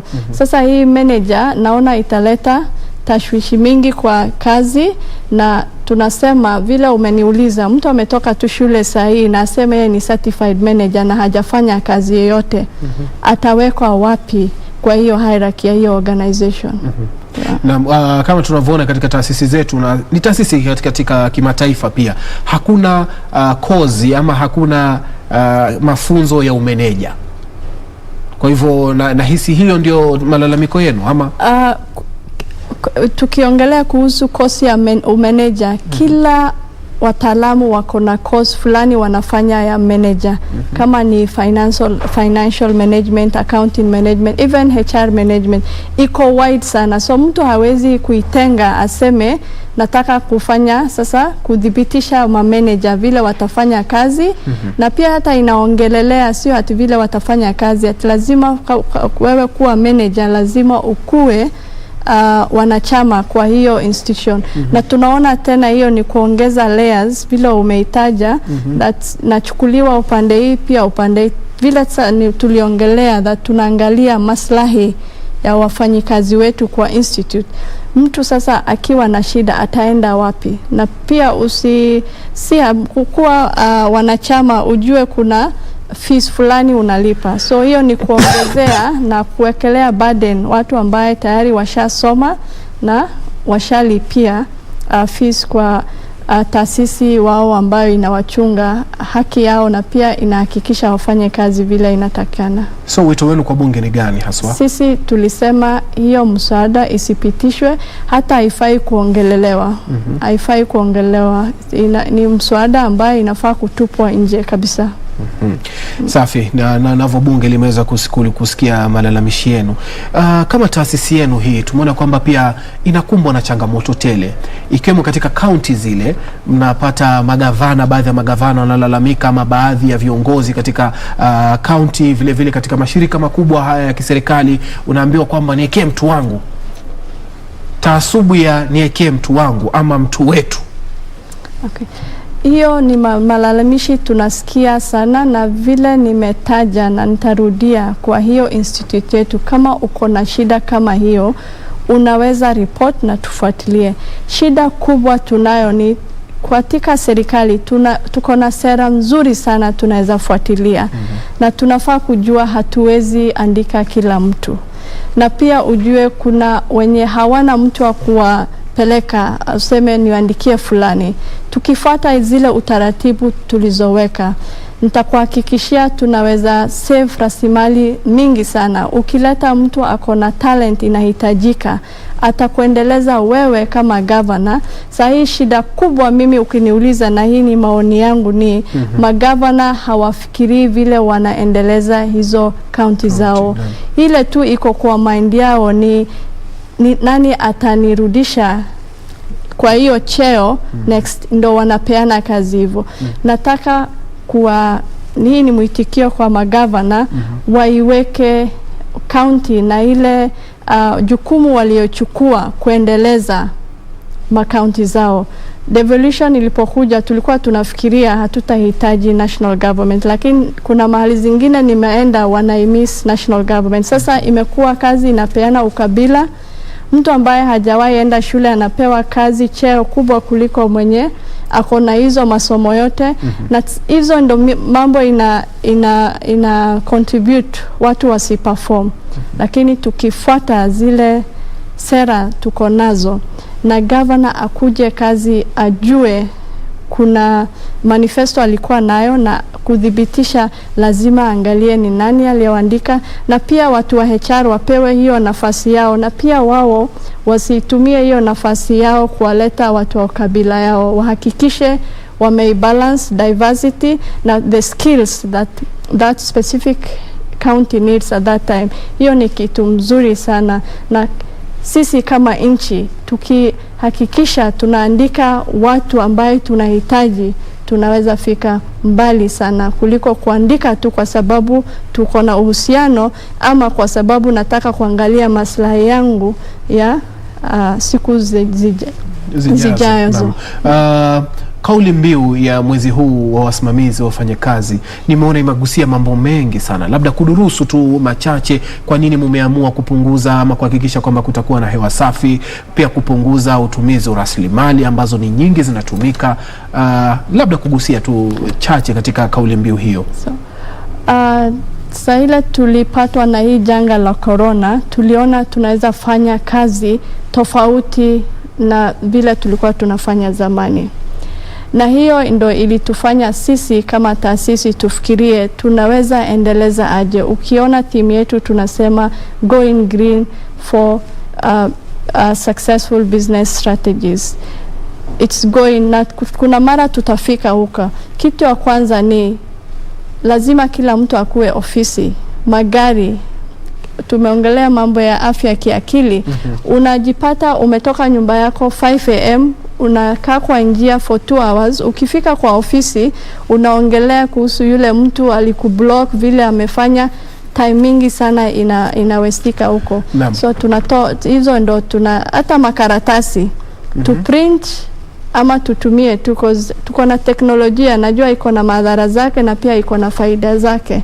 So hizo ndo ilitufanya for the long term of it, vile sisi tunaweza kuja kama wataalamu wa usimamizi. Hii ya makaratasi itawezekanaje, Bi Kuresha? Kwa sababu tunajua watu wa HR lazima ulete certificate, ulete CV, zote zipelekwe kwa faili yako. Si sana kwamba utapata hivi vitu vyote kwamba vimewekwa katika hata kama najua siku hizi unapata mitandao ndio inatumika kujaza vitu vingi, kwenda livu, kwenda kupumzika likizo, masuala kama hayo. Vile nimesema, kila kitu inaanza na vile tunafikiria sisi na vile tunayochukulia.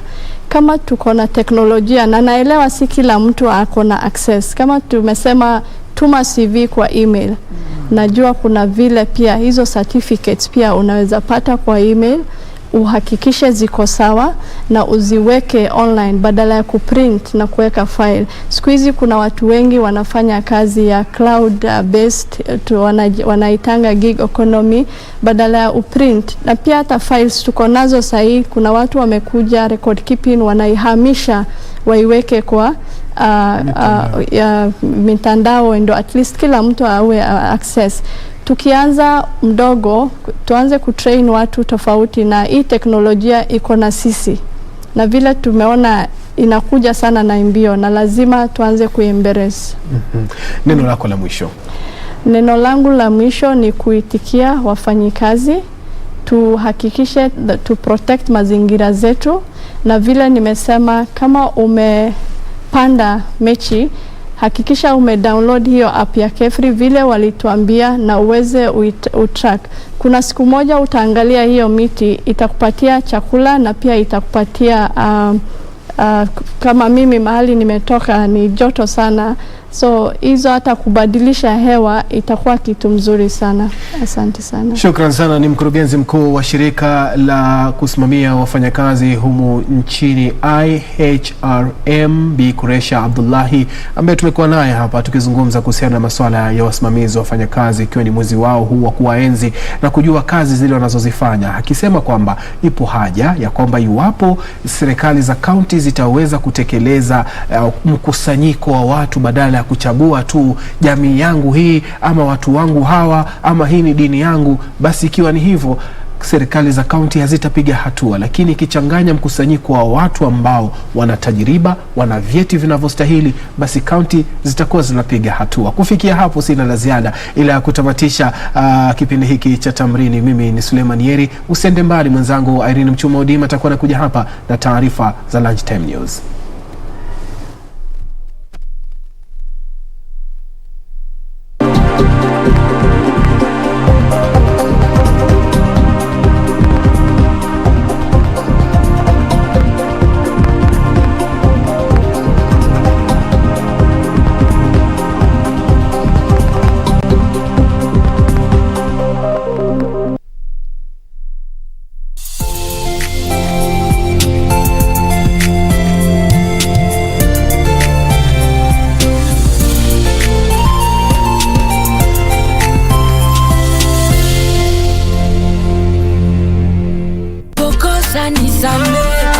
Ulipokosa nikusamehe na maisha yaendelee.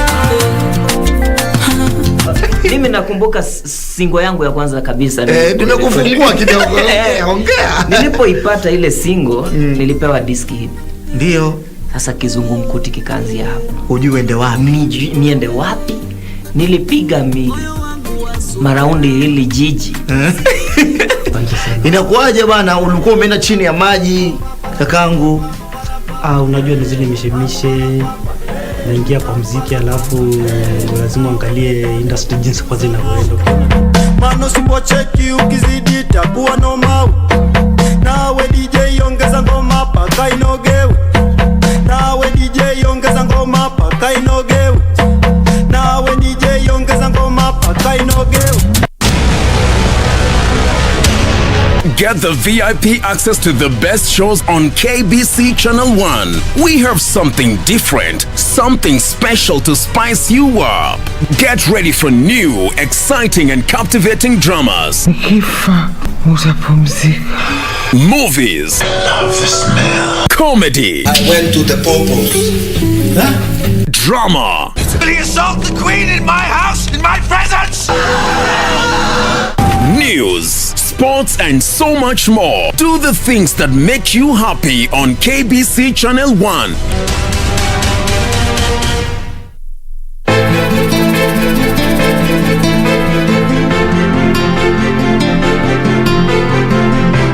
Kwa hivyo hii mambo tuachane nayo ama na hatujapata suluhisho. Wewe Kituta amesema nini?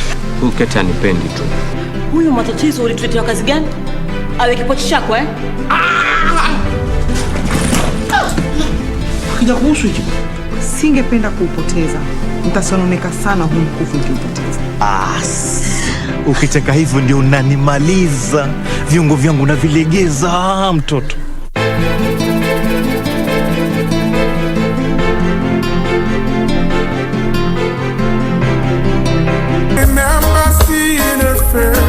She was standing in the club all alone. Lonely streets we trapped together, singing songs. She has a good heart, and I never want.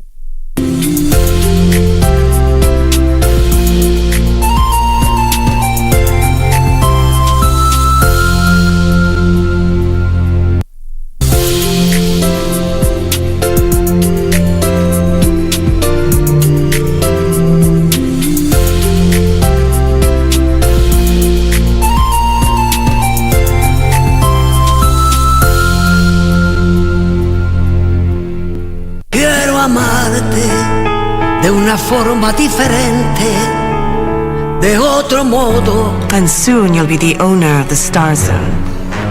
And you will have complete control over the Montesinos coffee empire. Yes. And tell everybody not to say anything, because if I go down, all of you go down with me. I have you in my hands. And your future depends on me. Good evening, madam. I'm Hector Fonseca, Ivan's father. Quiero amarte de una forma diferente, de otro modo, nunca igual al de otra gente. 月圆风般吹散沉香，香满旗檐上。 You are still lying to me right now. You can't stop us without good reason. Are you really not aware of who this is? Uncle, someone has trespassed on our villa and kidnapped the vessel we created together. This is an honor that His Majesty gave you. You can't take off your armor. I can't meet His Majesty unless I do. I have to go in and have a word with His